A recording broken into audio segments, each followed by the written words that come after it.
Is that Faker? That man's a gaming legend. Everyone, fasten your seatbelts.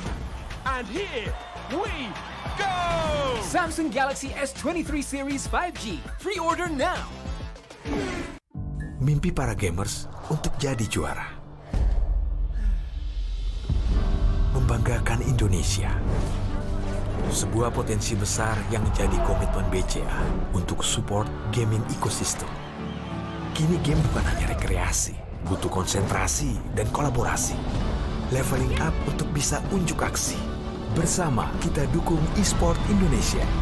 BCA Pro Gamer.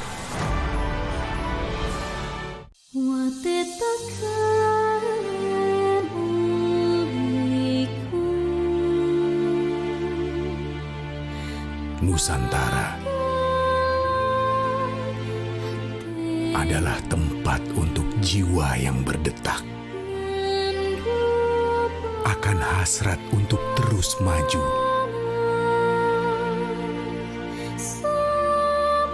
menerjang arus dengan simfoni yang indah.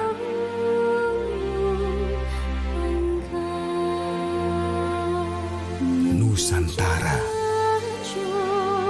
adalah kumpulan jiwa yang mencintai bumi. Melukis sejarah dalam buayan Ibu Pertiwi. Membara, berkarya, dan percaya akan tradisi.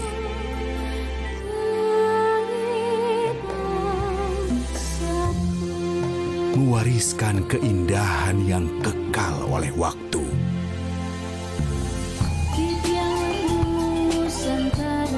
Bergandengan tangan, menjunjung harapan akan kayanya tanah Nusantara. Flora, fauna, alam kita.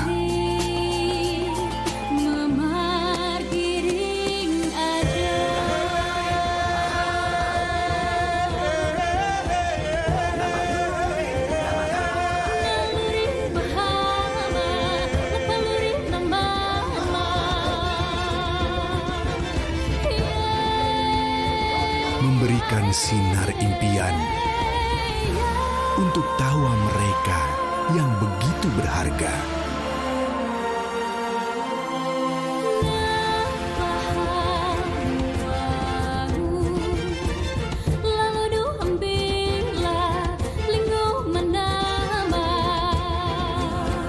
Jutaan jiwa yang bersatu dalam negeri ini bukanlah halangan untuk tetap berkomunikasi.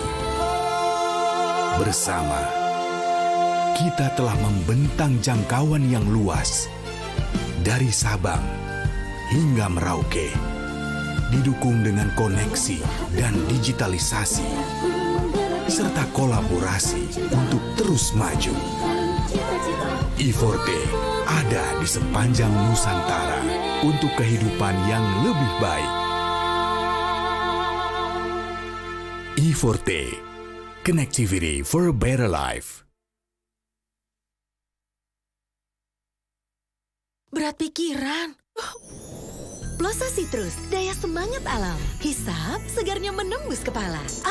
Pikiran enteng dan lega. Plosa bisa kerok dan pijat. Masuk angin, mantap. Plosa Citrus. Warga plus 62 emang banyak maunya. Dari drakoran sampai banjir air mata. Nonton action yang mantul. Sampai nonton tendangan cantik. Maksudnya ini, mau nonton apapun, semua ada di video. Mulai dari yang bikin berbunga-bunga, keringet dingin, ketawa, sampai bikin gak ngedip. Jadi, nonton apa sekarang?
2022 was a fruitful year for Mobile Legends Bang Bang Esports. Now, let's take a quick look at what more can you expect this year. After kickstarting the year with M4, we have the second Mlbb Women's Invitational, or MWI, 2023 in February. The MPL season and official tournaments will commence from February to May, including NACT and a new tournament in Turkey. Next, we have the SEA Games 2023 in Cambodia and MSC 2023 happening back-to-back. In July, we also have the first ever Snapdragon Pro Series MLBB Challenge organized by ESL, as well as the World Cyber Games, or WCG 2023. As the second half of the year starts, so does the second half of the MPL and official tournaments, leading up to MPL Invitational in November. Finally, we will end the year, of course, with M5 in the Philippines. 2023 is going to be a big year for the MLBB esports ecosystem. None of this would be possible without our amazing fans and incredible community. From the bottom of our hearts, thank you.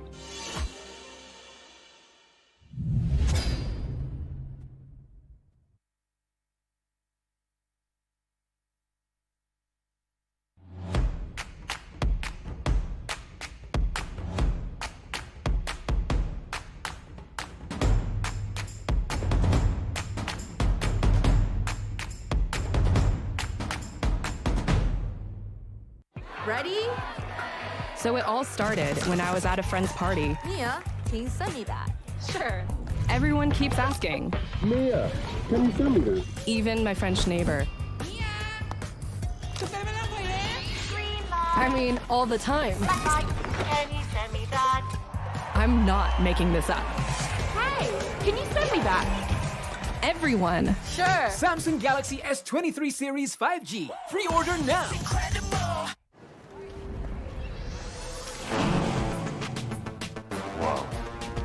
Attention passengers. Final call for flight. Wait, is that a phone? Look at the performance, the graphics. That thing's a gaming machine. A new challenger. Is that Faker?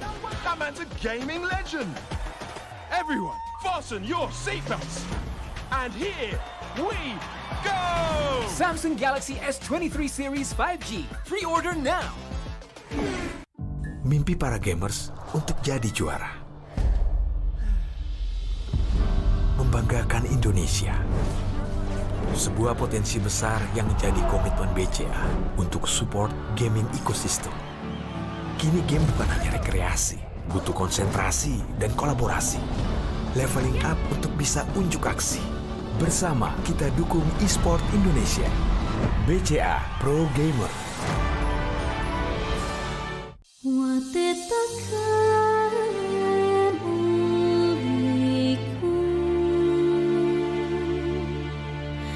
Nusantara adalah tempat untuk jiwa yang berdetak, akan hasrat untuk terus maju, menerjang arus dengan simfoni yang indah.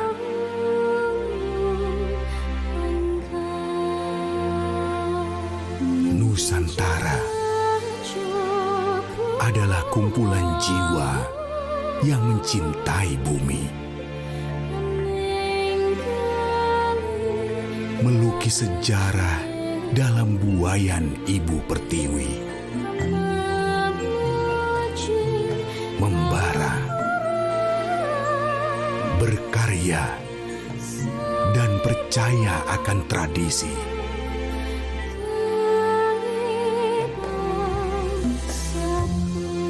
Mewariskan keindahan yang kekal oleh waktu.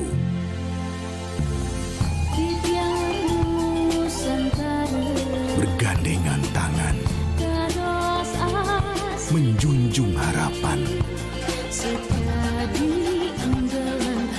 akan kayanya tanah Nusantara. Flora, fauna, alam kita.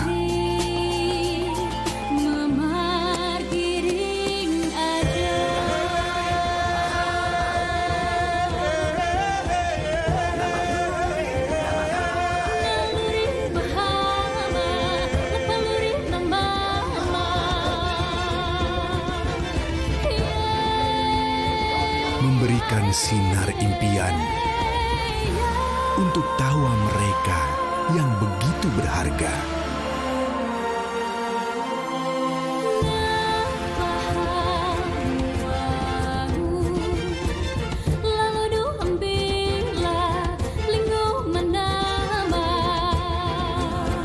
Jutaan jiwa yang bersatu dalam negeri ini bukanlah halangan untuk tetap berkomunikasi.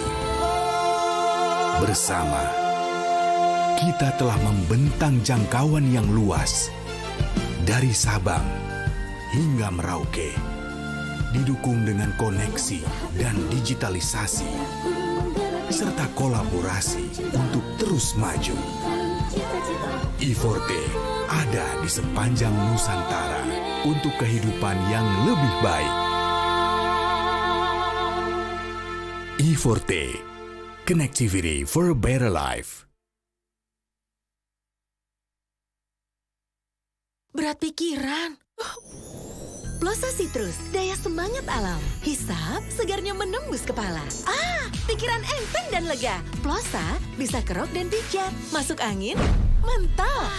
Plosa Citrus. Warga plus 62 emang banyak maunya. Dari drakoran sampai banjir air mata.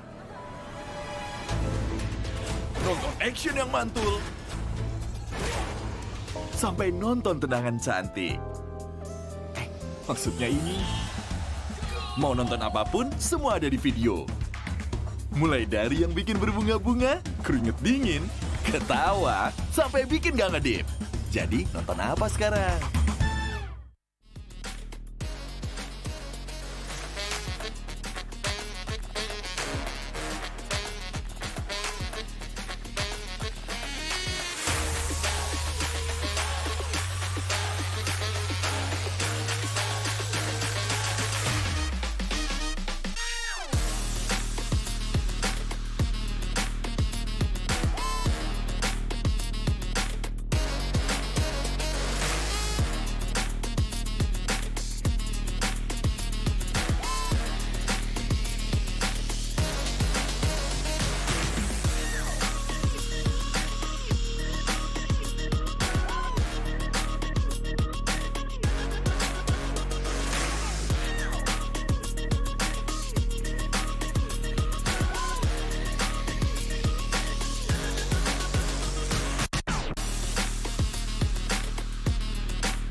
Ladies and gentlemen, the battles for the MWI 2023 will commence soon. Here today, it's going to be me, Goni, and as well as... Mlbb here. We are back for the second day of the group stage of Mobile Legends Women Invitational 2023. We are very happy to be here because today we will witness another group, because yesterday we were seeing Group A and today we will be seeing Group B to be played for this one. Yes, Group A has been done, and it seems like the Indonesian team, Bigatron, standing strong in that first place.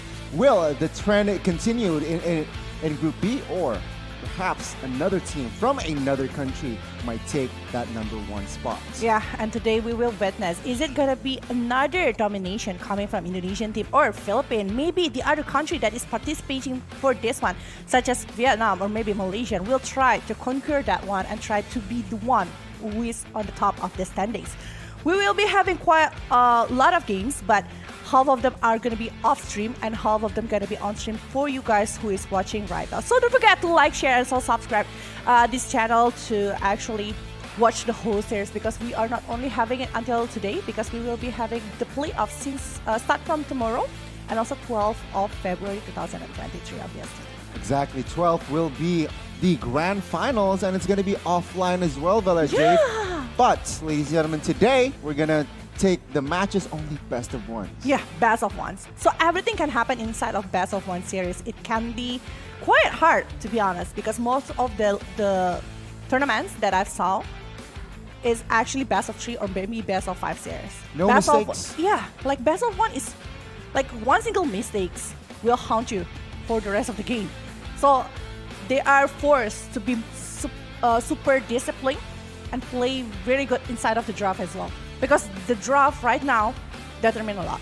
Exactly, determines a lot, and I guess little to no mistakes. But correct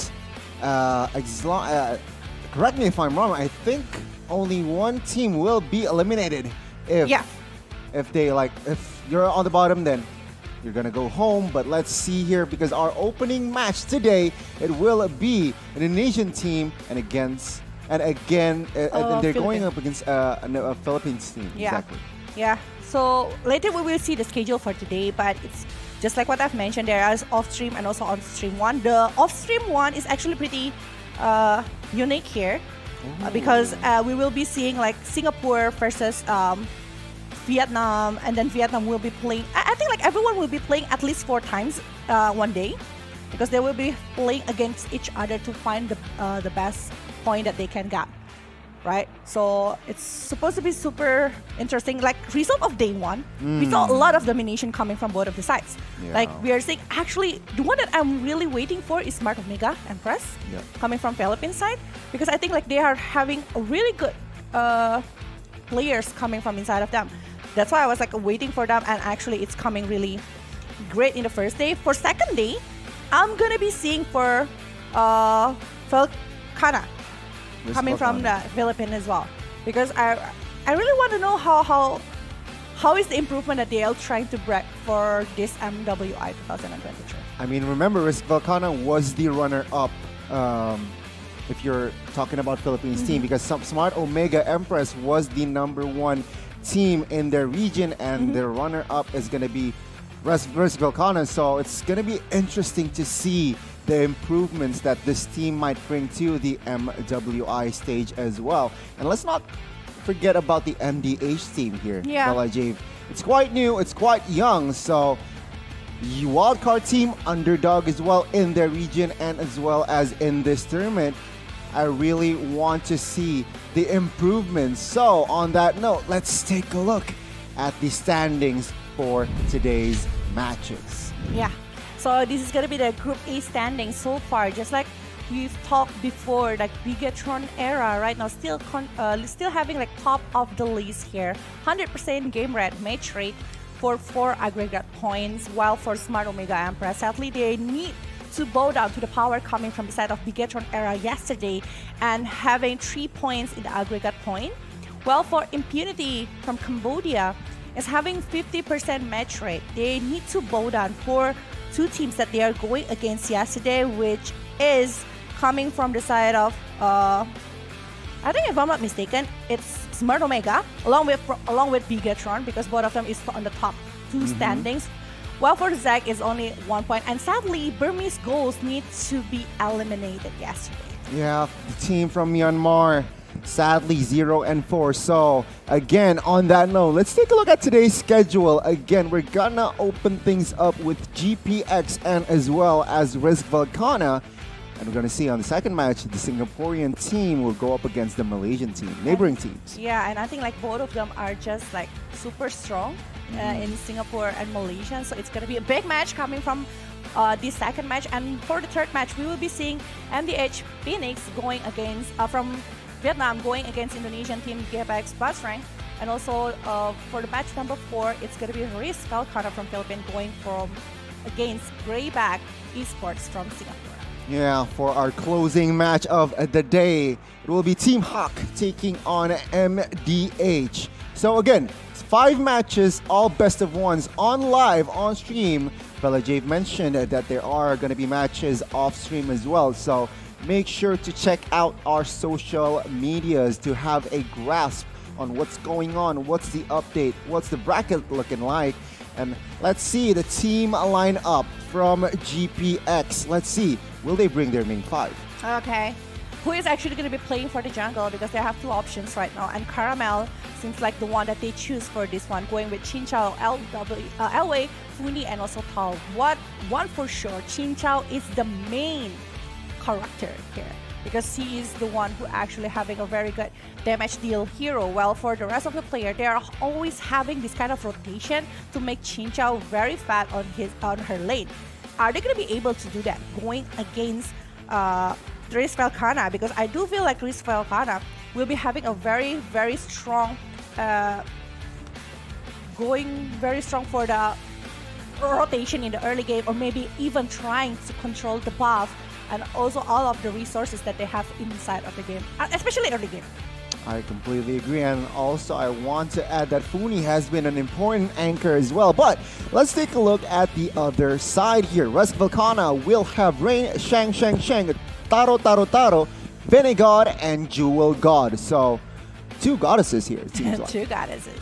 And I do feel like with 2 veteran players coming from the side of Team Risk Velkhana, Taro and Rain, if I'm not mistaken, are both of the players play in the previous international scene. So they're having their own experience on that one. So Shang, Vanguard, and also Jewel God. And it's going to be like maybe their first time going for international scene, so it's going to be super interesting for this one. Well, for the role prediction, Gani. It seems like standard here. Of course, you mentioned that Chincha will fill in the gold lane, and I really like Funi. She has been a very important element in this team, being that anchor in the mid lane, dealing damage as well. And I guess she has her own standard in playing the Mobile Legends. Also, let's not forget the jungler, Caramel. It seems like she wants to bring her style into the Land of Dawn. But let's take a look on the opponent here, Risk Velkhana. Risk Velkhana with Taro on the gold side, Jewel on the roam side here. Well, for the Rain, it's going to be going for mid lane. Well, for Vanguard, I think it's going to be like for the jungle. And when Shang will be for the XP lane. I don't feel like here Rain will have a lot of things going with Taro, because both of them need to deal a lot of damage. The question is like, what kind of drop that they will be having? Is it going to be aggressive heroes that they will pick, or maybe positioning hero? Because like mid lane also with gold lane, recently I saw like mostly it's 50-50. One is going for aggressive, one is going for the very safe and positioning hero. Are they going to be doing that kind of draft here or not? That's going to be very interesting topic here. On the topic of drafts as well, I do want to mention here, Vela Jave, that the gold laner from Risk Velkhana they need to be careful of the Beatrix, Harith, and Wan. Predictions though, very quick, Vela Jave.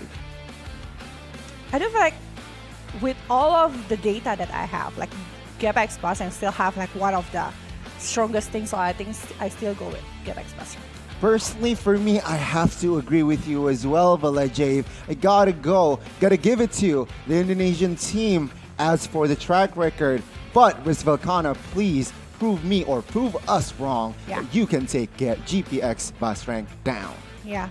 So we will see what is actually going to happen because back again, Gani, it's best of one. Everything can happen. Risk Velkhana, if they know actually how to control the movement coming from the GPX Basreng. I think like GPX Basreng, one of the teams that have instability inside of that one. So they still can have this possibility to actually gain a lot in the early game. And also maybe be with the draft, that's like what you've mentioned. Because keys of victory is actually focusing on Chinchao and Voni's hero. Oh yeah, the sisters. The Yeah. sisters is going to be a very important element in this team, and I agree. GPX is a very volatile team, which means they can explode anytime. And if Velkhana is not aware of that, they might be in danger. But on that note, let's take a look at the keys to victory for GPX. Yeah, give Chinchao her 1-1. Ooh. If not banned out. Yeah, not banning out that one. Also, we utilize Funi's versatility over the heroes and also play aggressive early from the GPX side. And I think like Caramel, like if Caramel able to get very aggressive hero just like the keys of victory and early aggression towards the turtle, it's gonna be super good for them. I completely get the idea here comes keys to victory. Play aggressive early to get that snowball effect, to get that control in the map and in the lanes as well. And that is just a huge advantage that, of course, a team like GPX can definitely take advantage of. But on that note, let's take a look at the keys to victory for Risk Velkhana here. Yeah, ban or secure 1-1. Definitely you don't want Chinchao to use the 1-1. And maybe play aggressively towards the gold lane, and then Basreng severely punish and bad positioning, so be aware of it. Be aware for bad positioning coming from the side of Risk Velkhana, and also focus on farming in the early game. Basreng has better players, and also for the gold lane, better laning phase. They really need to be aware of that. They need to just be, I guess, pick better fights. You know, don't let GPX take the control of the game, because Risk Velkhana, mechanically, quote unquote, they are slightly worse. So they need to take note that GPX is better, and they need to just be more patient, to have their own pace, and then perhaps when mid-game, late-game, they see the opportunity, perhaps they might seize that opportunity. If I can be completely honest here, previously, the previous tournament from Bigatron era going against GPX Basreng, they only did one thing to the side of GPX Basreng. They bullied Chinchao so bad. 0-5 on the hand of Chinchao.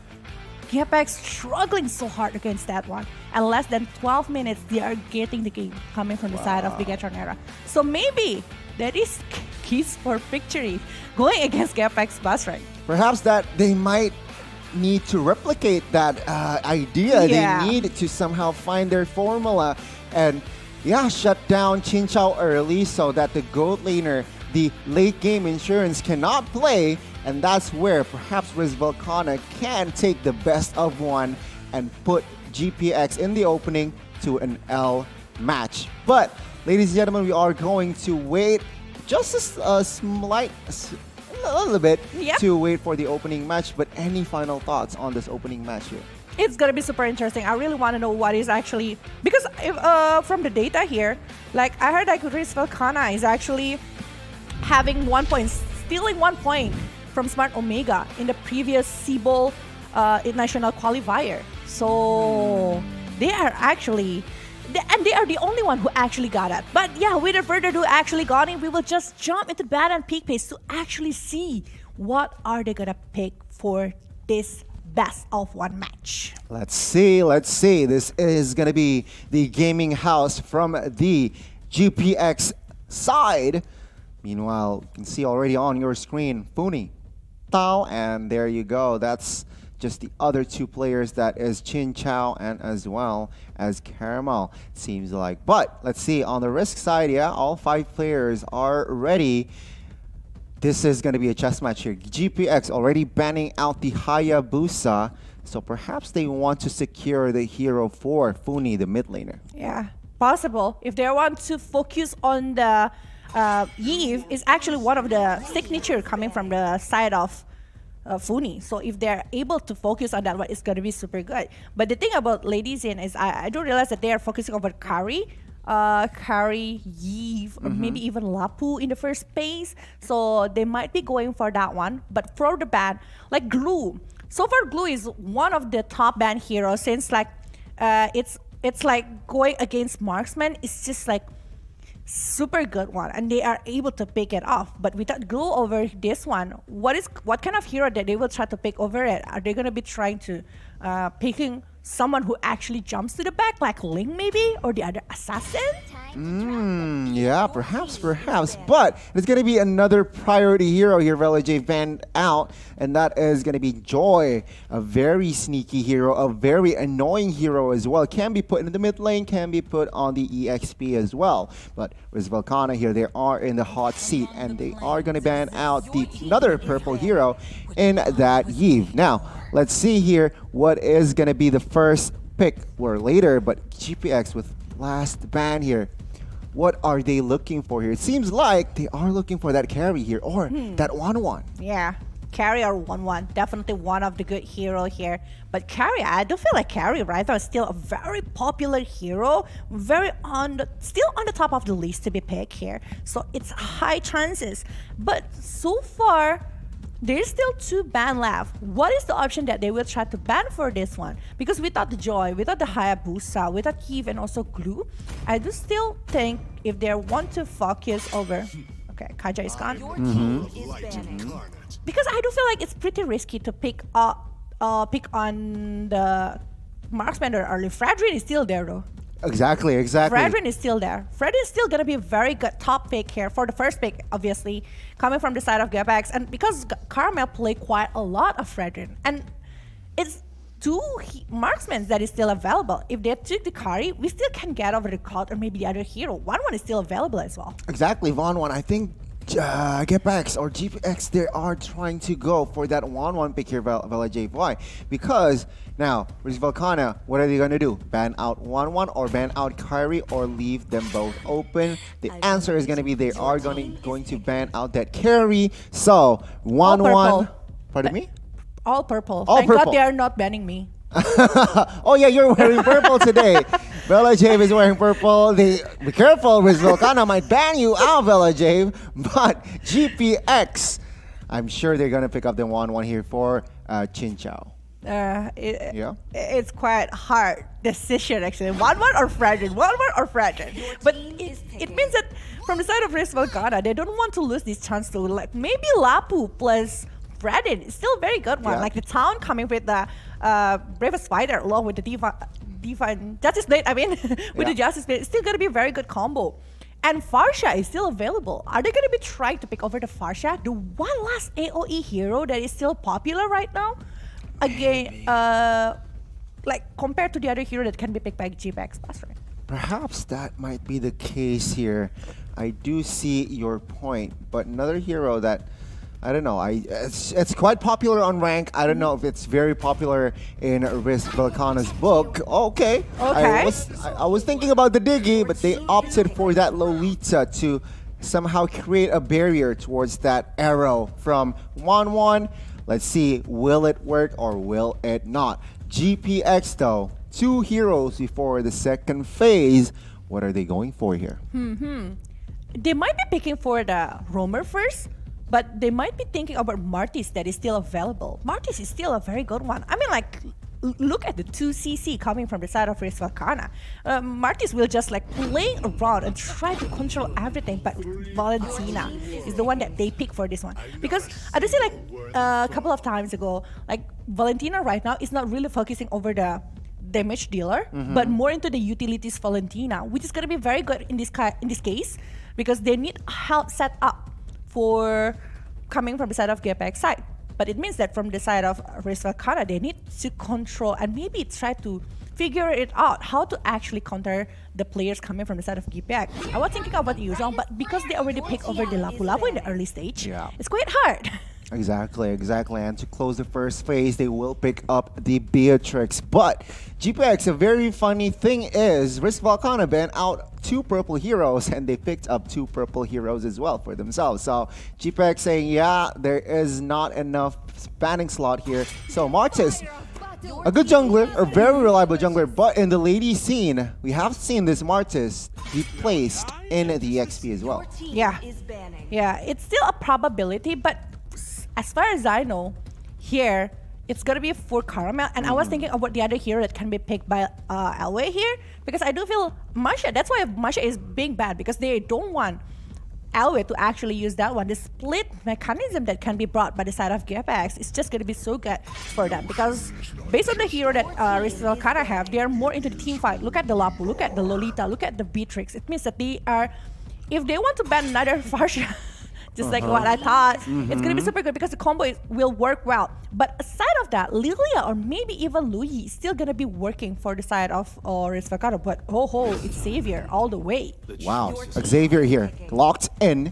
So what this means with the global presence of that dawning lights might be useful for their side. But the question is it enough? Now, GPX, they locked in that Charizla. It's going to be a very, very tanky Charizla as well. And technically, if they add on towards the Kufra, it is going to be a very tanky comp. Why? Because, yeah, Martis, Kufra and as well as Charizla might build towards that tanky build. And of course, they are heavily relying on that 1-1 to deal out damage. That's the thing. If Chinchou is the one as the main target here coming from the side of Velkhana, it's going to be pretty heavy from the side of GPX Basreng, because they're only relying on the damage coming from 1-1, because Valentina is pretty much scaling hero. Okay, Martis is painful, but not as painful as we are hoping. Early stage, it's going to be pretty much struggling from the side of GPX. They really need to control their laning, they need to control their farming situation. What for the rest? I think like if they're picking early hero for their side, it's gonna be super good. I was thinking about Kashin, but I don't think that Kashin gonna be picked for that one, because they really need escape mechanism coming from the side of Kashin. Any kind of hero. Fredrin, I think, might be a possibility. Yeah, here. Fredrin is good. Oh, but Karina. Okay, Karina. Oh, okay. Karina, will they lock in the Karina here? The question is, will it be a tanky Karina or will it be a damage Karina? Based on their comp, I feel like they should just go for the tanky Karina here. So Demon Slayer Karina, building tank should be the answer for Velkhana.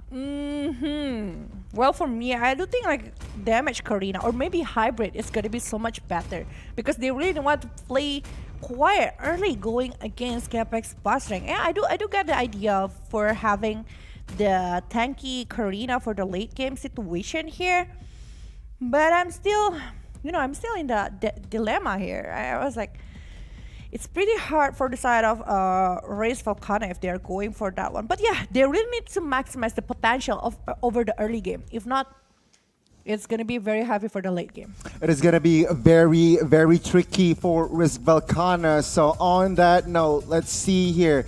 The chess piece from the drafts has been set. And let's see the land of Dawn. We go for our opening match here. Indo versus PH. Who will take game 1 in this best of 1 series? Will it be Velkhana or will it be GPX? Ladies and gentlemen, please spam your supports. Yeah, we will just witness this best of 1 series still on the group stage, Group B of MWI 2023 with me, Velkhana, and also Goni to be part for this one. Well, we are talking about the draft here, and I think like the aggressive movement needs to be done by Riz. They're having the ability to do so. Despite they're having the Savior that needs maybe like 2 items to be held by the Savior to have like actually deal a lot of damage. Well, for the side of Beatrix need to get a lot of gold, especially if they can try to scrap from the gold shield turret in the top lane or the other lane.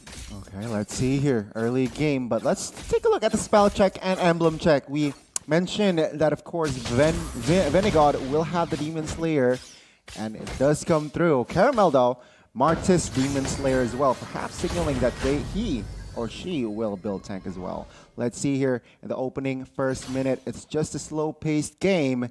Nothing too out of the ordinary. Yeah, and right now, Purify is no longer popular because of like the positioning doesn't really matter. So Flicker, if they are able to dodge it with the Flicker, they're definitely going for it. Despite they're having like Kufra from the side of GPX Basreng, maybe Teresa, I actually quite worried because of the CC that they were having. Plus, if the IMU coming from the side of Uni, able to take care maybe in the Momentum Blast or the other skills, Bravest Fighter maybe from the Lapu Lapu. Well, for the side of Velkhana, they really need to see and also like babysit Taro as much as possible because back again, the laning phase coming from Chinchao is actually pretty annoying, I might say. Despite that the range coming from the side of Beatrix is quite safe for her to control it. Okay, Bravest Fighter on the bot side has been popped, but nothing too impactful just yet. No first bloods on the board, but take a look at the turtle. Who will get it? It will be Caramel now. All hail Brace Loose. Jewel got flickers away. Whereas Velkhana will take the L on that turtle, but GPX will not take a body just yet. Fun fact, Tal is nominated as the mother of Kufra in Indonesia because how she is able to put a setup with the Kufra itself. Despite that she is rarely using the Kufra lately, but I do think like if she is having that kind of confidence again to play the Kufra, it means that she is preparing over something for this one. Imagine that they will have the really good setup for the Chinchao. It's going to be super good. But back again, this is Karina. Anti-physical immune coming from the side of Karina is actually a quite hard time for Chinchao to do anything. But look at that setup is going from the side of Tal, but sadly there's a flicker that is being used to actually ignore that. Yeah, no commitments just yet, no first blood just yet here in our opening 3 minutes. And it seems like with Velkhana, they are trying to focus on the goal side. Both of the teams, rather. You can see here Tal also in that vicinity. Chinchao trying to take the gold as much as possible, but not much action just yet. Yeah. Changing actions, but no result yet coming from both of the sides. They really don't want to commit. I think like it's quite a huge loss coming from the side of Velkhana, especially if the first blood is taken by GPX Basreng. It means that the GPX Basreng able to hold all of the movement coming from Velkhana. So far, the farming is actually pretty good from both of the sides. They're still trying to catching up one to each other, and Rain already finishing up the Clock of Destiny, one of the items that she needs the most to deal the damage. And another 4 minutes, I think the damage coming from the Savior is going to be super huge. While for the top lane, Terror Revenge, and look at that one, the Momentum Blast that she stole using the IMU from Funi is actually causing the first blood from the Funi side. Uh-oh, that was a very good counter re-engage from the side of Velkhana. And it was Tal catching one, but it was on towards the roamer. Let's see here. Turtle take will fall to the hands of the Philippine side. And let's see. Davis Fighter pops. Oh, that was a big catch, but no follow-up damage. LW will escape that one with a flicker. Velkhana winning the trade once again, gaining the kill and taking Turtle. Oh, still a very good moment here for Velkhana. They got the first blood and they secure the Turtle. They know how to actually stop the movement coming from the side of GPX, because GPX, they are not ready. They're not even ready because Caramel is not on the position to actually backing up the war just now, which is not a very good setup, and they're supposed to consider the turtle that is already up. So I don't think it's a very good movement, and losing so much resources using the IMU, 2 flickers out, and not even having the Terror Rage and Terror Revenge is also being used. So the setup is not really prepared coming from GPX Basreng, or maybe because of the lacking of damage that they were having. Oh, Tal, a very good setup there. Forced Taro to flicker away. But again, no exchanges force out of GPX. But take a look at the bot side. 3v2 right now. Trying to catch that Lapu Lapu. But take a look at the damage. It is not enough. GPX will not have an exchange just yet. A very good clear by the Lapu Lapu. Yeah, it's very good clear. That's the thing about Lapu-Lapu. I think like the ability to do so, but look at that one. Bouncing ball is being used, and look at this crossbow tongue that is being popped by Chinchao, able to get and secure 1-point kill here, despite the Nibiru's patient already being used by Tall, being locked into the 2 players coming from the side of Riz Velkhana, but they just ignore her. That is not the target coming from the side of Riz Velkhana. They want Chinchao, but they are not able to do so well. Caramel jumping in with the Mortal Coil and Decimation, secure another point. A very good setup there. Tao with the assist as well, and Caramel with the secure kill. Now let's focus on bot side again as the turtle has spawned. Let's see, GPX, are they going to commit to this? Shang still has that bravest fighter, still holding on to it. Just looking for the clear, nothing much just yet. Let's see though, turtle action. Who is actually going to be having proper turtle setup, and actually Caramel getting in with the retribution and secure 1-point kill, while Vingod, I think it's going to be the kill for the side of GPX Basreng. Okay, let's see more actions on the river vicinity. Chinchao though will focus on the mid turret, will not get it as Tower will find the clear, but take a look at Chinchao taking more damage on towards that turret, and let's see GPX with the invade. Can they commit to this? Will Riz Velkhana have an answer? GPX 4 members already invading the purple buff, and it seems like Riz Velkhana will let go of their purple buff. Oh, they seems like they want to force something from the side of Riz Velkhana, because they know they're actually on the lead here for 2,000 gold lead. They want to squeeze in, they want to get something. Chinchao got it, and Mana Blast by Funi with the IMU from Valentina, helping to get 1 kill here. You can see that actually Jawa got hit to run as soon as possible. Well, Vingod, I think like C is pretty much not committing anything to the side of GPX Basreng. What happened, Ryan? I think it's very hard right now because 8 minutes in, not yet securing a kill as a Karina is quite hard with this composition. A very tanky build. It's just, I don't like this Karina pick. So let's see here. GPX, it seems like they are taking advantage of the Jewel God. Human Blast catching 2. No follow-up damage. Oh, never mind. The follow-up damage is definitely more than enough as Funi and Chinchao, the sisters, will go down. Oh, that is a very good kill coming from the side of Riz Velkhana. And not only the kill, because they're also taking a turret in the bottom lane right there. They are trying to balancing up the gold differences just now. They are getting somewhere. They are definitely going for something else. Well, for the Karina, I don't feel like the others are playing very aggressive right now. Well, for the Karina, I think like it's pretty happy for her to jump in, because all of the melee hero that C is going against to with Caramel. Almost getting caught here. It's gonna be a big kill here for the side of Riz Velkhana, because they are taking Caramel down. Oh, another overcommitment there from the side of GPX. Lord, Riz Velkhana, they want this Lord. Let's see here. They will contest this. It seems like top side. Funi gets taken down. That is not good from the side of GPX. LW trying to find a kill on towards Jewel God. Not finding it just yet. And it will be 2 members down from the side of GPX as Riz Velkhana will try to commit on towards this Lord. And this Lord might be taken by the side of Riz Velkhana without any contest. But Tall almost getting caught here. She will try to run away as soon as possible, but Chinchao also receiving so much damage from the side of Savior. This Savior, it's already 4 minutes since, 5 minutes even, since she got the Clock of Destiny. So 15 stacks already done by the side of Clock of Destiny. That's why the damage is huge. It's painful. Nibiru's patient is also helping the setup coming from the side of Riz Velkhana. I think they did it very well. Coming to the front here. Gotcha 3. You can see here the damage falls through. Taro will be the first casualty. Venegod is not looking good. She goes down as well as Caramel will be traded back. Now, let's see. Will the re-engage occur here, as it seems like GPX will disengage as it is going to be 2-for-1.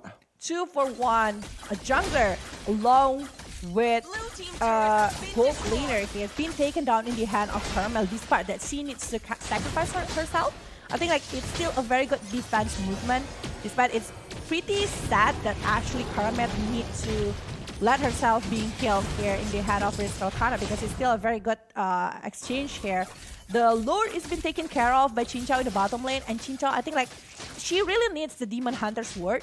Also, if she's able to get maybe Malefic Roar, it's going to be super good, because it's super tanky coming from the side of Riz Velkhana. And also defensive side as well, because the damage coming from the side of Rain God is very painful. So if she is making over the Athena shield, it's going to be a very respectful thing. I agree. And take a little ball side crossbow of Tang activated. Shang 1v3 action. It will be enough to take her down. But they find compensation in taking the inner turret top side here. Still, Risk Velkhana with a very good map control. GPX Basreng, they are still behind economically, and they need to find their equalization. Yeah, they find something. The goal difference is actually Risk Velkhana is the one that's leading the goal.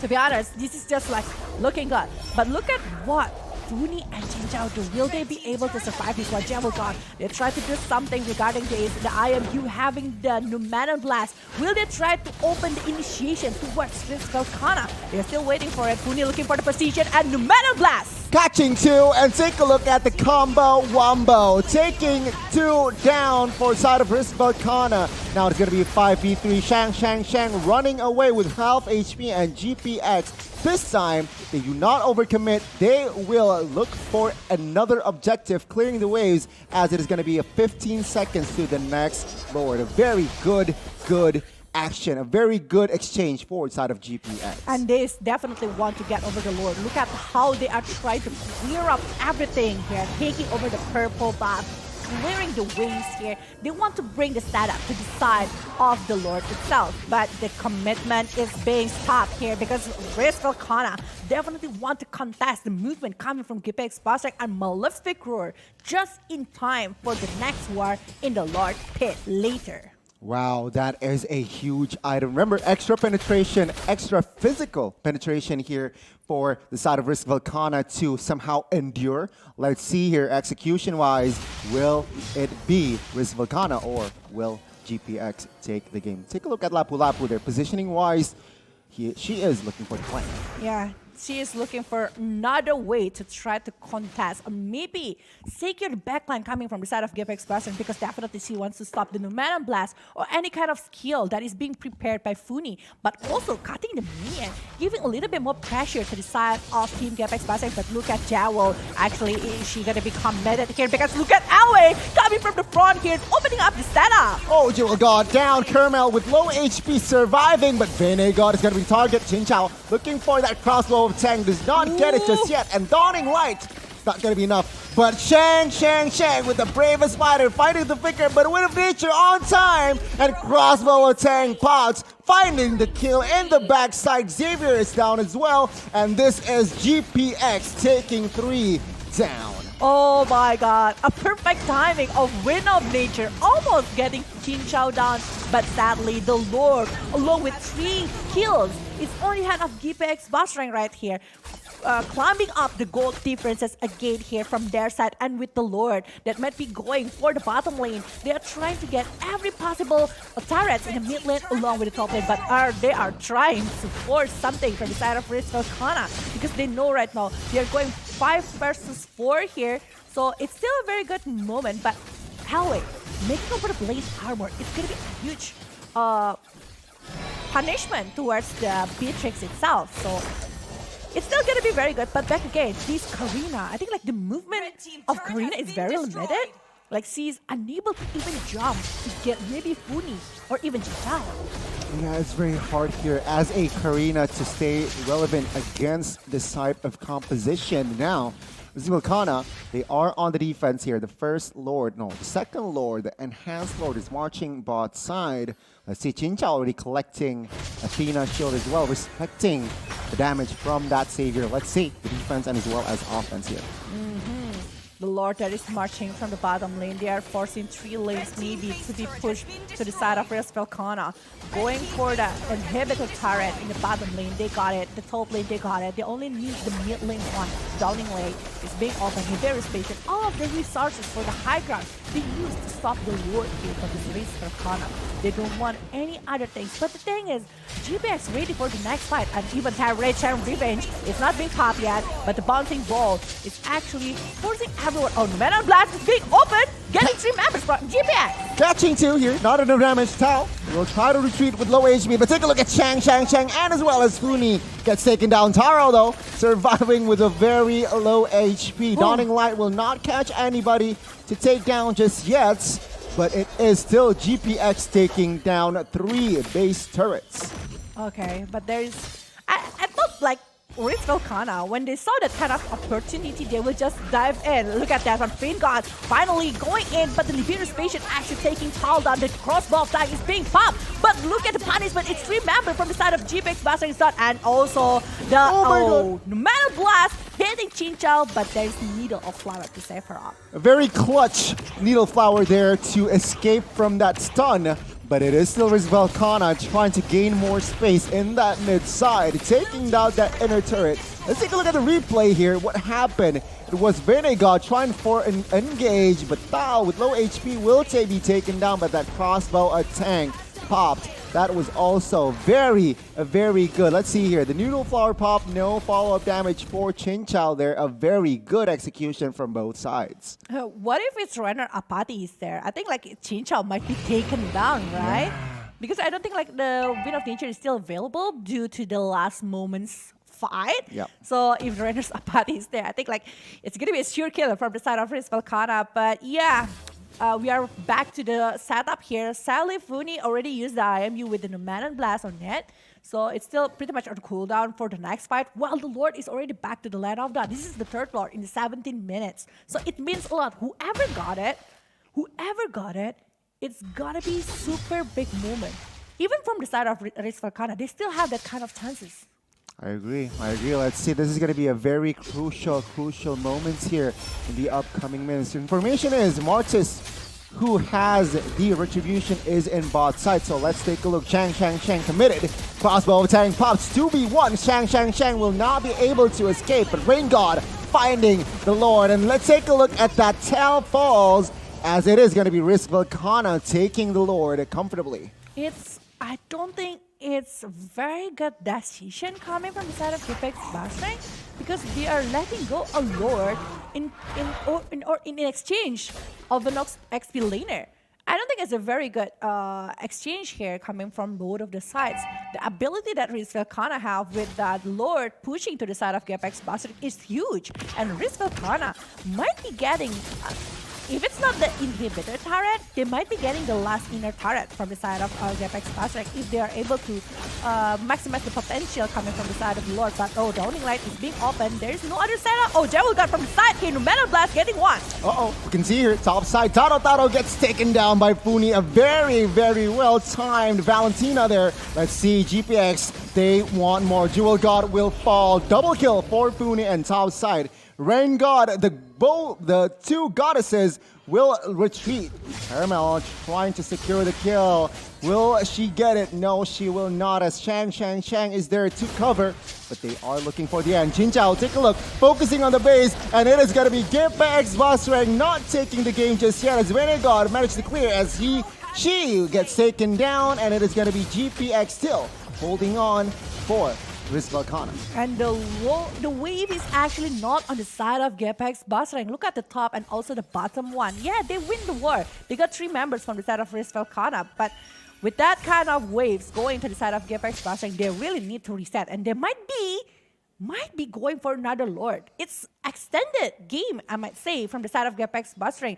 They are not able to actually end the game really great, and because of the high ground potential coming from the side of Velkhana, the damage coming from the Beatrix, it's painful, really.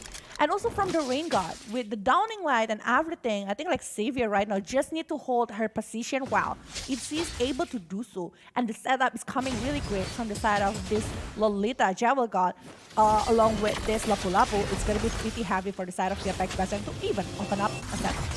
Funi gets caught here, stunned, and will be taken down. Thaldo catching 2, not enough fall damage just yet, but I might be wrong. It's a scrappy war here. Caramel trying to get out, and it seems like Jewel God also, but take a look at LW catching 3. It was a big one. All damages, another catch from that Kupra. Vinegar finding a kill. Caramel will be the casualty here, as it is going to be at the end of the day 2-4-0 for Risk Velkhana. And the downing light, they are forcing the player from the side of GPX Basreng to get back. And this is 10-second Lords, who is going to be back to the light of dawn. And without Caramel, this is going to be a huge Lord for the side of Risk Velkhana. They are dragging the game, and Risk Velkhana taking advantage over advantage on every minute that they're doing to the late game, which is a very good sign for Risk Velkhana.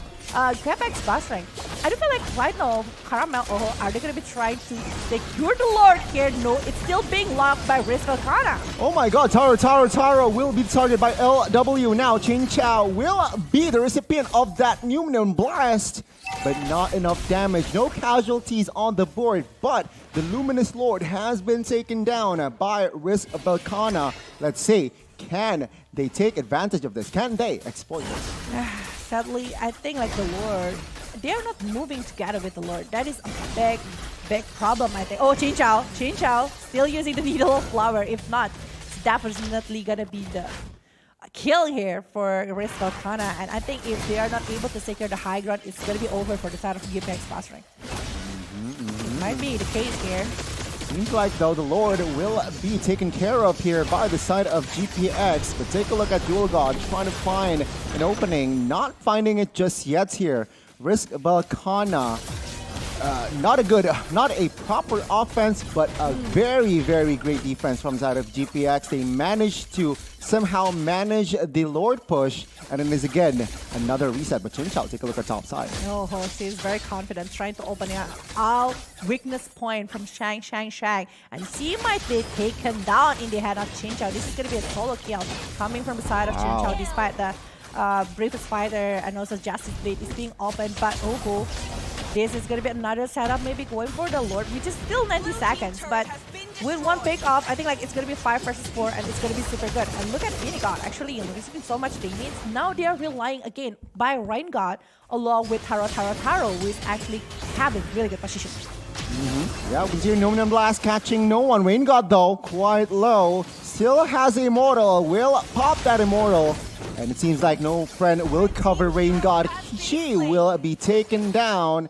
And it is not going to look good for the side of Risk Velkhana here. Vela J 5v3. 5v3, and the waves is coming from the top, from the middle, and also from the bottom. They're pushing Risk Velkhana to their own base, and the setup coming. That rage, that revenge, the Mana Blast. Oh, they're trying to open up everything, Gani. The Wombo combo comes through, and it is going to be the base. That is the target. GPX, after 23 minutes of game time, secures the game. Well done, GG. Nice try, Risk Velkhana. Nice try, Risk Velkhana. I think like Risk Velkhana having a really good late game situation. They are having a momentum right there. They're taking every possibility that they can into the late game.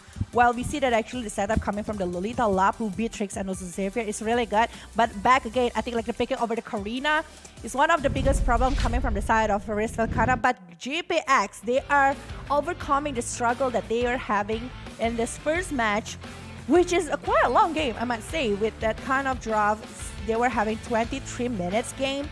And I think like if it's not because of the setup coming from the Terizla, it's pretty hard for GPX to overcome the situation that they were having. Because Elway is doing really great job, right?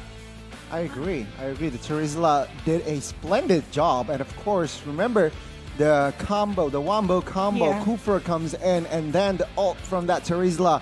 It's just a lot of crowd control, a lot of tanky unit that needs to be taken care of from side of Risk Velkhana. At the end of the day, it was Risk Velkhana not able to find that opening, because remember, it was quite messy. It was quite back and forth for a while. It was still GPX leading the map control, but I mean, it's still anybody's game until that point. 5v3 at that point, it was, I feel like, a little bit too much for Risk Velkhana to defend. Yeah, it's respawn time above 20 minutes. It's like above 40 or 50 seconds. So to coming back again in that kind of situation, it's pretty hard situation. But yeah, I think like this GPX, I think like still a lot of things and disciplines need to be done by GPX. They were just like what you've mentioned, quite messy. The match happening in this first match between GPX and also Velkhana.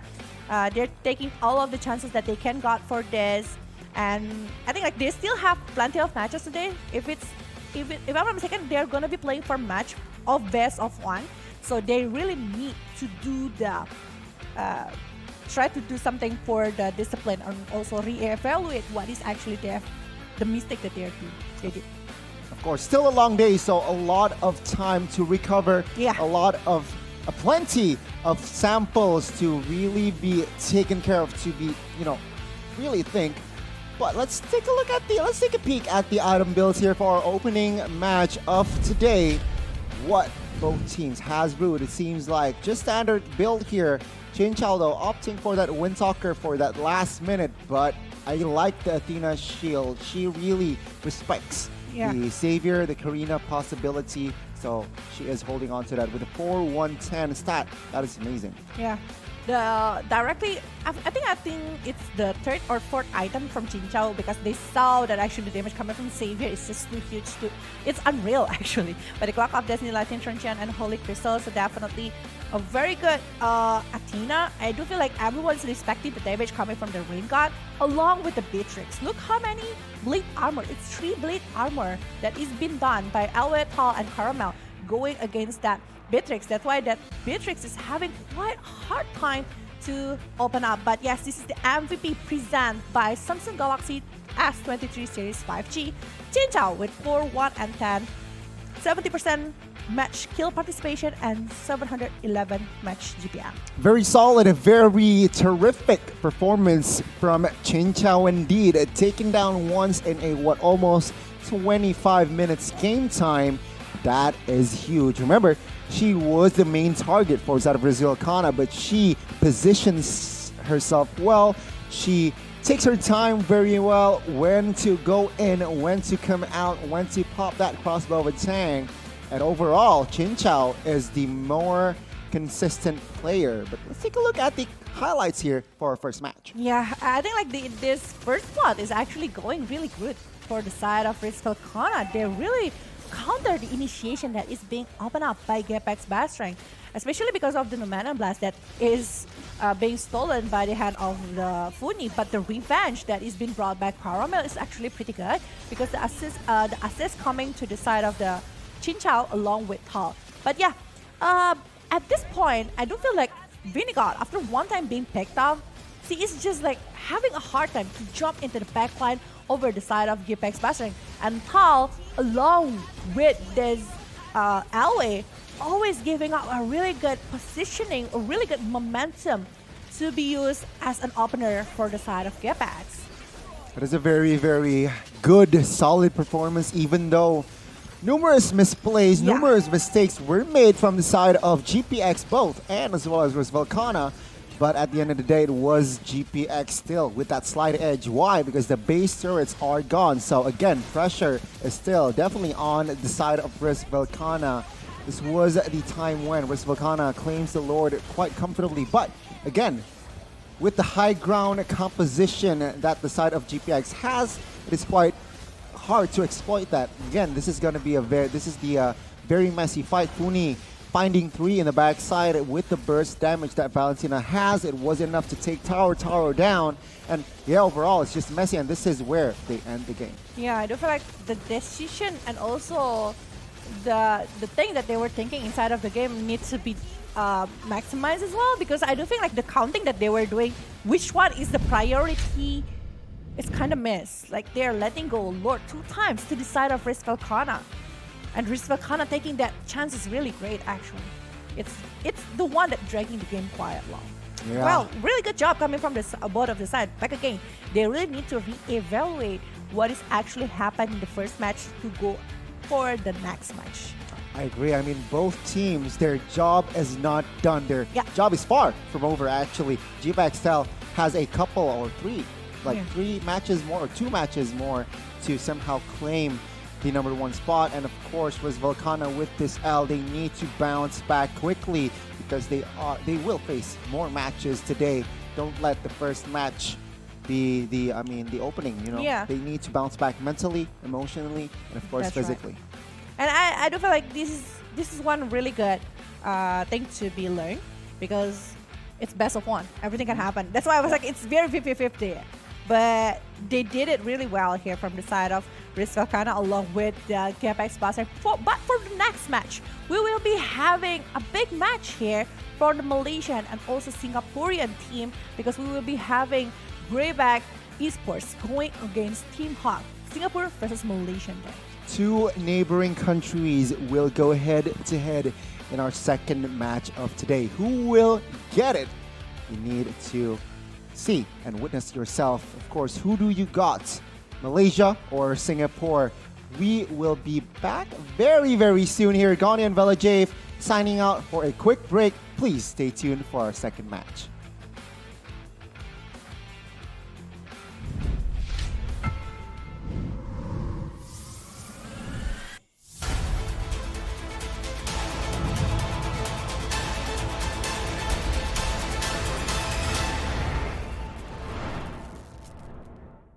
Ready?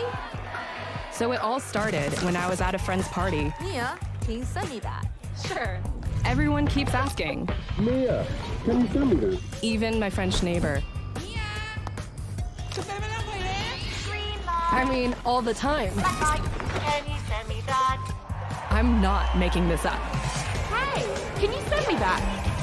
Everyone. Sure. Samsung Galaxy S23 series 5G. Pre-order now.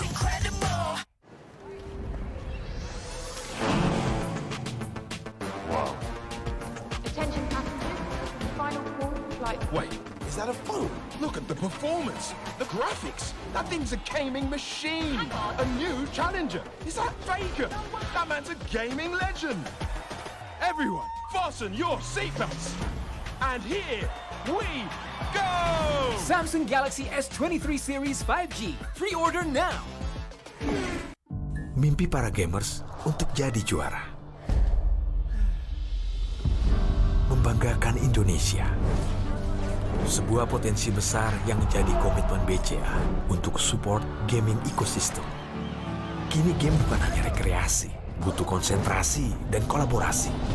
Leveling up untuk bisa unjuk aksi. Bersama kita dukung e-sport Indonesia. BCA Pro Gamer.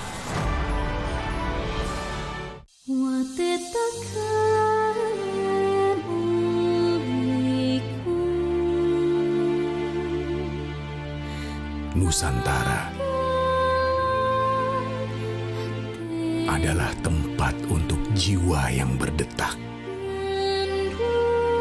akan hasrat untuk terus maju, menerjang arus dengan simfoni yang indah.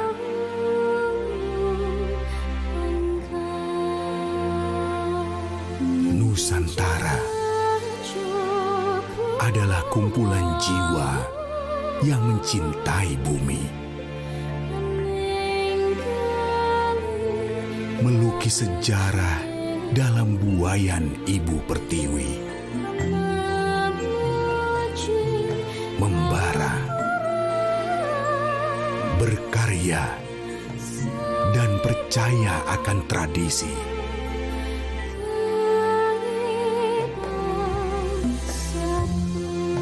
Mewariskan keindahan yang kekal oleh waktu.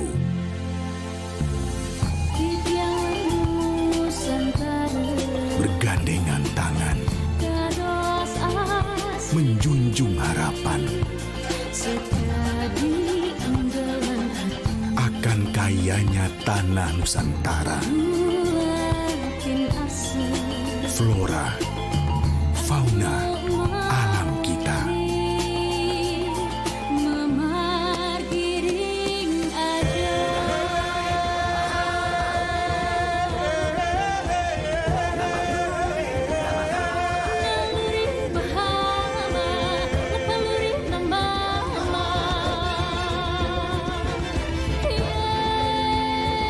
Memberikan sinar impian untuk tawa mereka yang begitu berharga.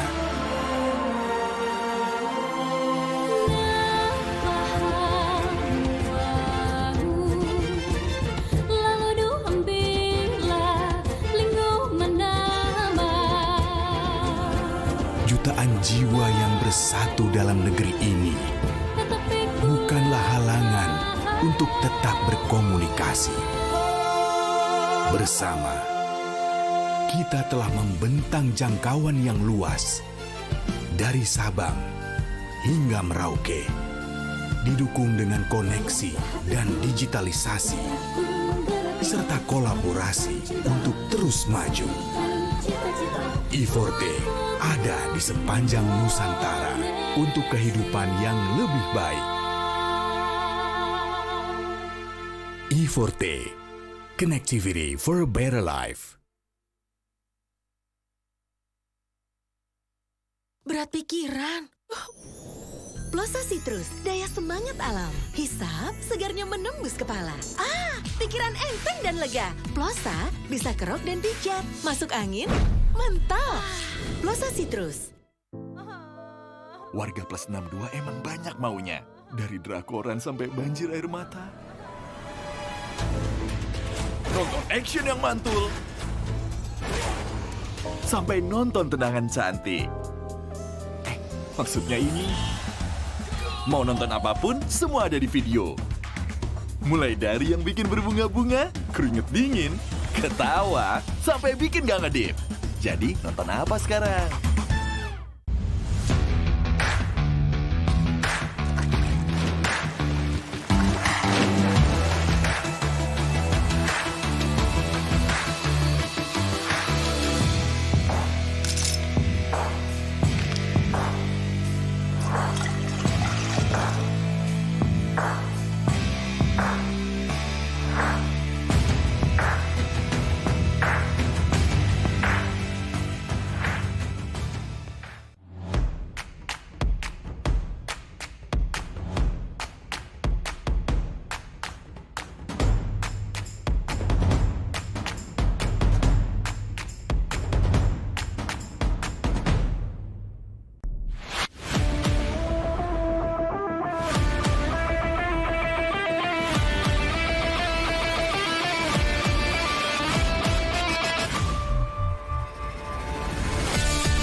...2022 was a fruitful year for Mobile Legends Bang Bang Esports. Now, let's take a quick look at what more can you expect this year.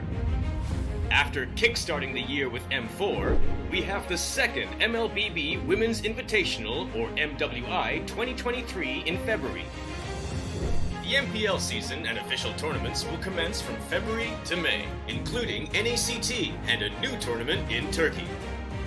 Next, we have the SEA Games 2023 in Cambodia and MSC 2023 happening back-to-back. In July, we also have the first ever Snapdragon Pro Series Mlbb Challenge organized by ESL, as well as the World Cyber Games, or WCG 2023.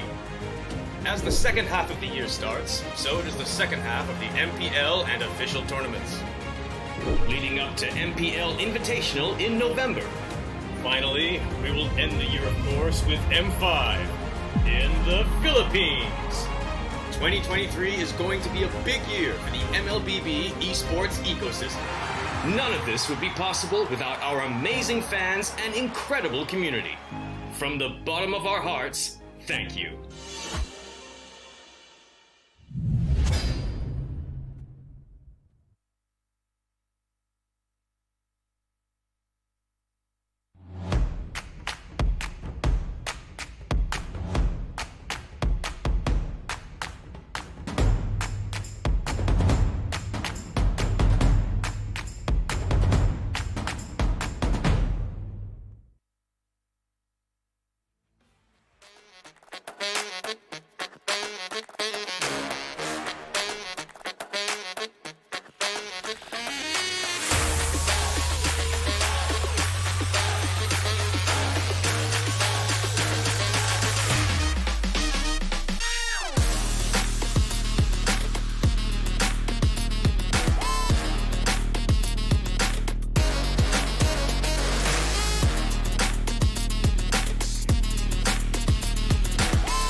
back again here to the Mobile Legends Bang Bang Women Invitational 2023 with me, Mlbb, and also my partner, Goni. And of course, the battle between the Malaysian team and as well as the Singaporean team will commence soon. Yeah, it is still me, Goni, and as well as Velkhana, who will take the second match.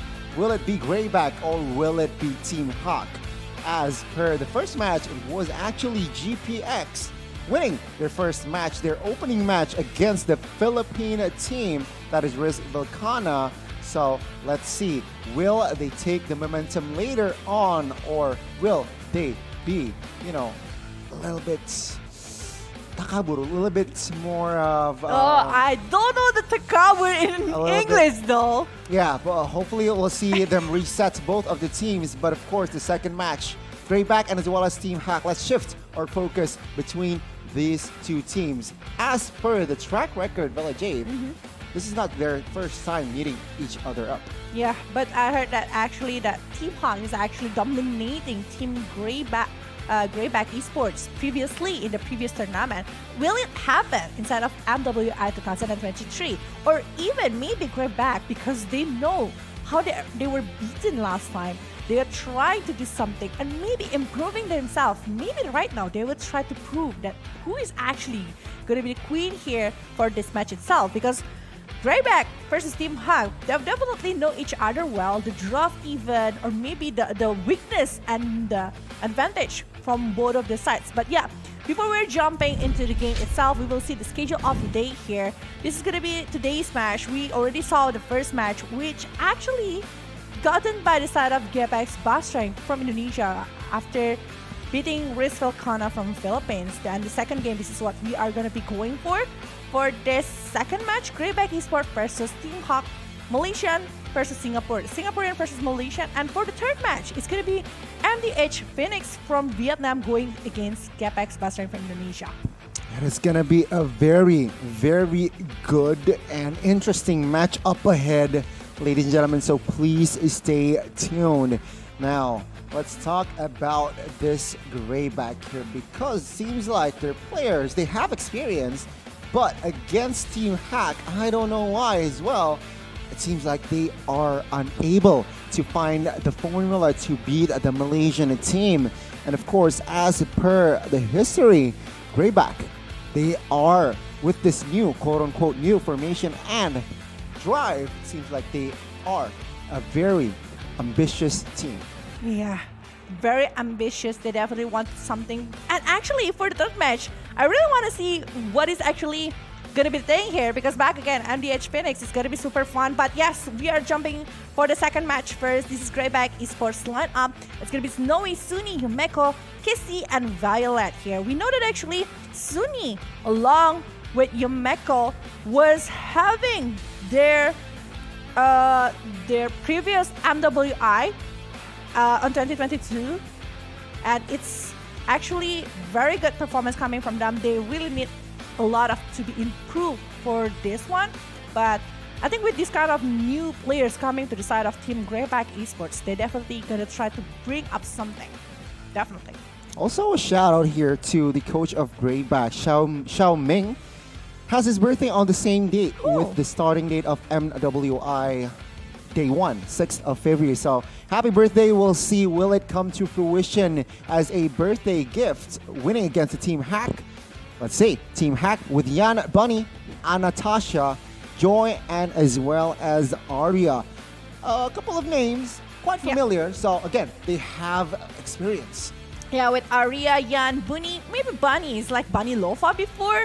And I think like Anastasia is the one that is coming new for the side of Team Hawk. They were previously Team Kara. Most of the players coming from the side of Team Kara, but now rejoin again into the Team Hawk.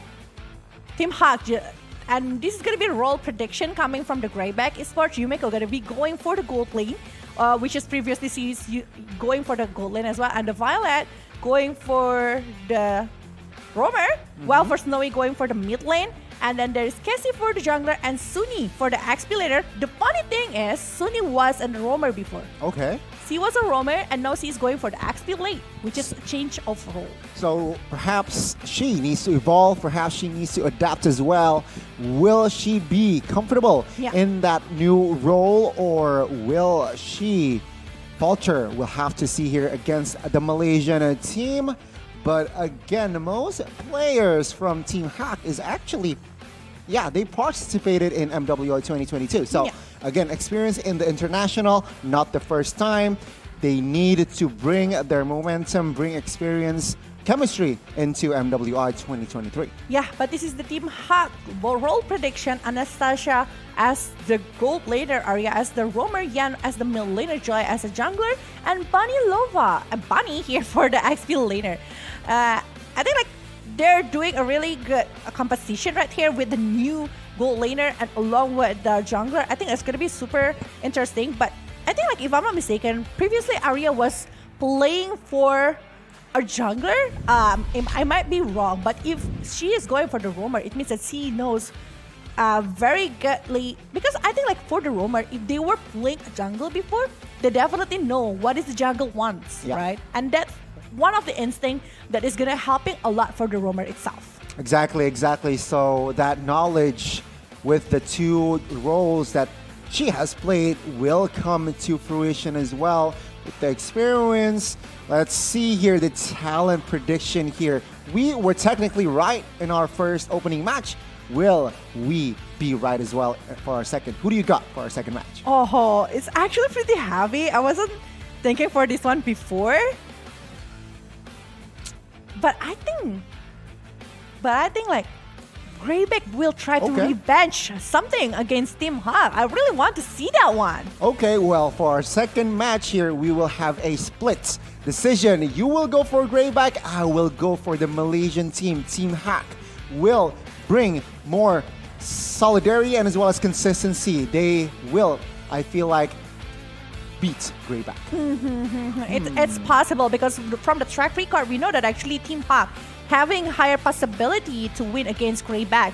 But we will just see later. Grayback, they still have ways of victory to get beating the Team Hack, by playing safe and don't get easily baited by Team Hack, because Team Hack definitely want to play aggressively and also like from protect Yumeko in the early game and maximize her late game potential. So the heroes need to be worked really well as well, because she needs to have a very good laning phase with the marksman that she will hold later, or maybe even a very unique Harriet gold laner kind of thing, or maybe Lunox that can be picked. So yeah, we will see later from the side of Yumeko, and also use back their strategy since Team Hack has a better team fight situation and capability here, which is very interesting. Will Masha be contested for this one? Or maybe another assassin lane? Hayabusa? We'll have to wait and see. Indeed, Grayback has their keys to victory. But of course, Bella Jave, Team Hack has also their objectives to win the game. And that is win the game fast. What this means, they need to draft early. And to have that domino effect to somehow win within 12 minutes, 13 minutes, First Lord, and of course, optimizing and forcing team fights. They are better mechanically, and they need to exploit that fact as well. And of course, watch out for Grayback's comeback potential. This is the best of one. Anything can happen. Don't ever underestimate your team, because I personally feel that is what happened in game first match, where GPX is slightly underestimates their team. And you can see here that all very messy, but this is going to be your official team lineup. Yeah, match versus here, Grayback versus Team Hack. Everything can happen once again. They are able to prove something, especially because this is best of one. I always say, and we always say that, best of one is just very risky because everything can happen. A slight mistake will haunt you forever. And they really need to be disciplined for this one. But here we go. We will just jump into the banana peak phase to see what is actually gonna happen for this. And we will see what is actually they are gonna be prioritizing for this one. It seems like here from the side of Grayback, it will be Glue and as well as Baksha. Ooh, very interesting bans here coming from the Wolves from Singapore. Meanwhile, Team Hack, they opted for that 1-1 ban. They are in the hot seat here. What will they ban for? Second ban here. Let's see here. What will they prioritize? Because a lot of heroes still open here with Jeep, with, of course, also Carry can be the option for both teams to be banned out.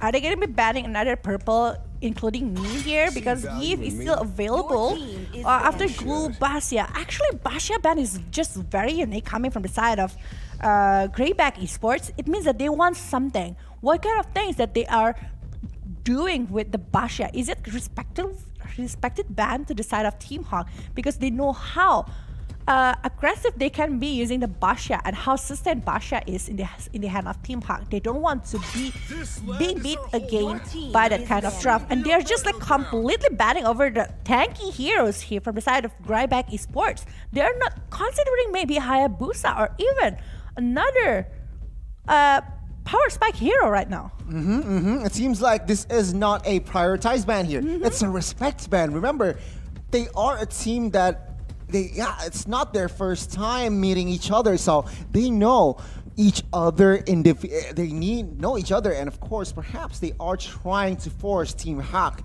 outside their comfort zone here. Now, Team Hack responds with a joy ban here. So again, Carry is still out there. Let's see, will Grayback prioritize that? But no, it will be Eve, a purple hero indeed, prioritized by the Wolves. Now, let's see here the response from the Malaysian team. This is super interesting. They already got the positioning hero coming from the side of Grayback Esports, but Carry, definitely they are not forgetting this one, along with Kaja. Remember, they were still having the chance to pick over the Hayabusa, but with the presence coming from the side of Kaja, will they try to do it?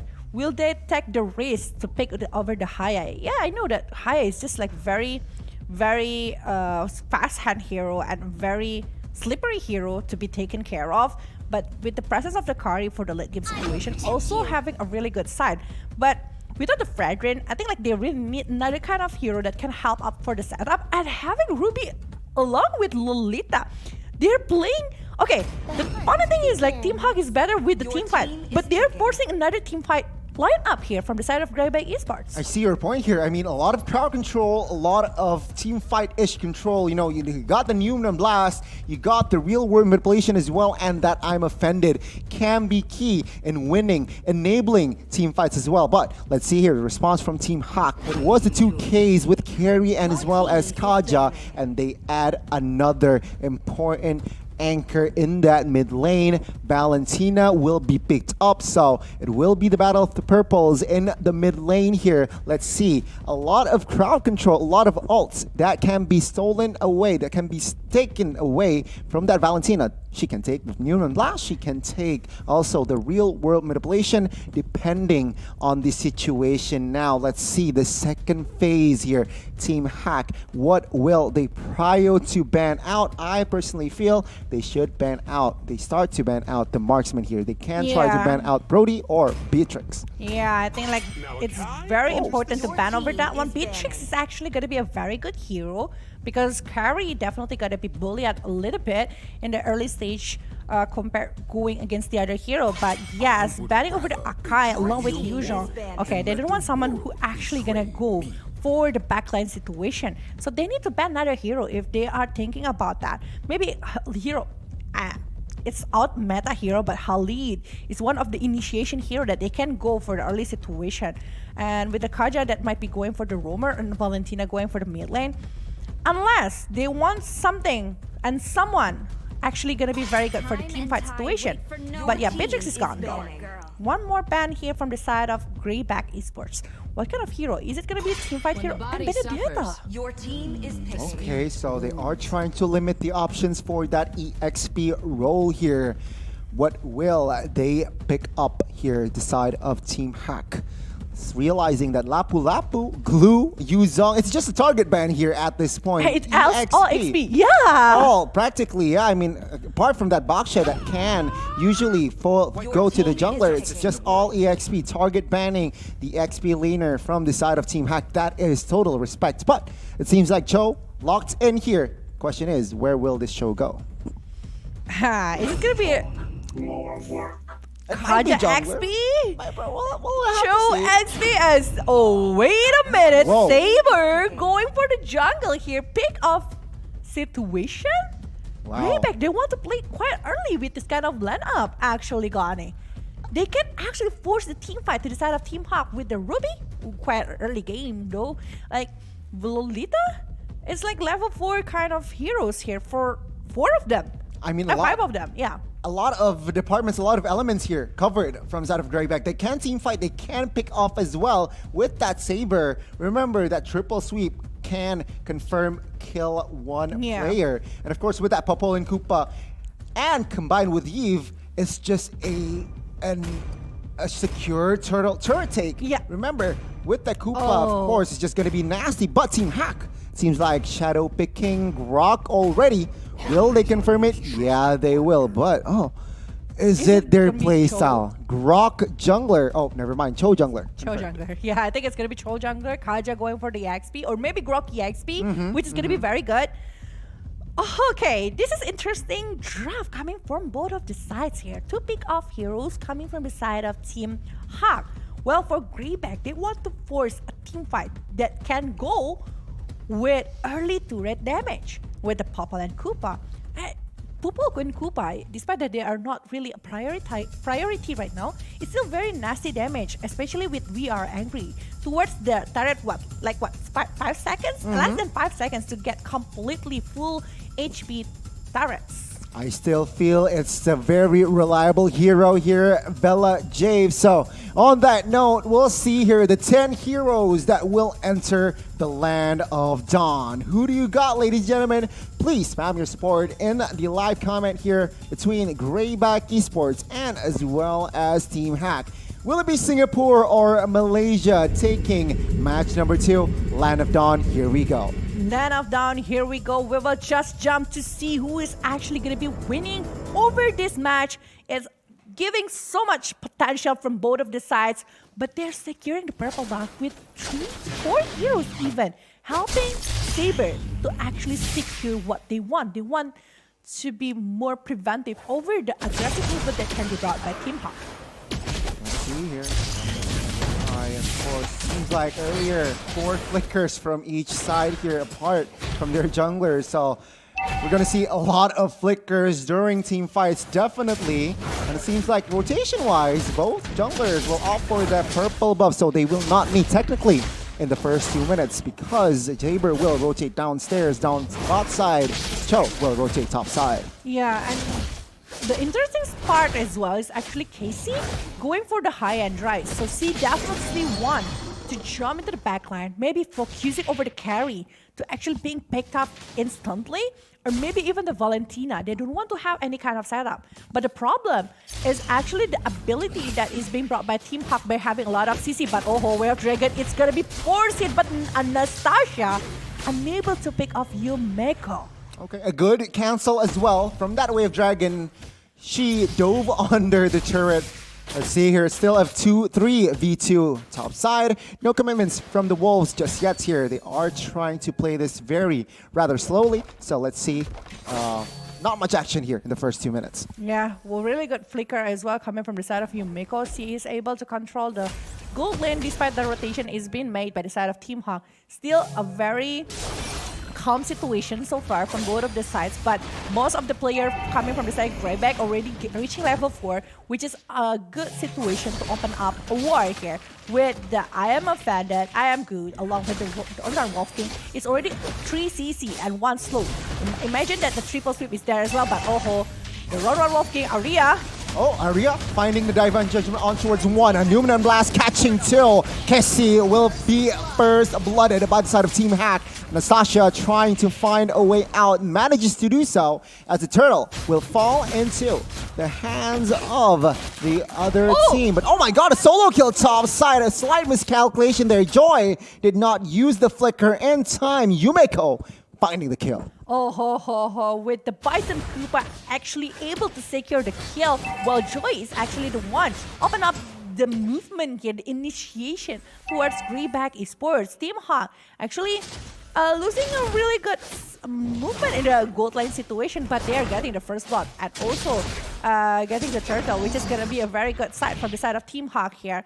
Getting more advantage in terms of gold, despite they are losing a marksman in the top lane. Well, we also like kind of agree that actually the damage coming from the side of Kari is not as big as the Popol and Koopa because it's 2 against 1.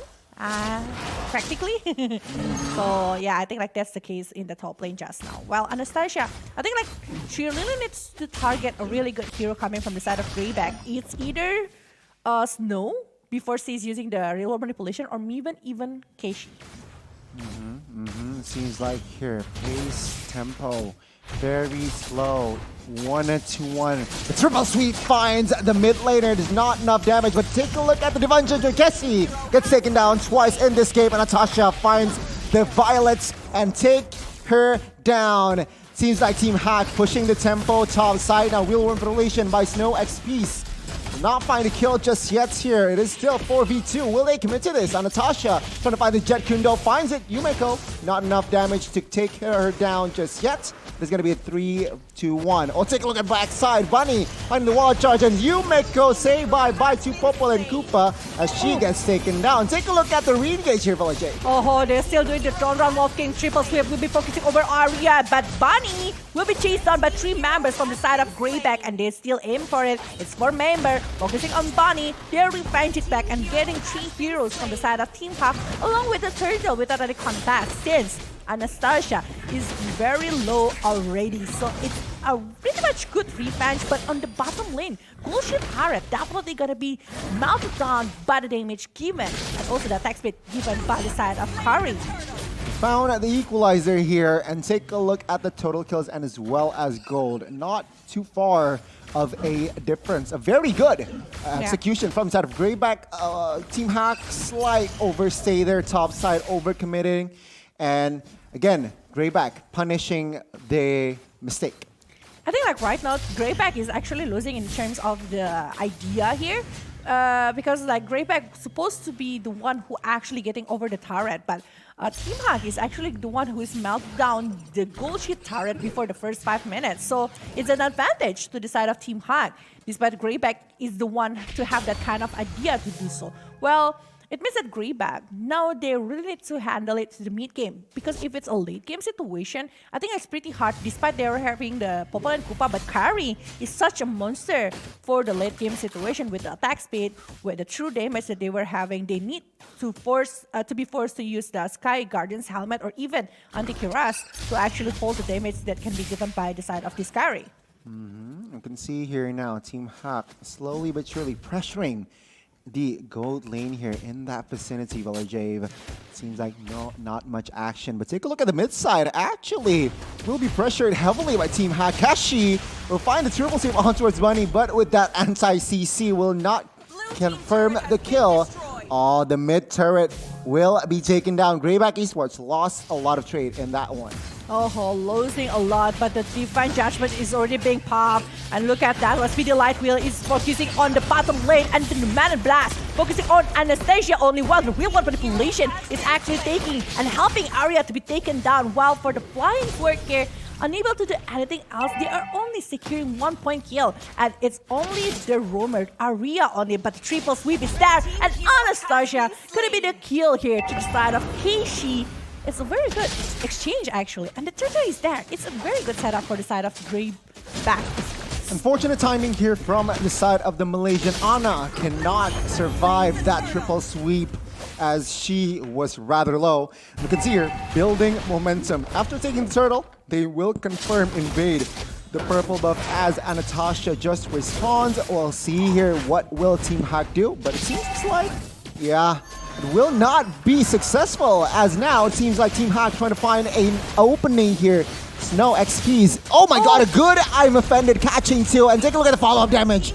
Bunny gets taken down. Another member from Team Hack is down as well. 3v5, not too good here as Arya now in the midst of the chaos will not be fine, will not be taken down just yet as the mid turret will be taken down. It's 4 versus 5, and the 5 of them, look at the Popol and Koopa. They know, she knows how to position herself. Look at this one. we can say that actually Yumiko going for the mid lane and go inside of the chessboard, inside of the real world manipulation to give the damage. Because if she's outside of that one, she might be the instant target coming from the side of Team Hawk. That's why the combo that they were doing is forcing Team Hawk to losing and pressuring them in terms of gold. If they're able to secure turret after turret, it's going to be super good for Team Grayback Esports. But the split push, there's always a possibility from the side of Team Hawk to do it with the throw that easily to escape anything, or even the carry. We can see that actually carry is the one that doing anything, but look at the bottom lane and along with the top lane, they were doing a forcing a war. That seems like their mirror plays. Grayback will take the turret. No problem. Arya, though, she needs to be careful not to overcommit, not to overextend her positioning. But take a look outside here. Yana catch by that I'm offended. Suni, though, will he survive? Will she survive this 3v1 action? It seems like she will. Not enough follow-up damage. Money here, low HP, will still survive. But they are not going to be letting everyone go back. And the Mana Blast is going to be popped along with the Flicker. Wow. Anastasia will be the instant target and killing spree. This is the moment of Lord and with the Anastasia, which have the retribution. It's supposed to be a free Lord to the side of Grayback Esports, despite the split push is happening in the top lane again. A very good bait from Ruby there, but Joy will find slight compensation, not commit on towards the inner turret just yet. Arya, though, forced to flicker away in a very tight situation. Lord has been secured by the side of Grayback here, so Team Hack, they need to defend first. A very, very even and as well as action-packed game here we got at Village. Is it because Team Hack doesn't have a tanky hero to stay in front? They were struggling a lot because this Grog is a marksman Grog, okay? While for the Roamer, they were having Kaja and they were having a fighter jungler, which is Show. They're more into the pick-off, but they don't have actually anyone to handle all of the damage that is given. How's that might be the case here? Let's see, though. The offense and as well as defense here. Like you can see here, Yumiko. Oh my god, Arya Bunny will not be caught just yet as Kessie gets taken down. And take a look at Joy. She gets deleted as well as Arya. 2 for 1 as of yet. Now it seems like Grayback will win that exchange with just Kessie taken down.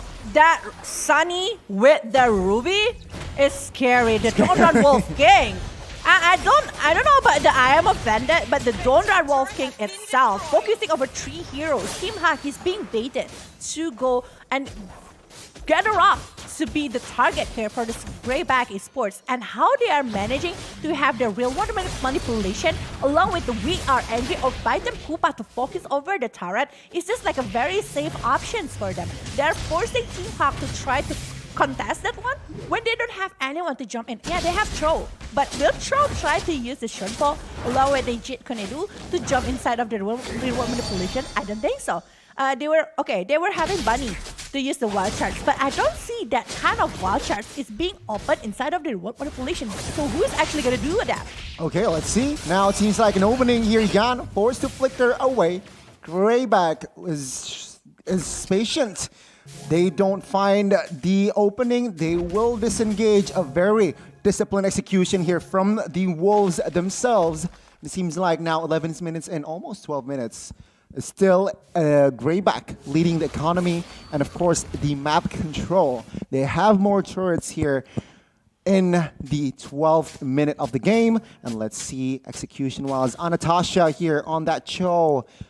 2-1. Not a fun game, but I think it could be worse. It could be worse, but 15 seconds to the second Lord inside of the Land of Dawn. Bunny still trying to do a very good job here, trying to push back, but in the mid lane, we see that actually Arya will be caught up in the middle of the war, and the real word manipulation is not being popped up yet. You can see here 5v4 forcing Jekundo. Fire Dragon finding the Roamer. Bunny surviving with low HP, but Kessie says otherwise. Take a look at the river here. Anastasia trying to find an escape from the pressure.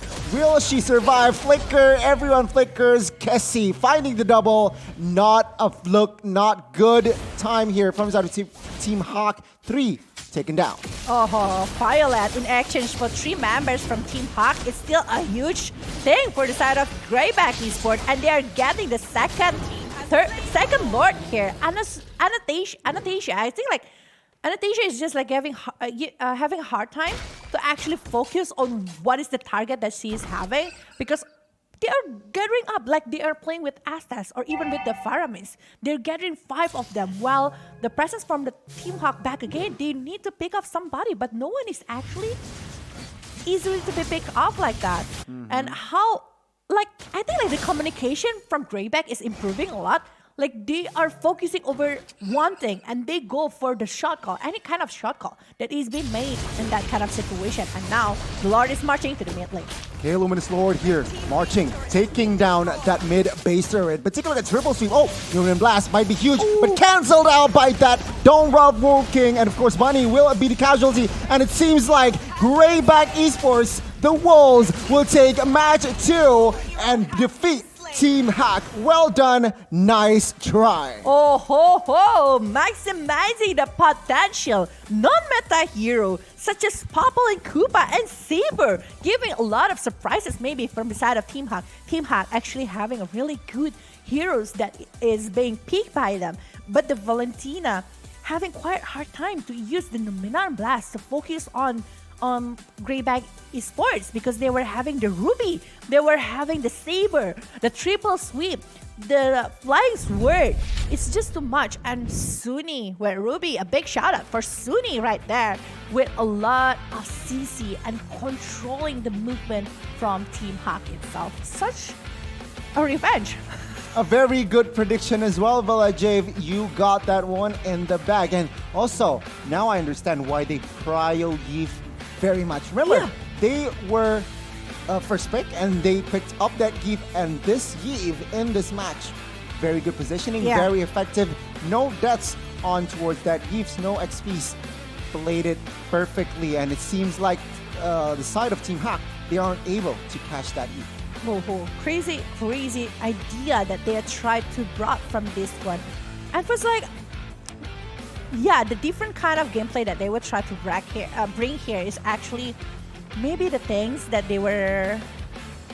I don't know, I'm still surprised that actually Grayback having such a disciplined movement. Like, I know that in the early game situation, Anastasia was getting everyone, like getting 2-0 and 1 to pick up one assist with the Way of Dragon, that no one actually getting the Purify. That's one of the note as well, because it's very risky when you're going with 2 CC heroes such as Kaja and Cho, which is a very good pick off by the way, with a Flicker. They know how to position themselves inside of the real world manipulation, so no one actually gonna get them. Okay, who wants to come? I have real world manipulation. You want to contest me? Okay, you contest me, and there is a Ruby. Yeah. Suni is like, I have everything. You want me to get offended? I will offend you. I will take offense. You. I will take offense. No, I'm good. Okay. And then Donald Wolfgang. Yeah. Everyone was there to cover Yeah. Eve as well. I mean, Ruby has plenty of utility to somehow... Papa and Koopa. Exactly, stun. A lot of crowd control here from the side of Grayback, and the Wolves actually manages to find that loophole. Remember, it was Team Hack dominating in the previous tournament, even beating Grayback, but it seems like now this is different story. Yeah. I think like it's because like Team Hawk doesn't have the frontliner, the tanky one, but we will see the item build as well here for both of these sides in this match. While from the side of Team Hawk, actually having that kind of item in the hand of carry is already being really good. You know, with the attack speed coming from the Golden Staff, Demon Hunter Sword, and the movement from the Coruscant side, and also the Dread of Armor. She is respecting damage as well that is being popped by Grayback Esports. It seems like your Snow XP's 2014 standard build, Enchanted Talisman with the Arcane Boots, and of course utility. The 2 wands, Ice Queen 1 for that slowing effect, Glowing 1 for that extra DPS burning effect, which is just more than enough to create more space for the Sieve to have a 2014 impact in this match. Yeah.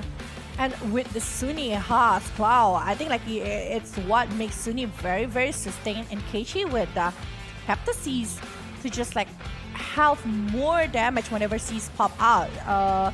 Using the higher dry and Violet along with Sunny respecting the damage that can be given by the Valentina by using that Radiant Armor is coming really great. But yes, this is the MVP presented to you by Samsung Galaxy S2, S23 Series 5G with match KDA 2-0 and 14 and match kill participation 94.1% and match GPM 591 Snowy. Wow, the mid laner, the anchor of this match, seems like Snowy can do it all, can provide cover, can provide damage as well, and she is building towards that nasty Holy Crystal. And of course, with the performance, with that kind of performance, this team may be very well, can be the underdog of this MWI if they are able to stay consistent. 2-0-14, 94% KP, like you mentioned, Velkhana, that is huge. That is huge. Yeah, very, very good positioning from the Eve, covering everyone. We can see from the highlight here how is actually Team Hawk giving a really good domination in the early stage because they are using the potential. This is a utility Valentina. They are taking over the Momentum Blast or Big Skill. But after several moments, like the real-world manipulation is actually the one who is helping Grayback Esports. This is still a very good moment, especially because the carry is the one that's getting the double kill. But I think like this is the moment when Arya and also Joy is being picked up because Joy is coming back into that kind of war and is being chased down by Violet, if I'm not mistaken. Yeah, I mean, again, take a look at the Snow XPs here. She immediately retreats and take a look at that re-engage with that real world manipulation, assisting, enabling his team to find the right counter engage. And it's just clear that this lady, the person is just intelligent in positioning, knows the game very well, and they should play around her more often. It is overwhelming, you know, you would try to stop one CC, but there is another CC that is coming. Even Anastasia, okay, I have Shunpo that's supposed to have immune against a CC and I can try to escape, but no, not with this lineup that is being brought by Team Grayback Esports. They are having so much CC that is overwhelming for the side of Team Hawk to actually handle that one. And real-world manipulation once again, opening up a way for the other player to just focus over the turret or even the base. And it's just like cleared completely, beautifully well. I mean, technically, every member, every hero that is drafted from the side of Grayback has crowd control. Yeah. The Popo and Koopa that can use the Biden Koopa triple sweep also knocks you up to the air. So again, every hero can crowd control, and that is, you're right, overwhelming for the side of Team Hack to somehow manage to find team fight. Remember, keys to victory, it was actually Team Hack who is in favor winning the team fights, but it seems like Grayback, they have an answer for this particular match. They know how to counter it, and that is GG for our second match. What a match. Yeah, they learn pretty quick, I guess, from the previous tournament that they were having together. They know how to control it back.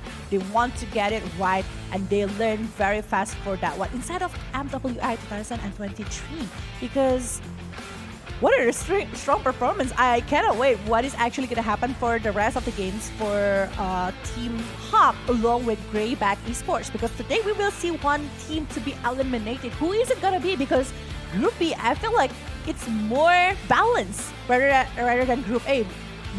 So let's see. I'm very curious who's actually going to happen, what is actually going to happen. But for the next match, we will be having MDH Esports from Vietnam going against Indonesian team here, GPX Basreng. GPX will be back for our third match, taking on a new team from the Vietnam. Can they find the dub here just like they did in our first match, or will the wild card MDH actually clinching the win, clutching against GPX?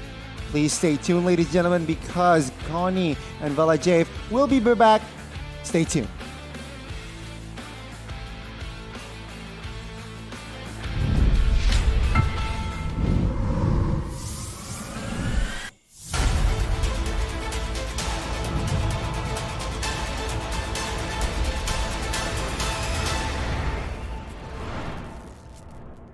Ready? So it all started when I was at a friend's party. Mia, can you send me that? Sure. Everyone keeps asking, Mia, can you send me that? even my French neighbor. I mean, all the time. Can you send me that? I'm not making this up. Hey, can you send me that? Everyone. Sure. Samsung Galaxy S23 series 5G. Pre-order now.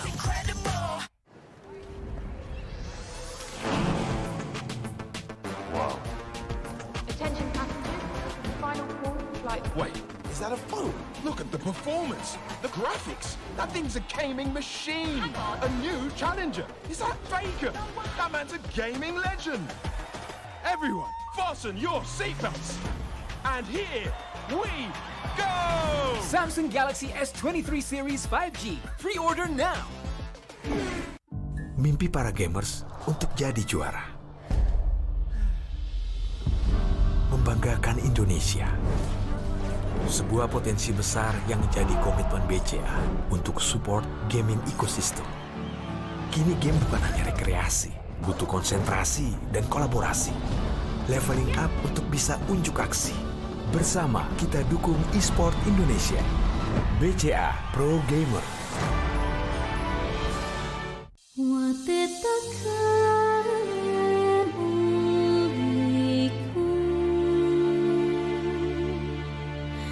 Nusantara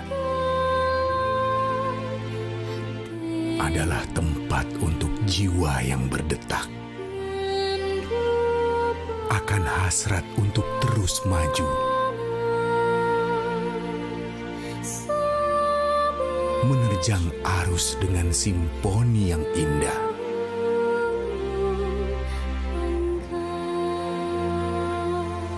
Nusantara adalah kumpulan jiwa yang mencintai bumi. Melukis sejarah dalam buayan Ibu Pertiwi. Membara, berkarya, dan percaya akan tradisi.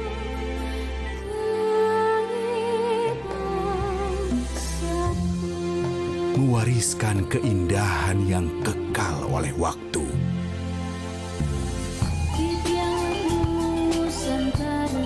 Bergandengan tangan, menjunjung harapan akan kayanya tanah Nusantara. Flora, fauna, alam kita.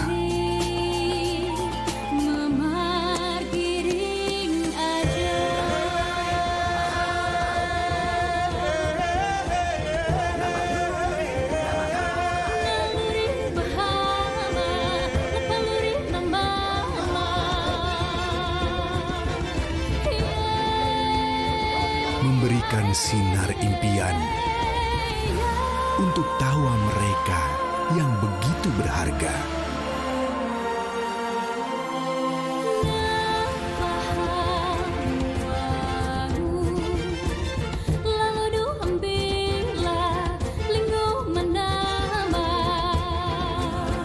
Jutaan jiwa yang bersatu dalam negeri ini bukanlah halangan untuk tetap berkomunikasi.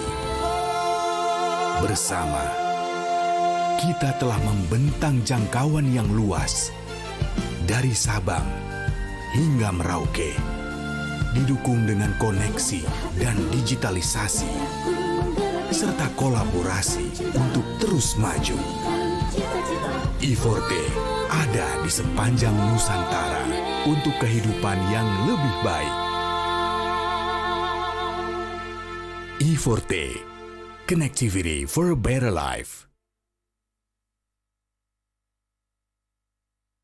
Berat pikiran. Plosa Citrus, daya semangat alam. Hisap, segarnya menembus kepala. Pikiran enteng dan lega. Plosa bisa kerok dan pijat. Masuk angin, mantap. Plosa Citrus. Warga plus 62 emang banyak maunya. Dari drakoran sampai banjir air mata. nonton action yang mantul, sampai nonton tendangan cantik. Maksudnya ini, mau nonton apapun, semua ada di video. Mulai dari yang bikin berbunga-bunga, keringet dingin, ketawa, sampai bikin gak ngedip. Jadi, nonton apa sekarang?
...2022 was a fruitful year for Mobile Legends Bang Bang Esports.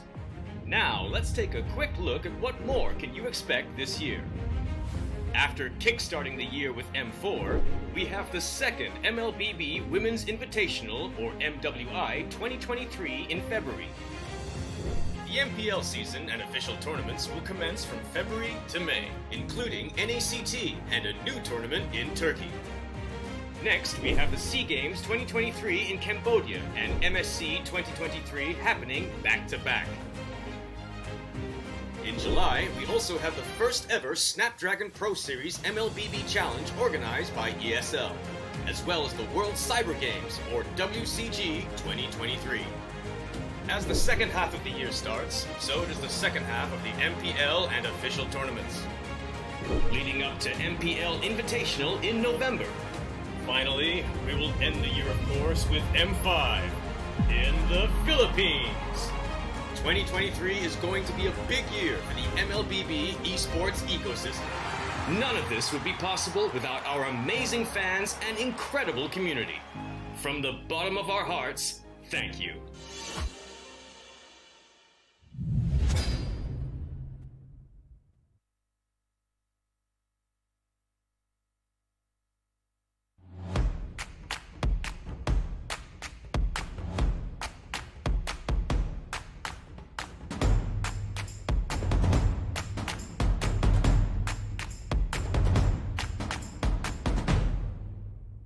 Ready?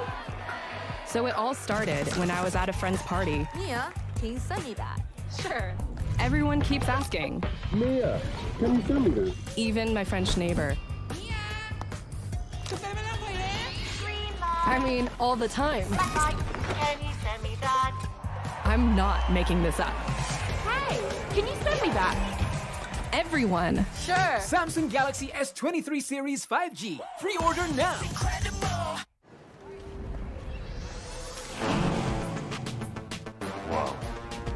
Attention passengers. Final call flight. Wait, is that a phone? Look at the performance, the graphics. That thing's a gaming machine. A new challenger. Is that Faker? That man's a gaming legend. Everyone, fasten your seatbelts. And here we go! Samsung Galaxy S23 Series 5G. Pre-order now. Mimpi para gamers untuk jadi juara. Membanggakan Indonesia. Sebuah potensi besar yang menjadi komitmen BCA untuk support gaming ecosystem. Kini game bukan hanya rekreasi, butuh konsentrasi dan kolaborasi. Leveling up untuk bisa unjuk aksi. Bersama kita dukung e-sport Indonesia. BCA Pro Gamer.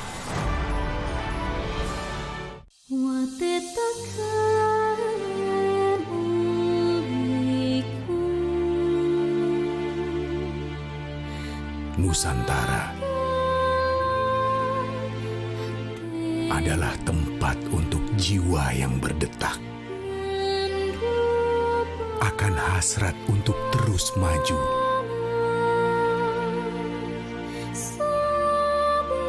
menerjang arus dengan simfoni yang indah.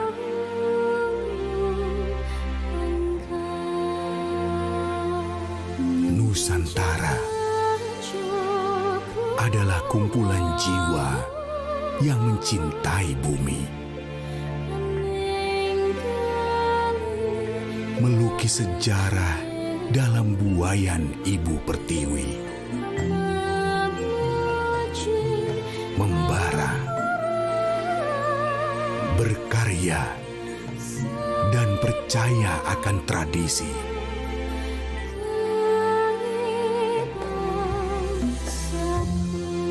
Mewariskan keindahan yang kekal oleh waktu.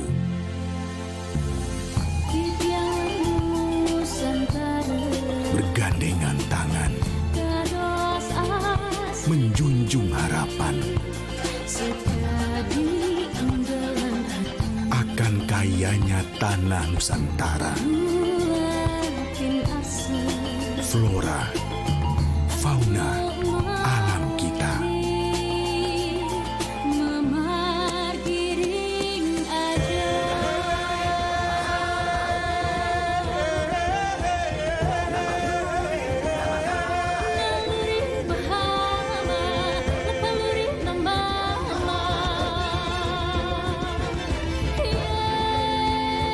Memberikan sinar impian untuk tawa mereka yang begitu berharga.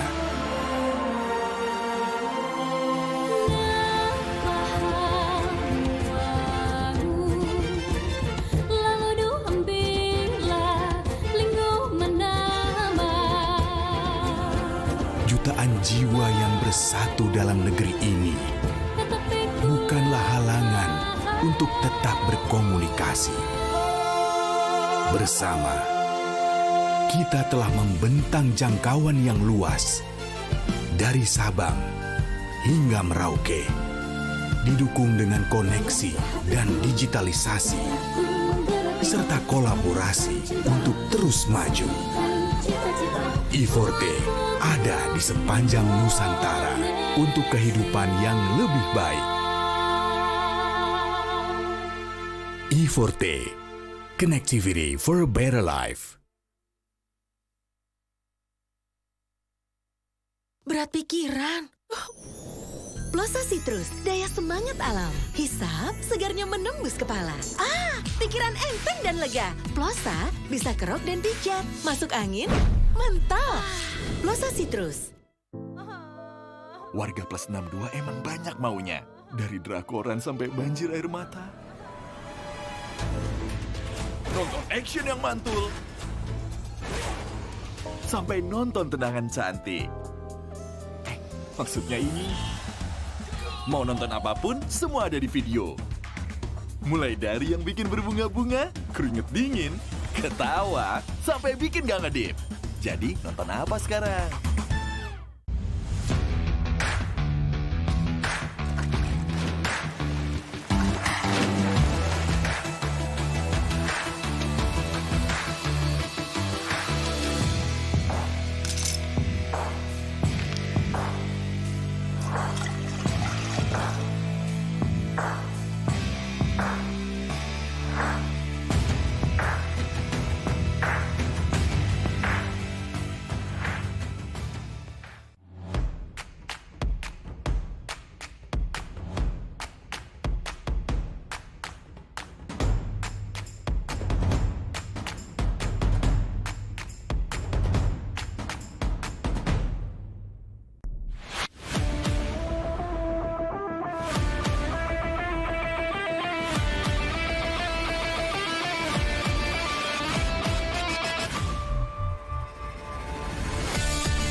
...2022 was a fruitful year for Mobile Legends Bang Bang Esports. Now, let's take a quick look at what more can you expect this year. After kickstarting the year with M4, we have the second Mlbb Women's Invitational, or MWI, 2023 in February. The MPL season and official tournaments will commence from February to May, including NACT and a new tournament in Turkey. Next, we have the SEA Games 2023 in Cambodia and MSC 2023 happening back-to-back. In July, we also have the first ever Snapdragon Pro Series Mlbb Challenge organized by ESL, as well as the World Cyber Games, or WCG 2023. As the second half of the year starts, so does the second half of the MPL and official tournaments, leading up to MPL Invitational in November. Finally, we will end the year, of course, with M5 in the Philippines. 2023 is going to be a big year for the Mlbb esports ecosystem. None of this would be possible without our amazing fans and incredible community. From the bottom of our hearts, thank you.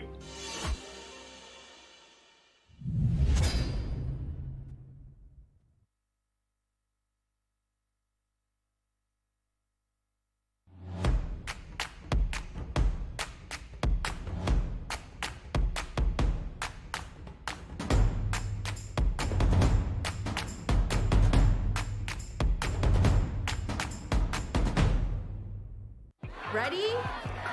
So it all started when I was at a friend's party. Mia, can you send me that? Sure. Everyone keeps asking, Mia, can you send me that? even my French neighbor.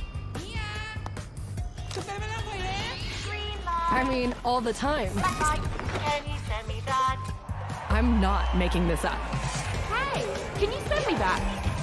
Everyone. Sure. Samsung Galaxy S23 series 5G. Pre-order now.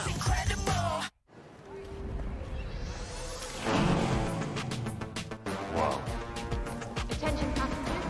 Final call flight. Wait, is that a phone? Look at the performance, the graphics. That thing's a gaming machine. A new challenger. Is that Faker?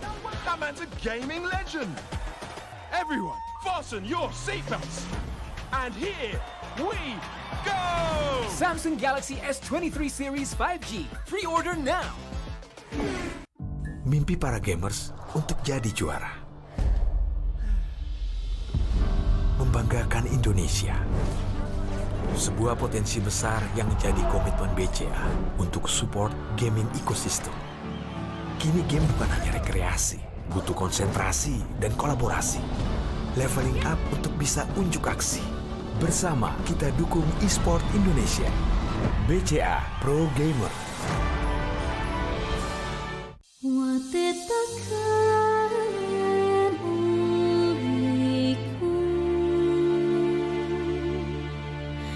Nusantara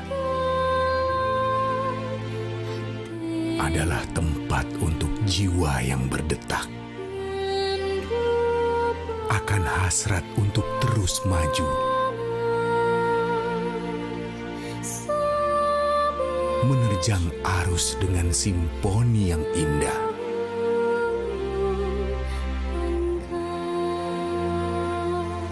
Nusantara adalah kumpulan jiwa yang mencintai bumi, melukis sejarah dalam buayan Ibu Pertiwi, membara, berkarya, dan percaya akan tradisi.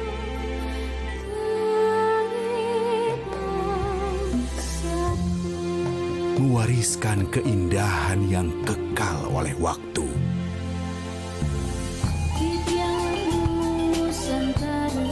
Bergandengan tangan,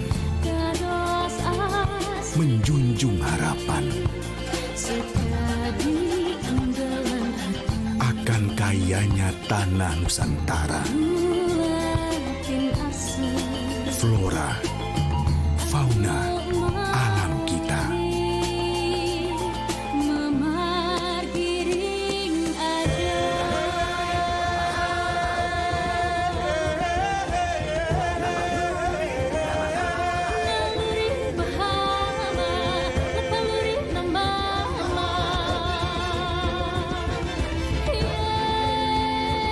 Memberikan sinar impian untuk tawa mereka yang begitu berharga.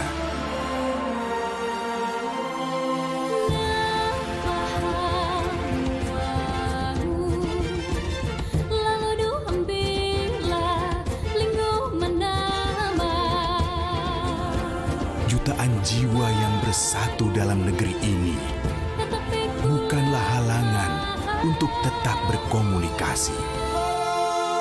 Bersama, kita telah membentang jangkauan yang luas dari Sabang hingga Merauke, didukung dengan koneksi dan digitalisasi, serta kolaborasi untuk terus maju. I4T ada di sepanjang Nusantara untuk kehidupan yang lebih baik. I4T, connectivity for a better life. Berat pikiran. Plosa Citrus, daya semangat alam. Hisap, segarnya menembus kepala. Pikiran enteng dan lega. Plosa bisa kerok dan pijat. Masuk angin, mantap. Plosa Citrus. Warga plus 62 emang banyak maunya. Dari drakoran sampai banjir air mata. Nonton action yang mantul. Sampai nonton tendangan cantik.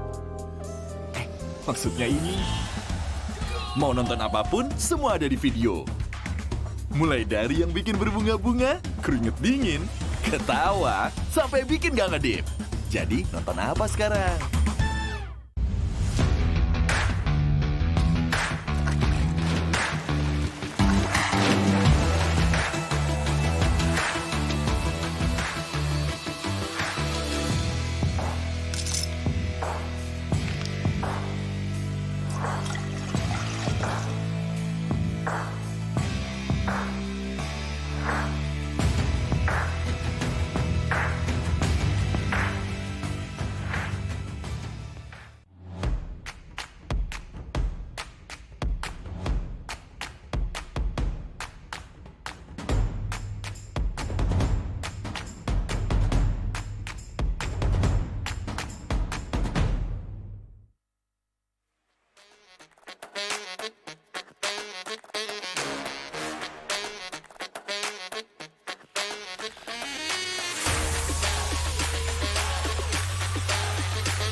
Will a team from the Mekong qualifier defeat an Indonesian favorite? We'll have to see here as MDH takes on GPX for our third match. Back with us here in the English desk, Goni, and as well as Velkhana. How are you feeling? It's super exciting because back again here for MDH Phoenix, actually, to be honest, we don't have any data regarding that. The Mekong qualifier is not in the stream as well. So I'm curious, deadly curious about how is the performance that they will try to bring inside of this MWI 2023, because definitely the opponent that they're facing is one of the strongest opponent inside of the Southeast Asia region for the women's competition here. So I definitely want to know what is actually MDH Phoenix preparing for GPX Basreng, because GPX Basreng, because they don't know anything about this Vietnam team, they definitely be cautious over every movement that they are gonna do inside of drafting or even in game. I mean, if we're talking about wild card, this is a wild card because, again, not much reference, meaning not a lot of data, not a lot of information that MDH can be researched upon. So it is going to be a tricky task for side of GPX. So I guess they are going to find a way to beat them mechanically, perhaps. Yeah, definitely. So they might be picking over the comfort hero from the side of GPX Basreng because they don't know what is the opponent gonna try to bring. Well, for MDH, it's actually easier for them because all of the GPX Basreng's matches is on the stream. They can find any. Yeah, the analyst definitely doing their job to actually giving something for the players to get on the game later. That's why I was thinking like these might be more slippery. This is like more like the 50-50 matches rather than what we are having previously from GPX Basreng against Velkhana, because right now MDH Phoenix have more upper hand based on the data going against GPX Basreng. So they need to prove the mechanic inside of the game. Will they be able to win over the laning phase or maybe the aggressive movement? But yeah, before we're jumping the third match, we will see what is actually what we've been through for the first two matches. GPX Basreng winning against Velkhana from Philippines and Grayback Esports winning against Team Hawk. Right now, we are going for the third match, which is MDH Phoenix going GPX Basreng, but later on, Gani. We have Velkhana taking on the Wolves again Grayback. And for our closing match of today, it will be the Malaysian team, Team Hawk, taking on the wildcard team from Vietnam, MDH Phoenix. Now, shifts our focus on our third match again. MDH, can they exploit the information that they have upon GPX? And it seems like with MDH, it will be Sa, Kaukutaka, Miku, Daisy, and as well as Crystal. Yeah, but the Crystal, if I'm not mistaken, she is one of a pro player coming from another game and right now playing for Mobile Legends. So she might knows a mechanic or maybe the idea over the Mobile Legends very well, and she might know about the strategy that they can try to bring up over this game. So it's a very interesting thing coming from MDH Phoenix. I really want to know what can they try to bring for this one, because MDH Phoenix is underdog from Mekong qualifier. And because we know that actually if we are talking about Mekong, we're definitely thinking about IDNS, right? Exactly. But they are the one who actually beat IDNS, which is interesting. But yeah, this is going to be the opponent from Indonesia. GPX Basreng with Puni, Elway, Chinchal, Caramel, and May. Oh, they're changing the lineup. They are changing the lineup. May coming into the fray. So remember, in our first match, Tal was on that coup for bringing some interesting, aggressive play style. But it seems like now with May, again, against a team that is unknown, perhaps that is also the reason why they bring May. They're bringing something. Yeah. But now, if we are talking about Awe and May, we know that actually the heroes are pretty much the same. Or MDH Phoenix, will MDH Phoenix actually do something regarding the hero from Awe and also from May? That's the question. But this is role prediction coming from MDH Phoenix. It's going to be Miku on the gold lane and Crystal going for the roamer, Lisa for the mid lane. DC is going to be for the EXP. Count Kuteka will be going for the jungle. It is going to be a very interesting approach from GPX here with the lineup of Chincha, of course, filling that gold lane May. Replacing Tal here for our third match will fill that roamer position. Funi will still be the anchor in that mid lane. Caramel, of course, fill in the jungler position, and LW will play in that EX. Remember the first match, she was on that Terizla and she was more than impactful. Yeah, a really good front laner and also opener for the side of GPX Basreng. But yeah, I think like MDH Phoenix, they might be surprised with this one, but I don't know. I'm still gonna be feeling for GPX Basreng, to be honest, because back again, I don't know the data coming from the side of MDH Phoenix, so I'm just gonna go for GPX Basreng. I mean, you are still 100% here as of 2 matches earlier, so let's see. With this match, will you be right again? So I have to jump on your boat here, Velkhana. I will agree that I personally feel that GPX might take this game, even though little to zero information is with MDH, but I personally feel they will beat them mechanically. Yeah, I think like it's still gonna be a very good question. Like MDH, what are they gonna try to do for this one? What is the thing that they will try to go for? Are they gonna be limiting the hero coming from the side of LW? Because LW, to be honest, the heroes that C is using is not a lot. So are they gonna be trying to do the same kind of concept that Grayback do to Team Hawk, limiting all of the XP laner? Are they gonna be trying to do that? Or maybe limiting the hero from May, because May and LW actually having like quite similar comparison of the heroes. So let's see here. That is, I feel like, the homework for the side of MDH here, with the information, a plethora of information that can be taken away from GPX. They need to also be very careful going to the drafts here. And of course, vice versa. I mean, GPX drafting against MDH, they really don't know what to expect. They need to play around themselves, moreover than to respecting bangs. But talk to me about the keys to victory from MDH. Yeah, here from MDH Esports, they need to maximize the unknown factor. Just like we've talked before, we don't know the data coming from MDH Phoenix. So they need to use that kind of potential to give the surprises towards Team GPX Basreng, because GPX was quite surprised by a new movement or any kind of draft that you guys can try to bring out from MDH Esports.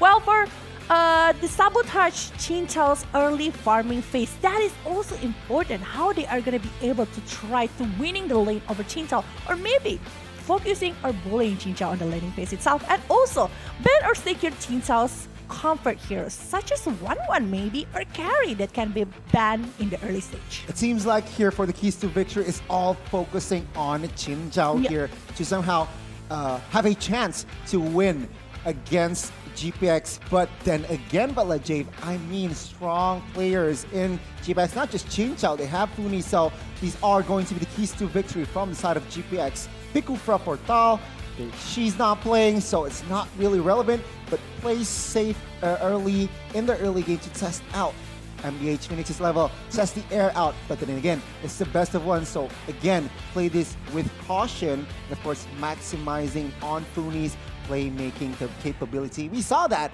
in our first match today. Are they going to be picking me or Eve? I mean, because we are purple. We're the same purple. But yeah, we will just jump to the ban and pick phase here. Okay, so GPX is on the second pick, which is gonna be trying maybe to open up some of the heroes. But I just realized that actually in the previous match, Hayabusa is being left out, not being picked or even banned. Yeah.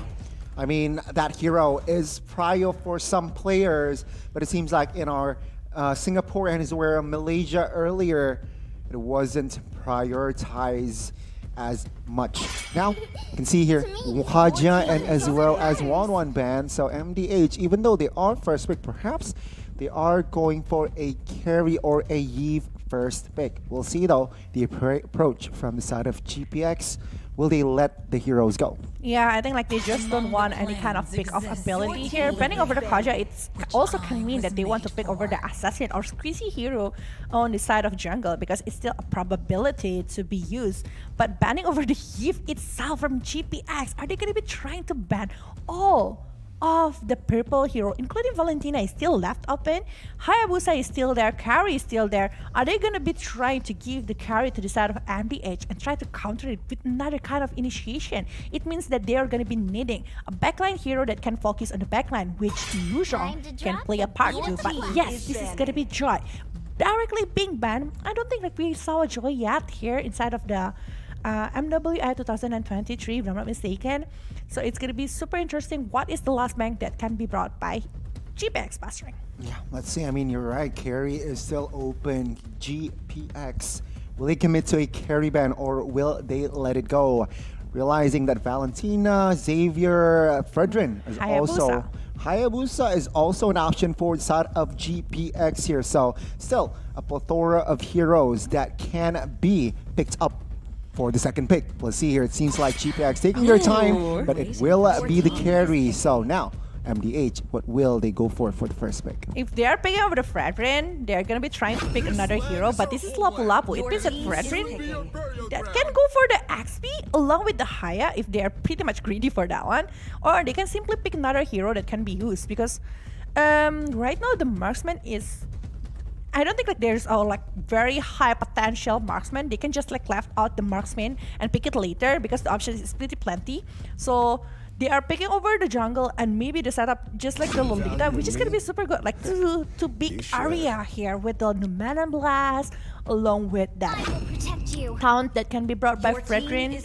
It's actually pretty good here from the side of Team GPX Basreng. Yeah, I mean, two solid picks overall here for our opening picks for the side of GPX. With that Lolita comes cover, comes opener as well with that Numenon Blast, but MDH seems like they have something brewing up in their kitchen. Estes shadow picked rather. Secured our Estes first pick, our Estes pick here in the very early stage. Exactly, and now we'll see here. Will they secure a marksman as well here? I mean, Beatrix can still be up for grabs. Or maybe a Lilia. Oh no, they are securing for tanky heroes here. Barat, Lapu Lapu. They have two big heroes along with Estes. Okay.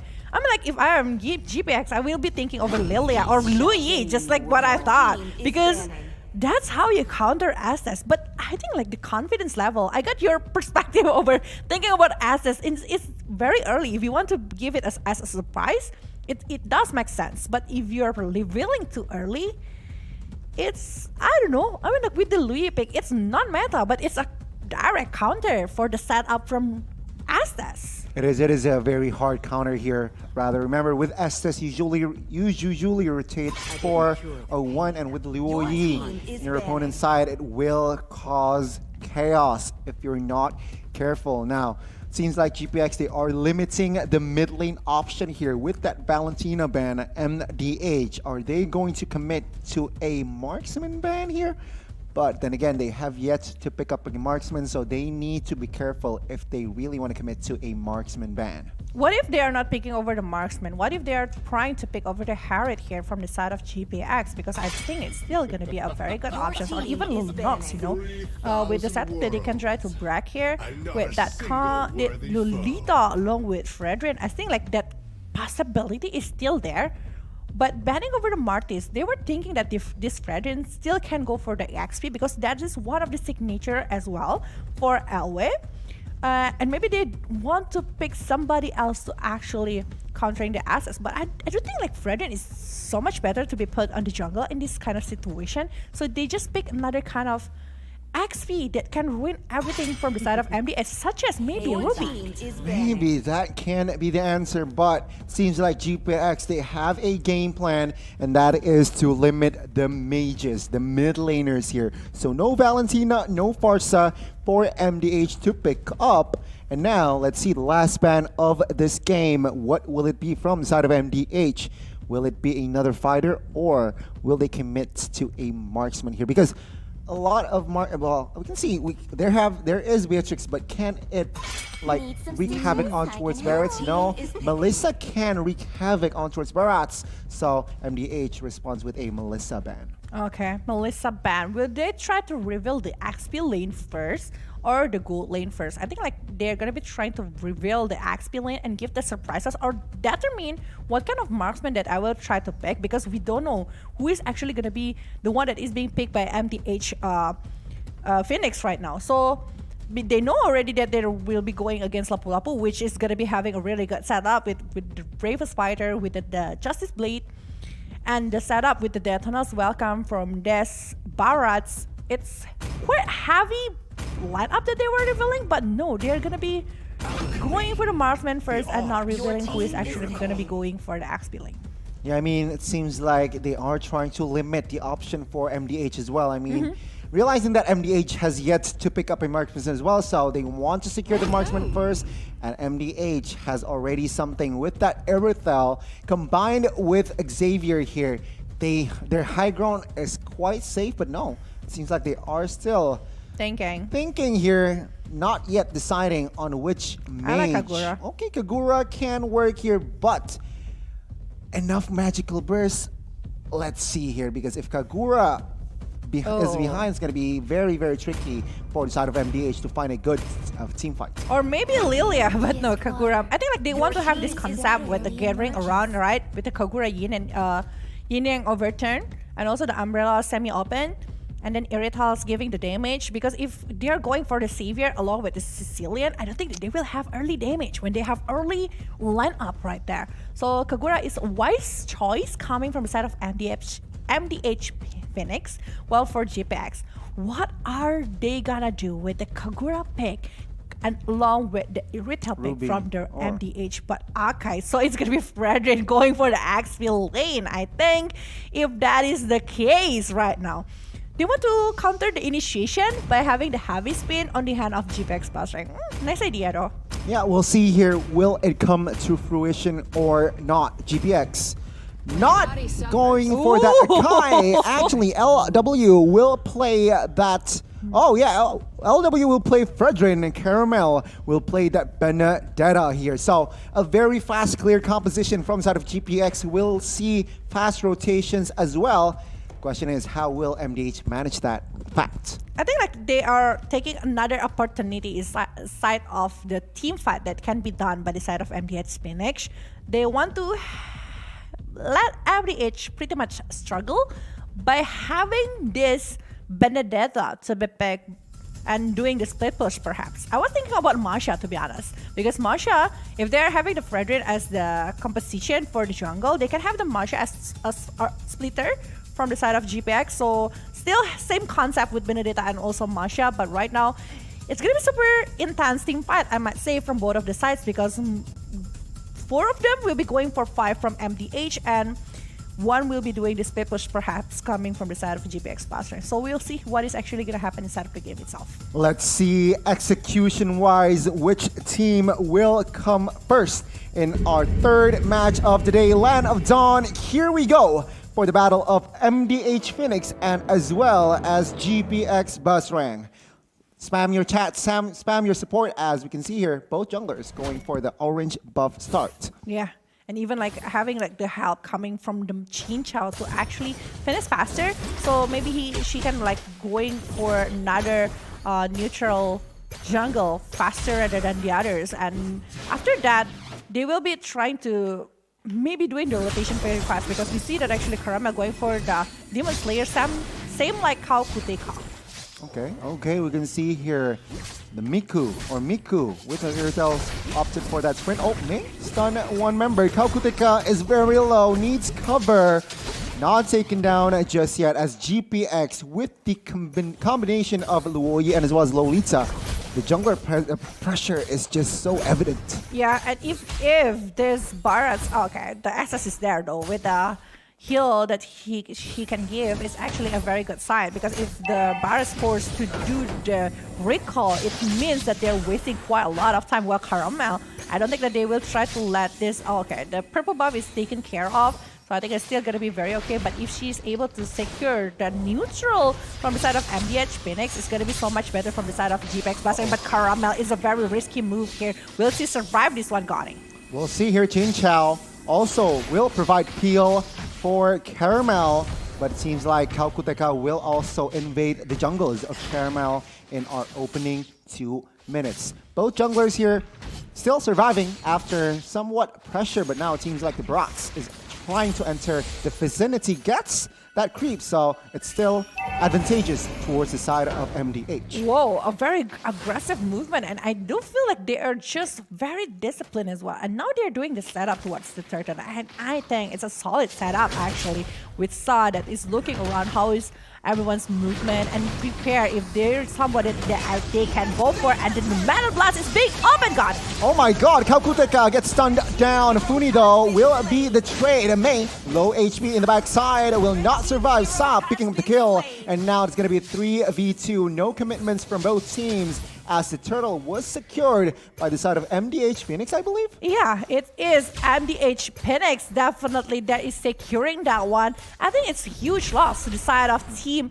GPX Basreng. They don't have a proper setup towards the turtle due the recall that needs to be done by the side of Caramel. And I know that actually they want to put this crystal aside so the rest of the player from GPX can get a kill, but that is not the case because of the presence coming from the side of Kalkuteka, from the Daisy, along with Miku that is so annoyingly giving the damage towards the side of GPX Basreng. And I think like GPX doesn't have enough early damage unless it's coming from Funi. We'll see here. The tempo has gone down. Now it seems like Funi, diversion play on towards the top side here. MDH, are they aware of this? Because Earthel is now quite vulnerable position. Numen Blast with no flicker catches one. Not enough damages yet, but in the backside, Chin Chow gets a lot of damage from that Kagura now. Funi is next on the chopping block. Mei, can she survive this one as 4 members is on this girl as Mei will not survive. Crystal picking up the kill. 3-4-0. MDH Phoenix picking up the trade. Oh ho ho, this is looking so strong. I might lose the 100% win rate right here, Goni.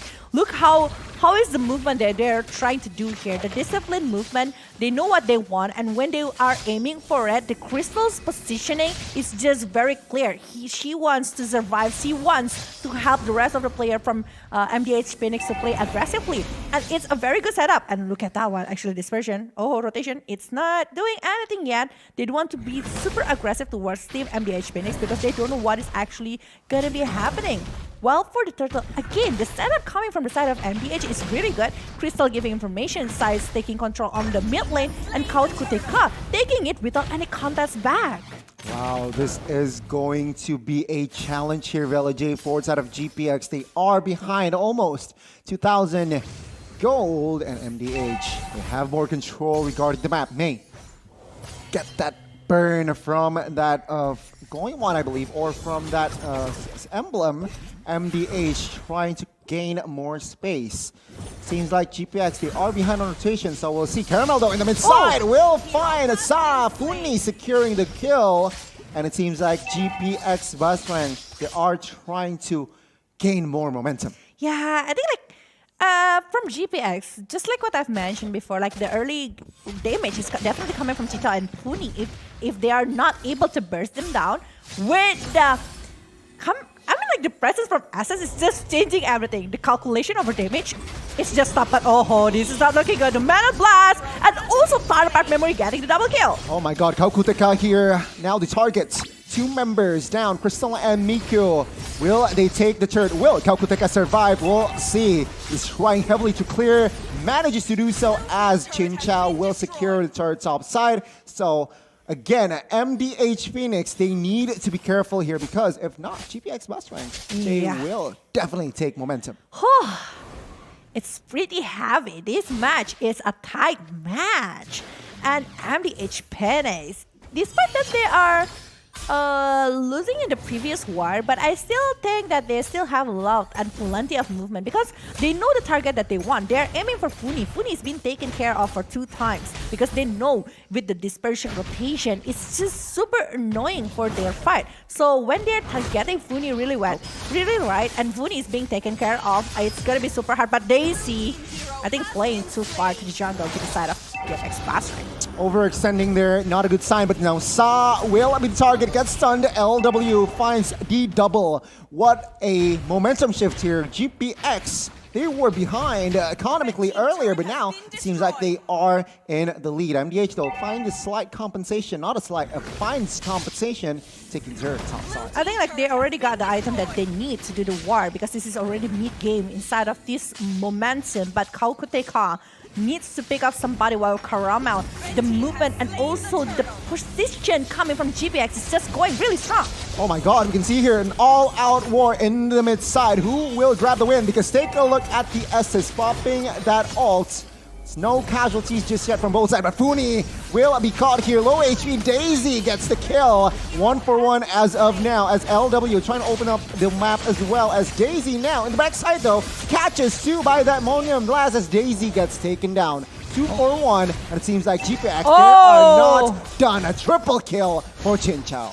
They're still aiming for the turret right here, but look at the damage. It's gonna be commented by Chin Chow. And it's gonna be Savage. One last hit, and there you go. A first Savage, maybe inside of LWI 2023. This is a Savage, presented by Google Sport. Chin Chow, she is merciless, finds the Savage on towards MDH, and this is momentum itself building towards the GPX side. Let's take a look at the replay. I think I do like the final blow in this stage because you know that Brody is just like having a very, very good open side to do all of the free hit that C needs. And the commitment over Flicker and the blessing of the Moon Goddess doesn't mean at all. It's just like not important at that moment because of the penetration. But Daisy, after that wiped out, I think like the rest of the players coming from GPX Basreng is just like, okay, force them to do something. Oh, Chin Chow, get the legendary! Oh my god, Divergent player towards the backside finds 1. Kalkuteka now in trouble without the Estes. Can she survive? The answer is definitely no. She will take the Doterno's welcome though, taking Caramel down, but LW will find the kill. 4 members in the Land of Dawn taken down by the side of MDH. Meanwhile, Caramel on the other side will be taken down as well as the Lord will spawn in the Land of Dawn. Sadly, it's the moment for the Lord, but Caramel is getting picked up, but she will be back in 7 seconds. So it's still going to be a possibility for GPX to set up for that Lord, but also still a possibility for MDH Phoenix to try to contest it back. Despite they are on the bad condition here, I might say that on the lower side condition because they are losing 5,000 gold lead to the side of GPX Basreng, which is a very good start because look at that one. Chicha already finishing off the 60% of HP of the Lord, and there's no other contest from MDH Phoenix because of the presence coming from LW and along with me. Look at the surprise! Diversion play. Oh, they commit to this. Let's see in the backside here. Let's hope find a blow. Everything pop. Human Blast as well, not connecting on towards member, but Kalkuteka almost gets taken down. And thankfully, there's an ult from that Estes, and now it is still 10 players. But take a look at the damage from Luoyi there. Earthel almost gets taken down. And also with the glowing man, I believe, from the hand of Funi, it's giving so much thanks here to the side of MDH Phoenix. Maybe glowing one along with Genius one because the penetration. I think it's only one combo coming from the side of Luoyi that is giving so much damage towards Miku. I think Miku needs to be forced to use maybe something else. But oh my god, another surprise is coming from GPX Basreng. Kalkuteka will be the recipient of a lot of damage. He will be taken down. And now, not yet though. Oh, there you go. May will secure the kill. Daisy is in trouble. Take a look at the backside. Crystal will not survive that one as now the base turret in the mid side will be the target. Can they defend this one? It seems like the answer is no. GPX will find the base turret in the mid side. Will be taken down and the Lord is gone. Despite that they were having the mid lane base turret right here, GPX Basreng with the next wave on the top lane. They want to proceed into the next inhibitor turret, the base turret of MDH Phoenix. But the Sa going in with the Yin Yang overturn. But Daisy able to secure Funi. Well, we see that actually Mei being cancelled over the Numanon's blast. It's 2 kills to the side of MDH Phoenix. Will we see a comeback here from the Vietnamese team as they manage to clinch their defense here, taking Funi and as well as Mei? GPX, they are now still with the momentum lead, but they need to be careful. They need to not overextend. They need to not overcommit, because take a look at the items here. Actually, Irtel is almost full build. Windtalker, Berserker's Fury, and of course with that Wind of Nature for that extra security. GPX still needs to be very calculative about the whereabouts or the approach next couple of minutes. Yeah, and actually it's Necklace of Durance to prevent the heal coming from the side of Astus that is being held by Funi. But Funi as the main target right here from the side of MDH Phoenix. I think Funi need to focus over defense movement, but another surprise is coming our way. Getting the mega kill, and how could they call? Will be the kill here for Chinchao with the legendary on her hand. And now they're forcing 5-4-3 here. The wave is coming to the bottom lane. The base turret will be the main target from GPX Basreng. Will they try to get Miko with the Numanon's blast that is coming in? Legendary for Chinchao. Oh my god, 3 down now. Can GPX exploit this fact? Now the base is going to be target Chinchao. Take a look at her. She wants to win this game, and does she succeeds? GPX winning twice here for today's match. Take a look at the happy faces from all the players. Congratulations, a nice try from the side of the Vietnamese team, MDH Phoenix. The calculation of damage coming from Chinchao. She definitely believes in herself. She definitely knows how to actually move everyone from the side of team MDH Phoenix. We know that actually the rest of the player from GPX Basreng at that moment was retreating. But look at her. Okay, guys, you're back. I'm flickering up. I'm getting the savage. And she got it. She is savage in real life. Definitely. The mindset that she is having for that kind of situation is just crazy. Because we know that actually MDH was using the potential really well. They're forcing Funi to be backed off most of the time. They're targeting Louis and also targeting over the Lolita. So the Lolita will not be able to use the Numanon Blast. But the movement that they're trying to do is not working really well after a lot of surprises happen from the Louis and also Brody. A very creative composition, a very creative playstyle indeed, Funi on that Louis. But remember, Velkhana, in the keys of victory, MDH, they need to shut down Chinchao early, which they aren't able to in that game. And we can see here Chinchao just popping off every time, especially after the mid game, after securing more items. She is more confident. And of course, that Brody, remember, Chinchao is collecting that Savage. That was huge. MWI 2023, that is a game to remember for Chinchao herself. But my goodness, what an action-packed day it has been. 3 matches, and I believe it's just so action-packed. Yeah, it is. A lot of movement, a lot of decision-making that is being done, and also a lot of things that is actually pressuring towards MDH Phoenix. The split push that is being done by the Benedetta, and you know what? The diversion that is actually diving in to the side of MDH Phoenix. And it's like, okay, we are coming from the ambush. Look at this one. Kau could take up. They were like having, we were having a really good time. This Baras is actually very strong, very, very tanky. The Datonos welcome is not really helping the Kau when the surprise is coming.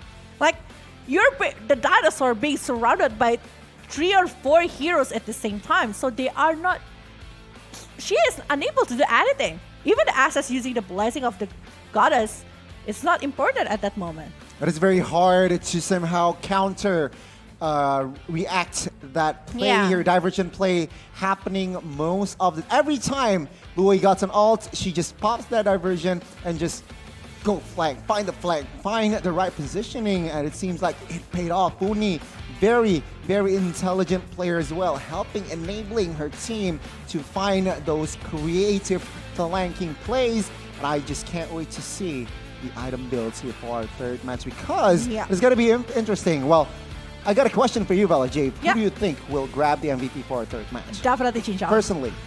Definitely Xin Chao. For me. Savage. Makes sense. I think it was the first Savage of MW 2023, but let's see here. Item builds. Miku, not a fun game. Yeah, it's very hard for Miku because I think like the damage that is given from Funi is actually bursting down a lot towards Miku, and I don't see any kind of item that respecting damage coming from the side of Funi. Yeah, I do understand that the rest of the player coming from MDH Phoenix is actually trying to shut down Funi. That's why Funi is getting like 5 deaths because they are focusing over that one. But at least I feel like still rope or anything, it's gonna be very good, or maybe even the shoes. I do believe that they are focusing over the critical damage. That's why Miku is going for the Berserker's Fury, Wind Talker, along with the Wind of Nature, respecting the damage that is given by Xin Chao. Because Xin Chao, after the Maleficor, Blade of Despair, Demon Hunter Sword, and Athena Shield, because she knows that actually this Sa playing really good. This is a big shout out to Sa with the Kagura. This is non-meta hero because Kagura is now, it's optional. It's optional, very optional, but they are using that kind of situation really well. But here you go. This is the MVP with 11, 1, and 2 KDA and 61.9% kill participation and GPM 929. This is Xin Chao as your MVP. Almost 8,000 match GPM. That is one to show off here from the gold laner of the GPX. And of course, not just full item builds here, she still built that Athena shield. So that shows respect. Yeah. That's just a very good, splendid overall performance from Xin Chao. Velkhana 61% KP, like you mentioned earlier. I mean, I think from the first match, it was also Xin Chao who got the MVP. Yeah, you are so right. 2 matches MVP here on stream for the side of Xin Chao. GPX, they need to, I think they need to just keep this player. But take a look at the highlights here. Yeah, I do believe like the first 2 turtle is just like a very good and solid setup coming from the side of Team MDH Phoenix. They are outplaying the rest of the player coming from GPX Basreng, and they are just like having a really good setup. But at some point, I think like because of the presence coming from Xin Chao, Xin Chao needs some items. Like Xin Chao's trying to get 1 or 2 items first. That's why like Team MDH, they are maximizing the potential to play quite early and punishing everyone from the side of Team GPX Basreng. But I think this is the thing. Like Electro Vinyl Blow, Numenon's Blast, everyone. And this is the savage moment because it's like Flicker coming from the side of Xin Chao to actually aim because he knows that the damage is going to be enough. Yeah, there you go. That's a Flicker forward, not backwards. And she just knows. She calculates it very perfectly, and this is just a diversion play from Fumi. More often, like, it's just so creative and just enable her team with the communication that they will have, and it's just a huge problem for the Brats to take care of. Yeah, it's not an easy task to do actually by Team GPX to do this kind of dive because back again, it's Irrital going with Aztecs and Kagura. Whenever you try to get close over that, you definitely gotta be punished. And the surprises, I think, also playing a very big factor here from the side of Team GPX Basreng because the diversion actually opened up a way and a highway even for the side of Team GPX Basreng to pick up the players. And when they have the upper hand in numbers, they're just like forcing the objective game by taking the base star or even the base itself. So there you go, a game that is being taken by GPX. I do think like they are improving in terms of discipline coming from the first match into this third match. They need to improve. I mean, MDH, remember, this is a wildcard team, little to information. So perhaps with that experience against GPX, one of the favorites of MWI, they can take something and perhaps they can take it on towards the next matches that they have to somehow, just improve. Yeah. But speaking of improvements, we are going to see Risk Velkhana and as well as Grayback here. This is going to be super interesting. I love both of them. I love how is the performance that they're trying to show in the previous matches. So I want to see, is it going to be Grayback from Singapore or Risk Velkhana? Yeah, that is gonna be winning this match. This is best of one, and single mistake will haunt you forever. Velkhana needs to play more good in the drafting. While for Grayback Esports, are they gonna be playing the same concept like previously? Got it. We'll have to see. Remember, Grayback just won their previous match here on stream, so perhaps they will definitely bring that momentum. But with Velkhana, they lost against GPX, so they need to bring something new here against Grayback. But on that note, Ghanaian as well as Velkhana, we'll have a short break, ladies and gentlemen, so stay tuned for our next match. See ya.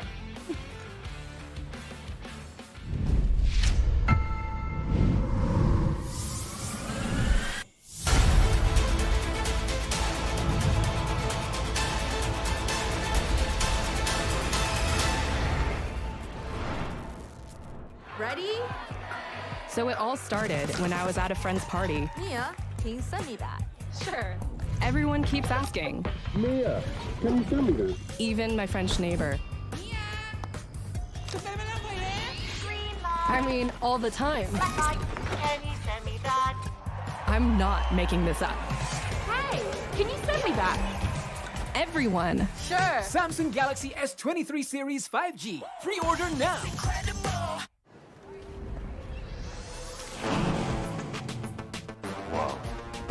Attention passengers, the final call for flight. Wait, is that a phone? Look at the performance, the graphics. That thing's a gaming machine.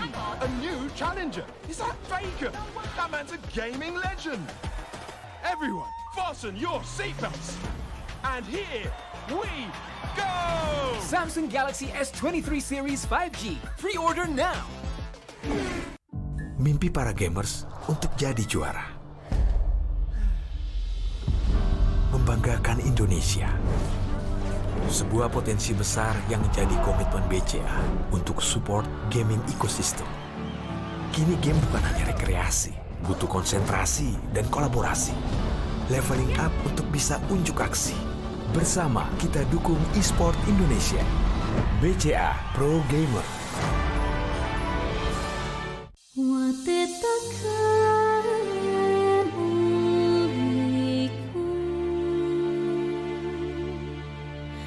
Nusantara adalah tempat untuk jiwa yang berdetak,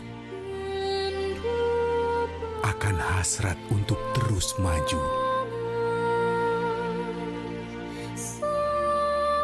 menerjang arus dengan simfoni yang indah.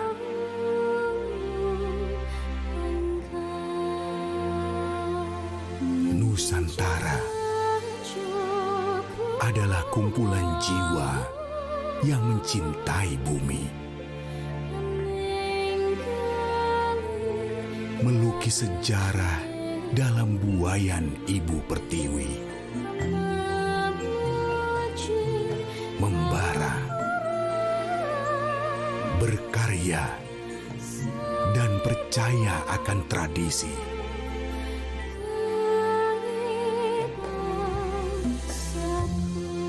Mewariskan keindahan yang kekal oleh waktu.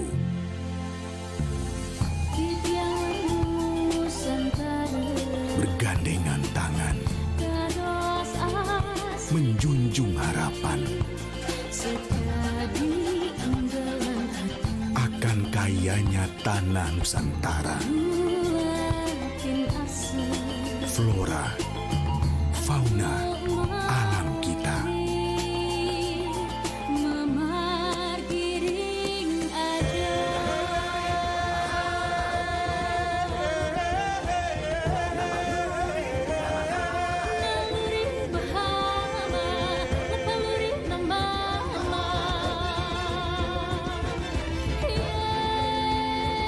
Memberikan sinar impian untuk tawa mereka yang begitu berharga.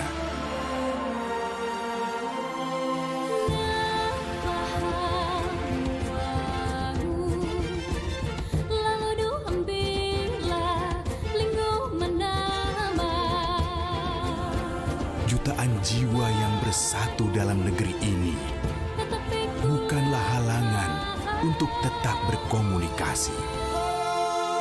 Bersama kita telah membentang jangkauan yang luas dari Sabang hingga Merauke, didukung dengan koneksi dan digitalisasi serta kolaborasi untuk terus maju. I4T ada di sepanjang Nusantara untuk kehidupan yang lebih baik. I4T, connectivity for a better life. Berat pikiran.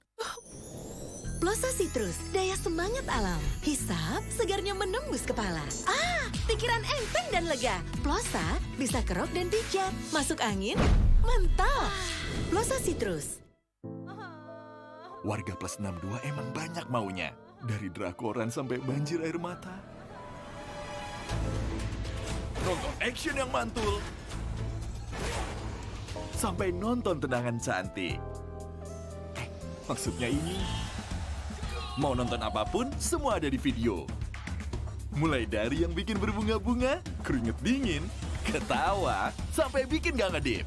Jadi, nonton apa sekarang?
...2022 was a fruitful year for Mobile Legends Bang Bang Esports.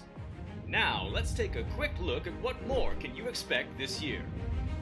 After kickstarting the year with M4, we have the second Mlbb Women's Invitational, or MWI, 2023 in February.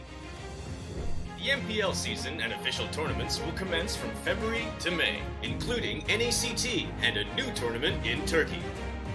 Next, we have the SEA Games 2023 in Cambodia and MSC 2023 happening back-to-back.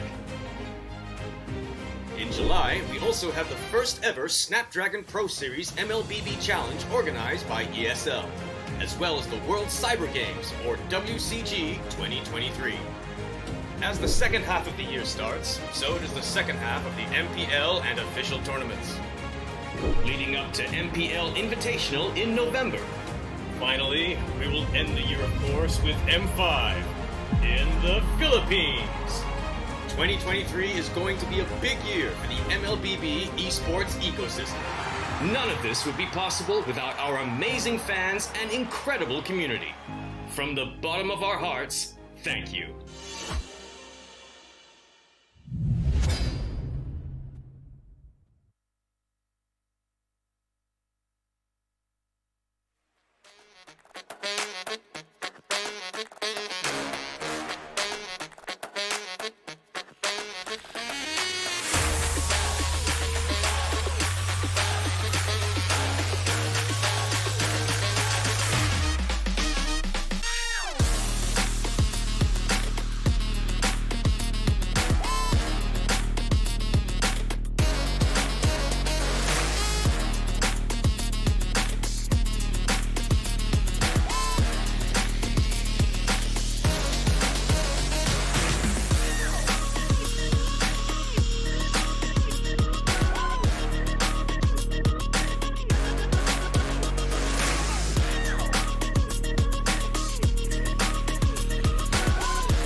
The Wolves are trying to prove themselves that they can beat Risk Velkhana.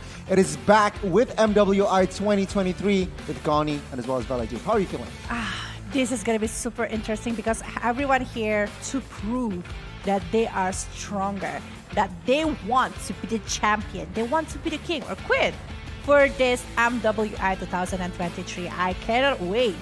Even like I have this feeling I want to go to the playoff because it will be held offline as well.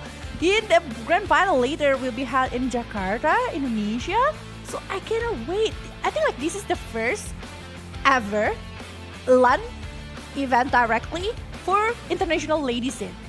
This is just like what is one of my dreams that come true from this MW 2020. Thank you so much, MWI, for making this happen.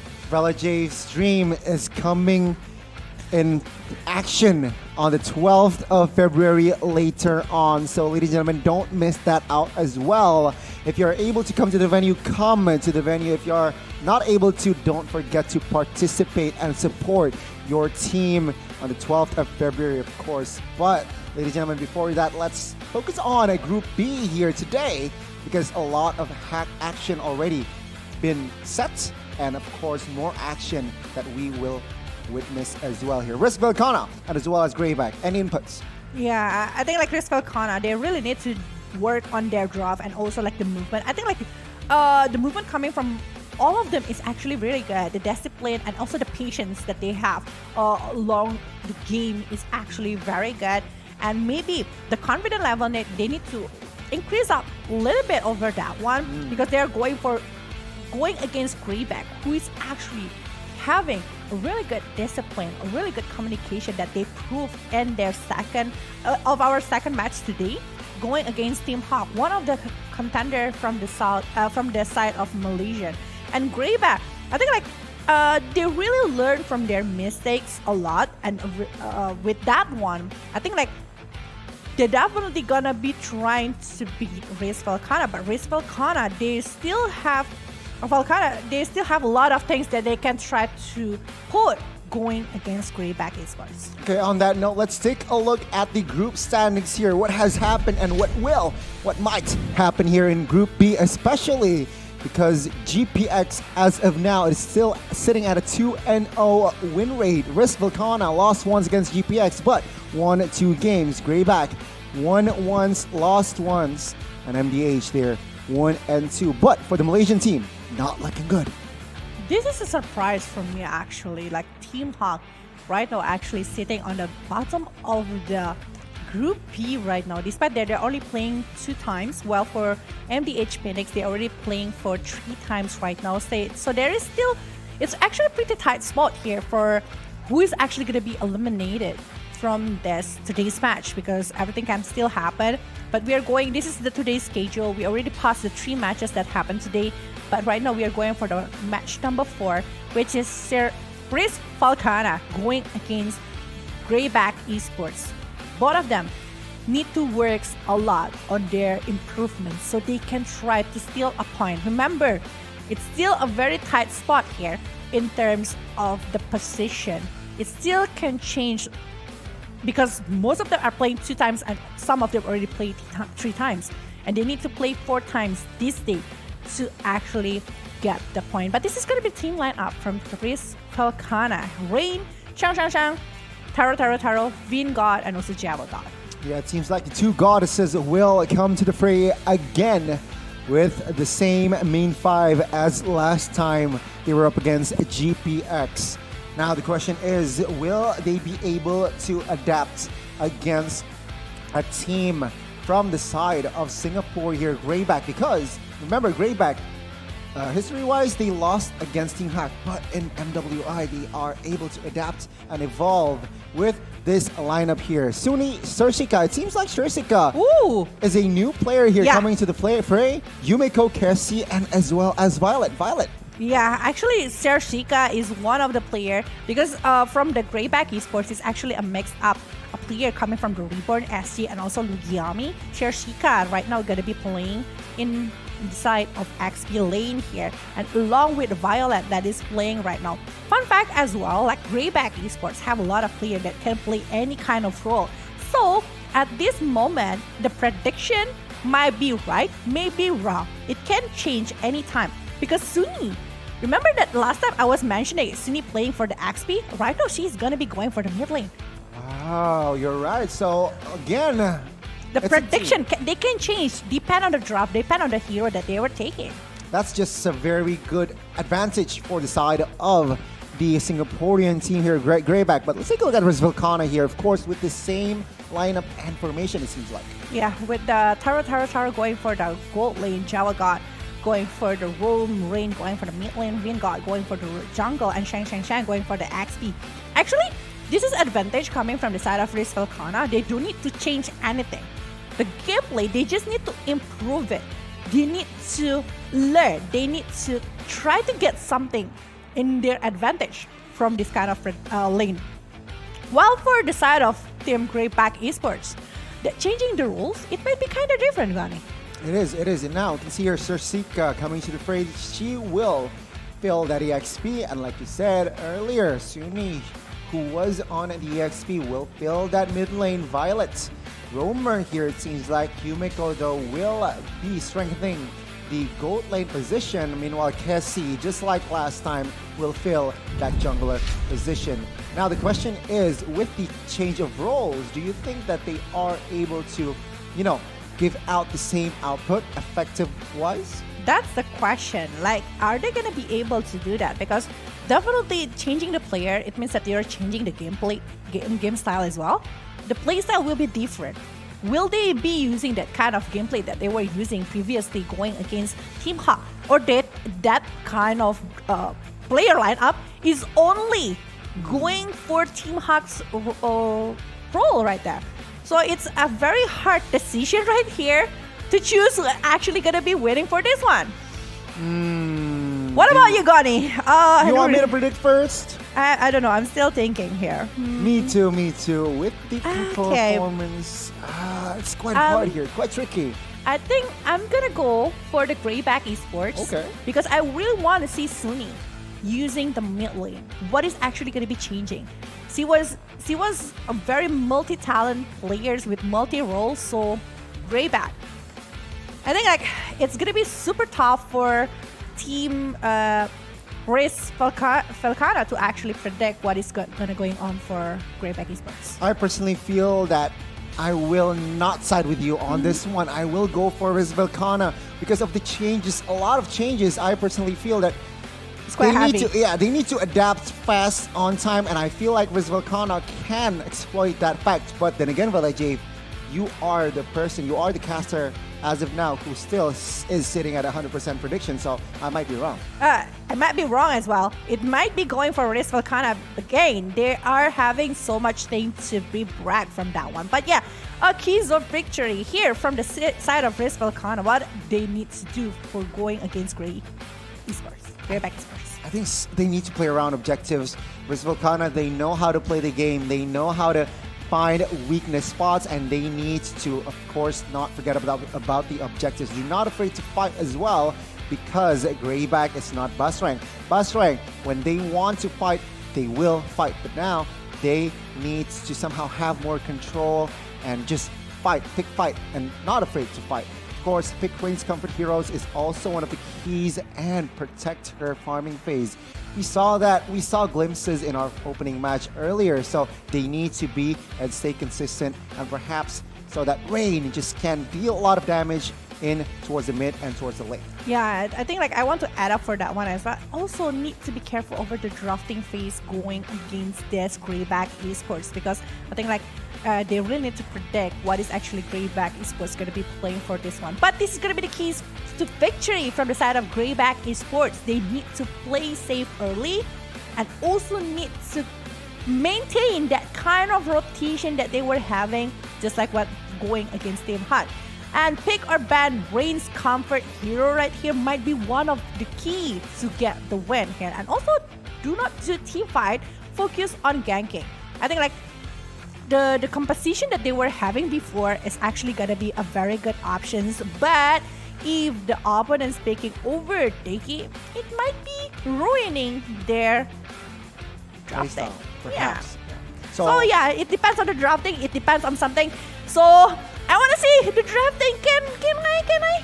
Yeah, we'll have to wait and see. We're just gonna jump towards the gaming house first very soon here, but this is gonna be your official main 10 females that will enter the land of Dawn here. It's gonna be interesting to see Sursica coming to the fray. What will she bring into the lineup here? What playstyle she brings? But this is gonna be the gaming house for both of the teams here, as seems like Velkhana will have the blue side. Grayback this time will play on the red.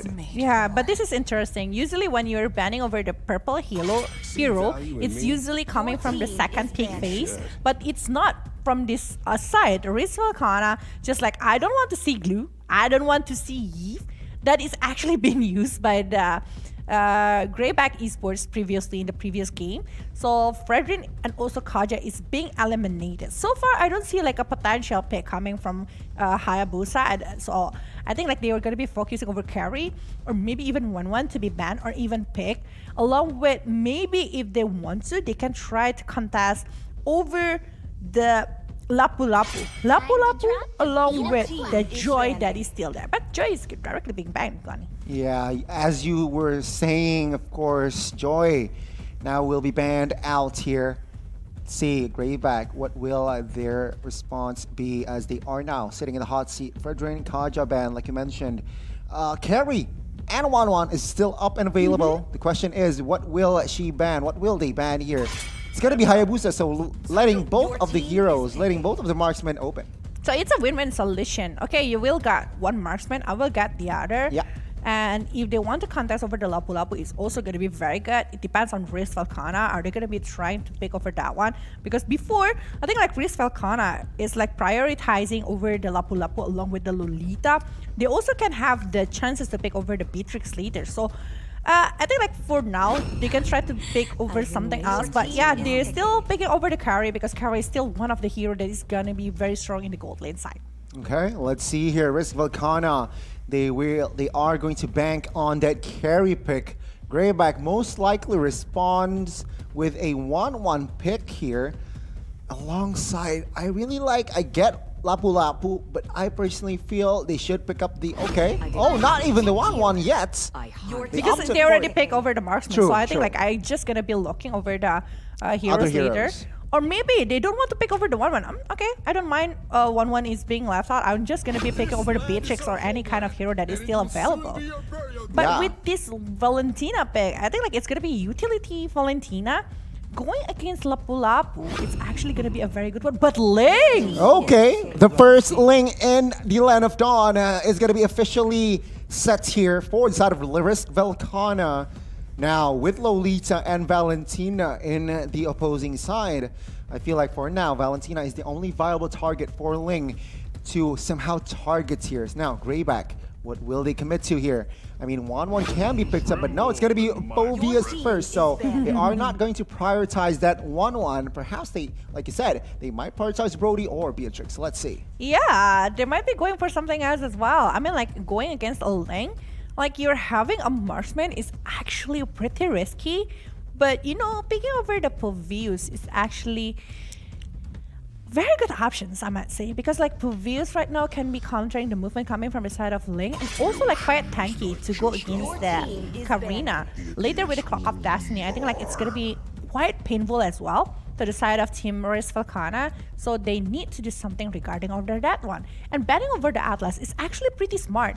They don't want anyone to actually stop the CC from the Lolita. They don't want to be picked off by the Fatal Ling as well. That's why they're banning over it and banning over 1-1. They're limiting the marksman right now. Okay, they are trying to limit the marksman here quite naturally. And okay, a Lunox ban comes through, realizing that they are low-key having a tanky composition, and Lunox might just melt that tanky composition. So they are saying no to that Lunox, especially you already have to deal with carry in your opponent's side. Let's see here, Risk Velkhana, one last ban. Will they commit on towards another marksman here? It's a possibility, banning over the marksman or even the jungle, that they don't want to go against a Ling here. I mean, like Link is just quite annoying, but going against Martis is also going to be a quite hard time because of the Mortal Coil along with the Asura Aura. But I don't like the Moskov or even Beatrix pick here because if it's Moskov, like they will be having quite similar attack speed here. But the Faramis pick, oh my god, they want to have a team fight situation here. This is quietly the same concept, but it means that the Valentina will be going for the jungle? It might be the case. Valentina jungle and Faramis mid, Lolita roam. So Marksman last pick. So it is going to be a crazy composition here from the Wolves in this match here. Whereas Velkhana, they need to figure out something fast. It seems like they are going to pick a safe mid lane here. A very reliable, viable option. That is Xavier. Very strong in the mid game. Very, very deadly. Donning Light and Cho for that extra crowd control with that Jet Kundo and as well as Wave Dragon. But the Faramis pick actually changing everything from the side of Team Grayback Esports. They have a lot of possibility here. I still wonder. It's supposed to be the Valentina going for the jungle, but the Beatrix is predicted though. Like it's gonna be picking over the Beatrix or even the Moskov. I think like both of them are just like going really great here. But I don't know what is actually gonna happen. Like the Lolita combo with Varamis Valentina, I think it's got quite overwhelming, but if and only if Risk Velkhana will be able to secure the kill or maybe the farm that they need, they will be winning a lot in terms of big team fight happens. Or pick-up combination, maybe. I agree. So let's see and witness for ourselves here, Vela J, for our third match of today. Risk Velkhana will take on the Wolves from Singapore, and that is the Grayback. Who do you got, ladies and gentlemen? Spam it in your comments section, and of course, support your team, support your country. Who will be our queen? Because both teams, they are here to prove that they are the best. Line of Dawn, here we go. Let's see the conclusion of this match. Oh, the conclusion, the movement that they will try to bring for this one. It's for members helping Kishi to get over the purple buff, so no one's actually going to be trying to steal it. Well, Vingod here will be going for the orange buff first, so they're securing the orange first before going for the purple. So the rotation for the lane, it will be going for the XP lane. Well, maybe for the Valentina, Violet here. Some movement, like it's the presence coming from Suni here. But I do feel like with the Lolita really needs level 4 faster from the side Grayback Esports. Well, for the side of Raingod needs Fuck Off Destiny to be finished before minute 4, I guess. Yeah, we'll have to see here already. Early rotations, early trade in that mid lane earlier. Cho forces Cho to recall, but now bot side, they need to be careful. Potentially 3v2 might ensue here. Jewel God. Okay, no commitment. Suni trying to open up the map here. Pulled back. Violet does not find the stun. No actions. No significant actions just yet. Yeah, I think like they will be doing this until they got one certain point that they do that. Okay, we have enough damage to actually pick up somebody or doing the initiation. But before that, I think like we're gonna be playing pretty safe. We don't want to overcome it unless we're sure that we will get the sure kill from the opponent side. So I think like that is the idea that they will try to bring from this kind of situation. Just poke the damage, give the pressure, but not dive too much to the side of the opponent side. But Casey already getting level 4, which is a very good condition right here. And they are having the setup ready for the side of XP lane. And jumping in the big war here from Vingod. Yeah, one-man setup here for that turtle take. We'll see here. Demonic Force popped. Xavier popping that as well. Casey was to secure that turtle comfortably. Now Tempest Blade popped as well. Chersika with that Demonic Force trying to find a member. But first blood in the back side. Actually, bot side. Solo kill on towards the Beatrix for the hands of Risk Velkhana. It's a very good first blood actually. But this is gonna be taking over the purple buff from the hand of Link. Wow. It's gonna be a pretty heavy movement from the lane without the purple buff going in. That is going to be a crucial component there. Without purple buff, Link cannot do much. So let's see how will she handle it. how will Grayback exploit that fact as well? As now it seems like it is just tempo gone down. But take a look at the gold. It's actually Velkhana leading, but take a look at outside wave dragon already combined with the damage from Taro. Venegard with execution there, finding the kill on towards Violet. I think like Velkhana doing a really great job by picking off the heroes coming from the side of Grayback Esports. Grayback Esports, I don't think like they have a proper movement that can be brought from the side of Velkhana unless Casey is joining war, because they really need the damage. Like Sunny is okay. She is a Varamis that actually quite painful, but not that kind of bursting. It's more into the continuous damage, poking damage continuously to the side of Velkhana. While for the side of the players from Velkhana, they easily run away with the Shang. They can use the maybe the bravest fighter to go somewhere else. Vingard that easily go with the Prince Voice, but here you go in the bottom lane. 3v1 gank here. Shursika will not survive that one.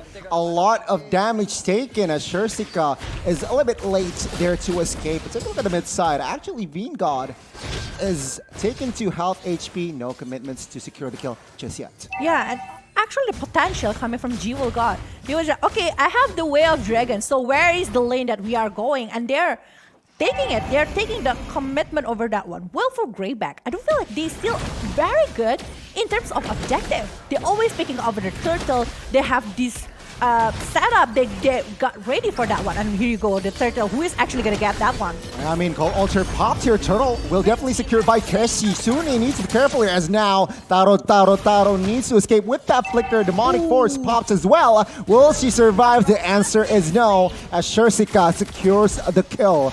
And now Velkhana, they need to be careful because Grayback, they are stepping on towards the gas here, trying to find a play. But oh my god, they're engaged in the mid side. Violet taking a lot of heat, still surviving now. Shang flickers away as well. Will she survive? Yes, she will. Yeah, but the lane doing a really great job. They know that they cannot force the war right now. So split push is the key coming from Velkhana. They're doing it right from the side of Velkhana, and they will got one turret in the top lane, which is going to be a very expensive since it's the first turret in the Land of the Undead. It's been taken down in the hand of Velkhana. And the Clock of Destiny just done in the hand of Rain God. This fight is finished by 5 minutes, but in the bottom lane, Way of Dragon focusing over Shursika. It's revenging the death coming from Kari previously. Miscalculation there. She thought Taro was alone, but Jewel God with the clutch Way of Dragon manages to find the outplay now. Bot side turret will be taken down as well. So that's 2 turrets here taken down by Grayback. No, by Velkhana. Less space here to maneuver around the map. And now Velkhana with a 3,000 almost gold lead as well. They need to find more objectives. Perhaps the mid outer turret should be their next objective. Yeah, if they want to go for the turtle, definitely going for the mid lane turret is one of the way to set up another turtle here. Because Velkhana, they are unable to secure 2 turtles in the first 2 turtles that already been taken care of by Grayback Esports. Wow. For Taro, I don't think like it's the third item that is being done by her. She's having the golden staff and also I think with the corset side, but in the top lane, Devil God, I think it will be the target. Oh my god, Wave Dragon connecting on towards one. Sunny will pop that Cold Altar as well. Numenum Blast not really catching anyone, but take a look at Rain God trying to find the plank, and Dawning Light connects on towards one. Not enough damage to take him down just yet. And now Vingard will secure that kill as Sunny goes down. She looks for more. Temperature Blade has yet to be popped. There you go. Will she find the double? She will. Not the triple just yet as Grayback is in time to retreat. Yeah, Grayback unable to do that kind of movement. Now the setup is on the hand of Velkhana. I don't feel like Taro right now is just like very free because the presence coming from Jewel and also like both of them playing aggressively and very spatial, unable to connect to the side of Velkhana player, and the bravest fighter from Shang pushed them back to the second turret. Very good pressure here maintained by the side of Velkhana here, taking that orange buff also in the head to away from the side of Grayback also means that they are able to have more control regarding the map. Now, 7 minutes in, any inputs here, Village? Okay, but I see like right now the things that they were planning in the plan that they were preparing is not working really well from the side of Grayback Esports. I think like they're losing over 4,000 gold is because of the presence coming from Ling as well. The split push that she is doing. They were planning to get a 5 versus 5 situation, but that's not what Risk Velkhana think. I want to pick up, and there you go, another Way of Dragon securing. Make sure that they will get the kill. Well, Grayback only taking one target in battle. Take a look here as Risk Velkhana. It seems like they are just having fun at this point because with the space that they build, the gold lead that they have established as well, it seems like Grayback, they can't really play around something, but now this might be a mistake. Jewel God, a little too overextending, still has the flicker to escape. And now, Risk Velkhana, with this lead, they need to be careful as well because Grayback, they can find counterplay if Risk Velkhana makes a mistake. Oh, are they losing in terms because they are lacking of damage, or because Risk Velkhana is actually pretty strong? They are trying to open up a lot of damage, but they're unable to finish them off here. Grayback Esports looking for chances here to steal over the Lord, but no one is actually committing over that one. Tempest Blade, will that be open? Oh, we'll see here. She is low though. Will she escape? Cersika will find the kill. With Dragon connecting, not follow-up damage just yet here, as now you can see here Taro gets taken down. Valen trying to find a kill onto Shang. Shang does not succeed, but Yumeko confirms the kill. 3-0. This is the Wolves finding their momentum. This is the Wolves getting angry. Oh, but they are not done yet. Look at that one turret. It might be 2 turrets. There is still a catapult in the mid lane. Oh, Rain God, what are you going to try to do here? Are they going to be open another downing line? But Way of Dragon, and it's open in the middle of the cold altar. The only better station as well is actually set up the kill, but Jowl is jumping in. Tapas of Blade. But there you go, the IMU actually focusing on Rain God, but Keishi is the one that's being picked off! Win of Nature clutch there by Yumeko, securing a kill onto its Taro. It's a scrappy, messy fight between these two teams, but it's still Grayback now holding on to dear life and equalizing economically. And we can see here earlier that Risk Velkhana, it was them struggling to find the right team fight. Yeah, the cult altar actually making it harder for Risk Velkhana to do something regarding the damage. I think like they're sticking together, they're going for the plan that they are aiming for. And with the aiming over Vingard in the early situation, actually making a lot of sense, you know? Okay, we don't have the Ling who's actually... Okay, if they don't do the war, they're definitely going to do the split push. And without the Vanguard, I think like they are more confident to do the war. But here you go, Way of Dragon already being popped, but there's no casualties. Not yet here. The connection wasn't really good per se there. But Vanguard here trying to find a way towards the mid side. Dawning Light opening up the map as well. Risk Velkhana 11 minutes in here with a 2,000 gold lead here. Seems like now... can go either way. Grayback. Oh, Chrissy finding the Xavier's ult there. Dawning Light, we'll see here. Will it be used to perfection? Who is actually going to be getting the Lord? That is the big question right now. Who is actually going to be having a better setup? But here you go, Bravest Fighter, Way of Dragon, opening up everything that they can. Downing Light is actually pretty painful, but there's no other follow-up though. So we can see the dominance coming from the side of Grayback Esports. Oh, Dominant Force there in the backside, but Shang will go down first as Cersika will not be able to find Taro. Will she? Gets it! Oh, under the turret. Taro finds a kill. It will be at the end of the day 4 members for side of Risk Velkhana there, 4-4-1. That's a huge trade for Risk Velkhana. Let's take a look at the replay. I think it's pretty messy. We can see that actually they really want to get a kill over Jewel God, which is not a good idea with the Shunpo and everything. And no one is focusing over Taro. She is the main target. She is the main character here at this minute. But they are just like unable to finish her off and let Vingard along with Jewel God distract them with that kind of moment. So right now, Risk Velkhana again having the upper hand to try to set up everything. They got the Lord already that will be marching into the mid lane, I believe. which is going to be very good for them. Look at that carry. Demon Hunter Sword, Wind of Nature, Golden Staff, Corrosive Sight. It's almost full item. And if she's making over the Athena will be perfect. She is on her way towards that Athena shield. But take a look at the Mystic Field. That's huge. Soon he will pop that Cold Altar here. Yumiko might not survive in the backside. She will go down as now, one by one, the team from Grayback is in shambles. As now the Lord is pushing in the mid side. 3 members just defending. Is this a good sign? There's Velkhana. They're not forcing it. A very disciplined play. They are going to take the base or top side first. Yeah, but the top base turret will be taken care of along with the mid lane one. But in the bottom lane, we can see a lot of damage. But oh, the downing lane is actually pretty painful. And oh, Violet still able to go back a little bit. Demonic Force forcing everyone. But Taro, with the attack speed that she's having, she's leading everyone from the side of Grayback Esports. Still trying to defend it. What is actually going to happen? Violet, they're using every single resources that they have to hold it. Violet down. 2 members just defending. Keshi will survive with practically low HP. Never mind Rain God. The magical burst connects and Yumiko with the clutch flicker is able to survive. Can they hold on here with just Yumiko defending? Not enough manpower here or woman power in the vicinity.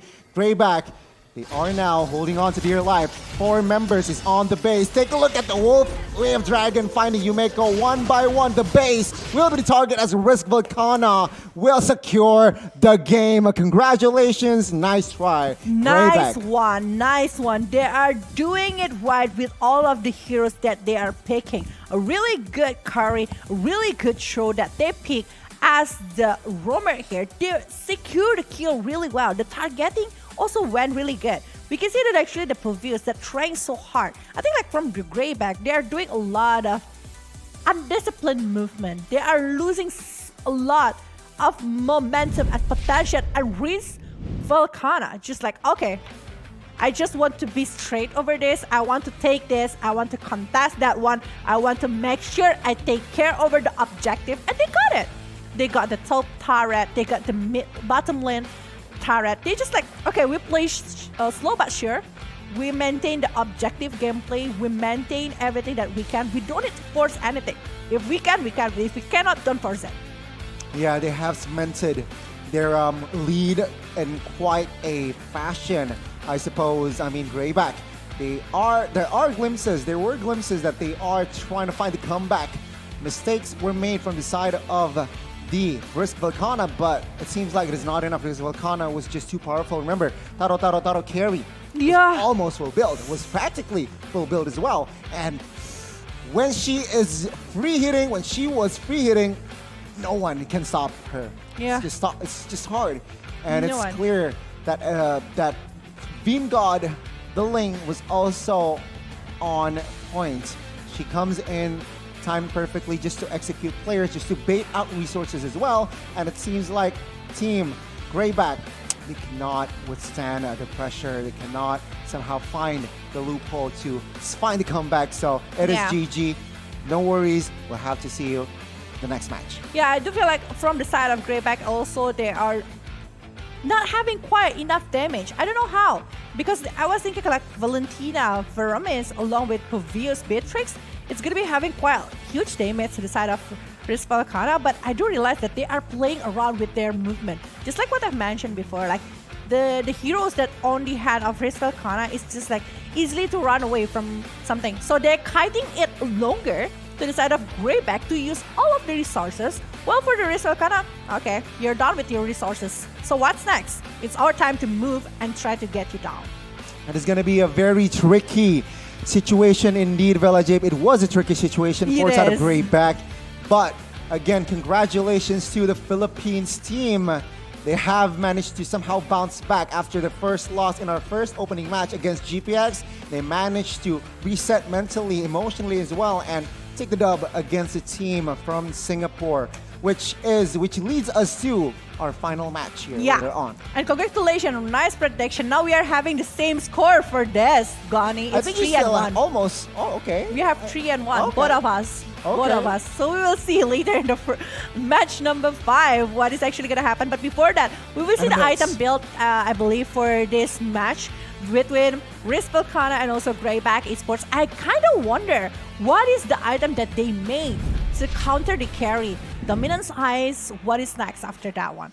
There is not even a single... No dominance eyes here, quite That's surprisingly. the thing. Yeah. Yeah, I mean, Chersica build towards Ice Queen 1 and Oracle after that Clock of Destiny. Yup.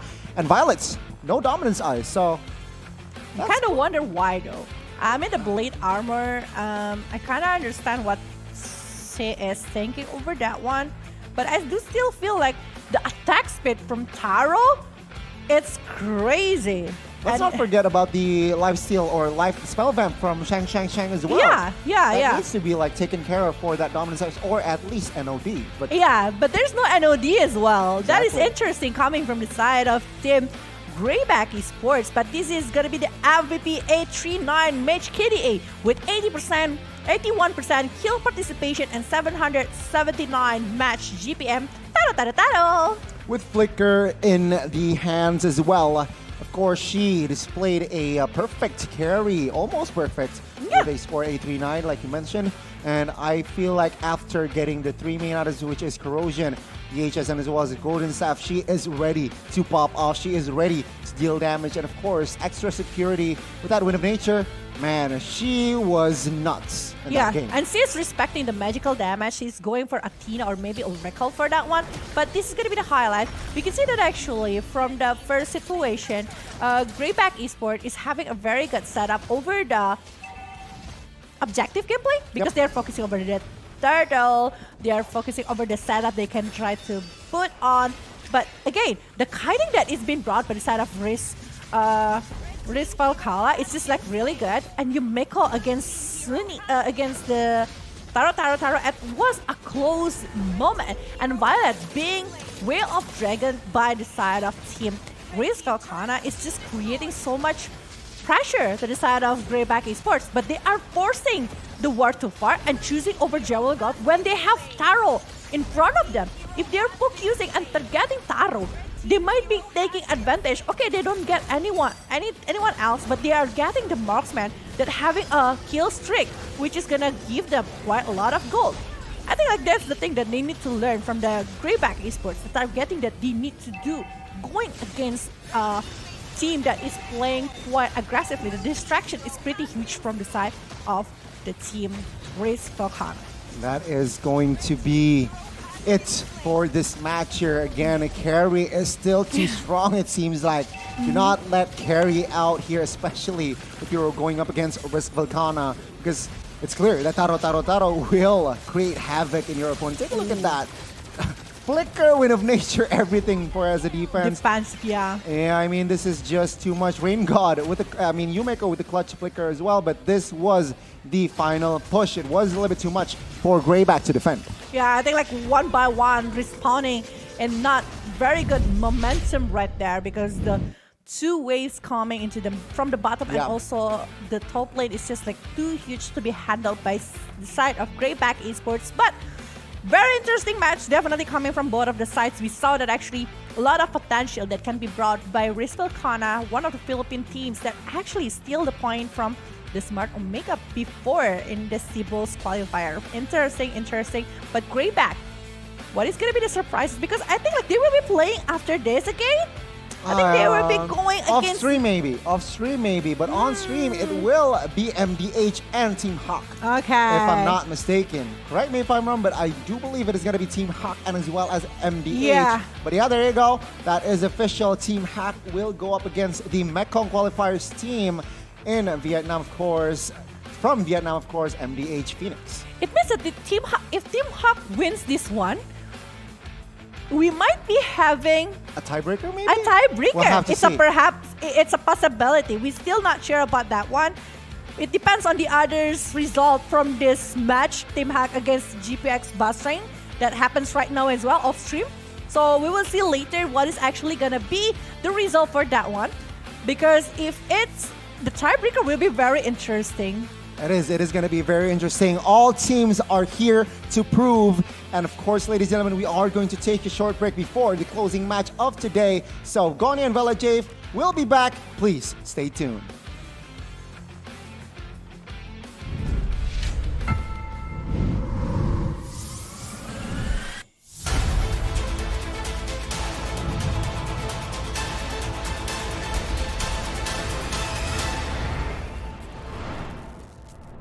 Ready? So it all started when I was at a friend's party. Mia, can you send me that? Sure. Everyone keeps asking, Mia, can you send me this? even my French neighbor. I mean, all the time. Can you send me that? I'm not making this up. Hey, can you send me that? Everyone. Sure. Samsung Galaxy S23 series 5G. Pre-order now.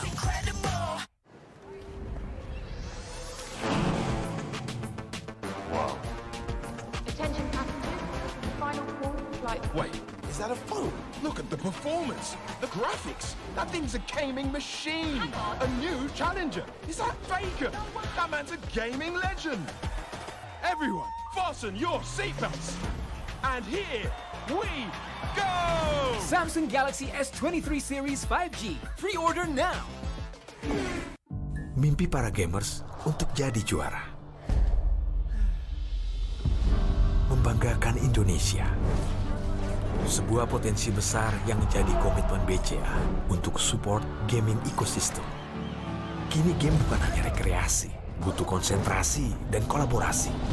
Leveling up untuk bisa unjuk aksi. Bersama kita dukung e-sport Indonesia. BCA Pro Gamer.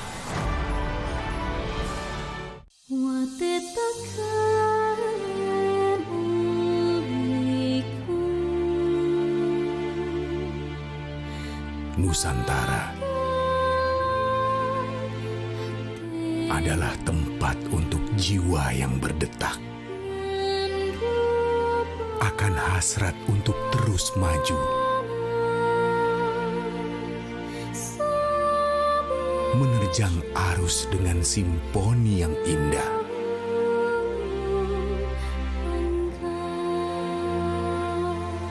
Nusantara adalah kumpulan jiwa yang mencintai bumi. Melukis sejarah dalam buayan Ibu Pertiwi. Membara, berkarya, dan percaya akan tradisi.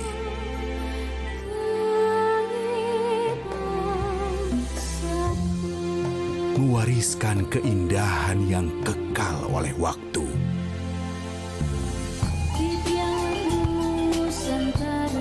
Bergandengan tangan, menjunjung harapan akan kayanya tanah Nusantara. Flora, fauna, alam kita.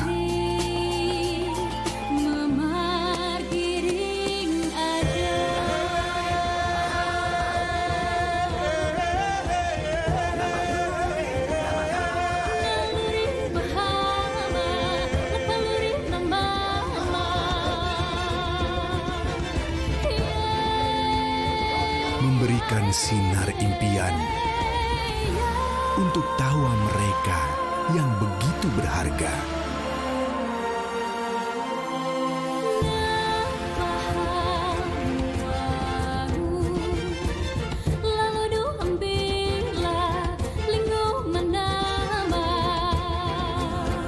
Jutaan jiwa yang bersatu dalam negeri ini bukanlah halangan untuk tetap berkomunikasi. Bersama, kita telah membentang jangkauan yang luas dari Sabang hingga Merauke, didukung dengan koneksi dan digitalisasi, serta kolaborasi untuk terus maju. E-Forte ada di sepanjang Nusantara untuk kehidupan yang lebih baik. E-Forte, connectivity for a better life. Berat pikiran. Plosa Citrus, daya semangat alam. Hisap, segarnya menembus kepala. Pikiran enteng dan lega. Plosa bisa kerok dan pijat. Masuk angin, mantap. Plosa Citrus. Warga plus 62 emang banyak maunya. Dari drakoran sampai banjir air mata. Nonton action yang mantul. Sampai nonton tendangan cantik. Maksudnya ini, mau nonton apapun, semua ada di video. Mulai dari yang bikin berbunga-bunga, keringet dingin, ketawa, sampai bikin gak ngedip. Jadi, nonton apa sekarang?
...2022 was a fruitful year for Mobile Legends Bang Bang Esports. Now, let's take a quick look at what more can you expect this year. After kickstarting the year with M4, we have the second MLBB Women's Invitational, or MWI, 2023 in February. The MPL season and official tournaments will commence from February to May, including NACT and a new tournament in Turkey. Next, we have the SEA Games 2023 in Cambodia and MSC 2023 happening back-to-back. In July, we also have the first ever Snapdragon Pro Series MLBB Challenge organized by ESL, as well as the World Cyber Games, or WCG 2023. As the second half of the year starts, so does the second half of the MPL and official tournaments. Leading up to MPL Invitational in November. Finally, we will end the year, of course, with M5 in the Philippines. 2023 is going to be a big year for the MLBB esports ecosystem. None of this would be possible without our amazing fans and incredible community. From the bottom of our hearts, thank you.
Team Hawk tries to find their jam here up against the Vietnamese team in MDH. We'll have to see here as both teams, they are here to prove who will be the queen. Back in the English desk here is going to be me, Goni, and as well as Vela J. Yeah, we are back here to witness who is actually going to be winning the last match of today. Woo! Woo! Of Group B? Yeah, of Group B here, because we saw that actually Group A, we already have one team that is being eliminated, which is Burmese Goals, who is actually going to be following the steps here from Burmese Goals. Because if I'm not mistaken, the standings is actually pretty tight in the bottom 3. Yes. So anyone still can be eliminated. So it's a very, very, very big question who is actually going to be eliminated now or later, because right now, even from this time, we will have 4 teams that is competing off stream and on stream. On stream, we will be having Team Hawk versus MDH Phoenix, but also off stream, we have GPX Basreng versus Grayback. And Grayback already getting their losses in the previous match, so everything is tied up right now. It is going to be very intense, very close as well here in the Group B. Who will grab that final spot? Because as per last match, things are not looking good for the Malaysian team. Team Hawk is struggling with 0 and 2. Hopefully, off stream, they have managed to find the... in the next match, they can win against MDH, which is just also a very wildcard team. Yeah, very wildcard team that is... We only saw them once in the third match, and we only saw that draft that still can be changed to anything else. They were picking over the team fight condition with Astas. We don't know what is actually they can pick again. I mean, like, they might be changing the gameplay that they were having before, or maybe changing the players. Everything still can happen from the side of Team Hawk and MDH Phoenix, because Team Hawk previously as well, we saw that actually Team Hawk was going against Team Grayback, and they were losing so hard on that terms. So we will see the schedule. We will see. This is going to be the last match of the day. It's going to be Team Hawk versus MDH Phoenix. I don't know why. I'm so nervous for You're this. so nervous? Because I am wanna too. know what is actually going to be the result for this. I know. We are going to that conclusion of Group B. But to recap, ladies and gentlemen, GPX won against Velkhana. Team Hawk, they aren't able to take the win against Grayback in our second match. And of course, GPX taking another dub in our third match. And of course, in our fourth match, it was actually Race Velkhana going against Grayback that is being taken care of by Race Velkhana. But this is going to be team lineup from Team Hawk here. Yan, Bunny, Anastasia, Joy, and Aria. So they're still using the same lineup from Team Hawk. Are they going to be trying to use pick-off hero against, or maybe they will be trying a different kind of approach here? And from Team Hawk, before they were having like opponent who is banning all of the XP heroes, are they going to be having that one from MDH Phoenix going from that? Maybe, but here MDH Phoenix will still have the same lineup here. Sa, Kaukuteka, Miku, Daisy, and as well as Crystal here. They took the L with the Barats Estes combo. Will they try to replicate that composition, or will they bring another playstyle going up against the team from Malaysia? Yeah, I think like they will be still having this same kind of role here coming from both of the sides.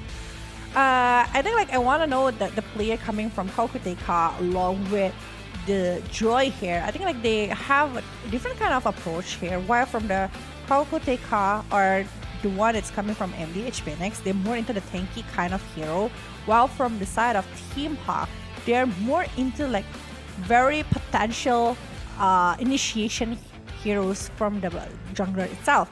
So from both of them, with that kind of condition, what is the thing that they will try to put inside of the Land of Dawn?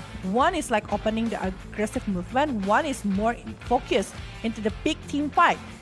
So heroes gonna be matter for this. Are they gonna be playing over different kind of heroes? Maybe an assassin, because I don't see an assassin aside of Lane and Saber. True. Only small assassins here, it seems like, in our second day of MWI here. So the question stands here, on our last match, perhaps they will bring in an assassin or perhaps another fighter. That seems to be the meta these days here in this current patch. But I think like Leomord is quite forgotten, right? Leomord not too prio after a couple of patches here. It seems like Martis still the more viable option for because of the Mortal Coil. It's just like super annoying. But oh, here we go again. Quite hard thing here. What do you think? What do you think? What are you going Phoenix for? Team Hawk. I still feel like MDH Phoenix have more disciplines inside of the movement that they were going. So I think I'm going to be going for MDH Phoenix. What about you, Gani? I want to spice things up. You are going to go with the MDH. I will go for the other team just to, give more sauce in this lineup, in this match. I'm going for the Team Hawk here, of course. So let's see here which team will be or win. Yeah. I mean, like, it's still possibility, Team Hawks. They might be improving a lot after what we saw previously going against the Grayback Esports. So they might be having something here to prove that they are worthy to be going for the playoffs. But here you go. This is going to be the keys to victory from Team Hawk. Okay, it is going to be picking up Estes for Arya for a safer choice and as well as denying the assist pick towards the opponent's side and focus on giving Yan early advantages. With that assist, hopefully Yan will have more sustainability and of course utilizing the team's great teamwork and synergy, which of course in the last match it wasn't really clear their synergy, but hopefully they are able to bounce back and find their jam here, find their rhythm and just be in sync against the Vietnamese team. But what about the MDH? What about MDH or Villa J? Yeah. What do they need to do to defeat Team Hawk? It's gonna be. I think like it's gonna be improving over the discipline along with the draft here from the side of MDH Phoenix. But this is gonna be the keys of victory. Maximize the unknown factor. Back again, they are still very new to be exposed to the public for the data and everything. Beware of Joy's playmaking and initiative because he is, just like what I've mentioned, more into the initiation player and play fast and aggressive early to surprise Team Hawk. I do agree with this one. They were having a very good early draft last time. Will they be having that kind of things as well? Because Team Hawk, I think like they are going to be able to play in the mid to the late game situation with the draft they were having before. So this is going to be the match versus one to another. I want to add up a little bit to the side of Team Hawk here. I think like if they are going to be balancing out the draft, it's going to be so much better for Team Hawk. It is supposed to be better here. So see, praying for Turkey and Syria. Thank you so much, Team Hawk, for also repping for that, giving a shout out there. But yeah, pray for Turkey and Syria indeed, ladies and gentlemen. They are struggling with the earthquake. Prayers and condolences for them. But now let's focus on to drafts. Yep. Team Hawk will be going for the first pick, while for MDH Phoenix, they will be going for the second pick right here. What are the things that they are going to be prioritized? So far, we are seeing purple heroes being banned. Glue, Yves, along with Carry, because it's still a priority inside of these matches, and I don't see Joy yet inside of the second day.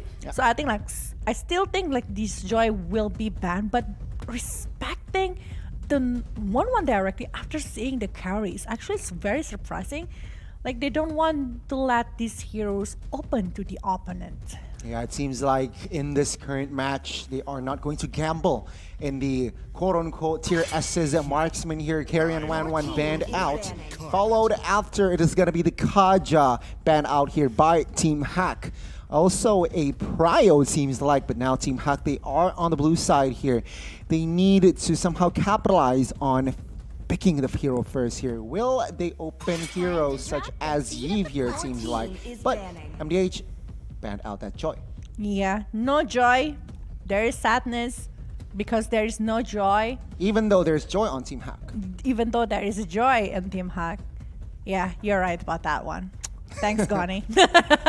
But yeah, Kaja is no longer there, but there is still a probability to pick over the Yves that is still open. Yves Glue is still prioritized so far, so I think like they are gonna be banned maybe, unless they want to let it go and try to count, because Yves is actually can be countered by Valentina, or maybe like having the same head-to-head with Farsha as well.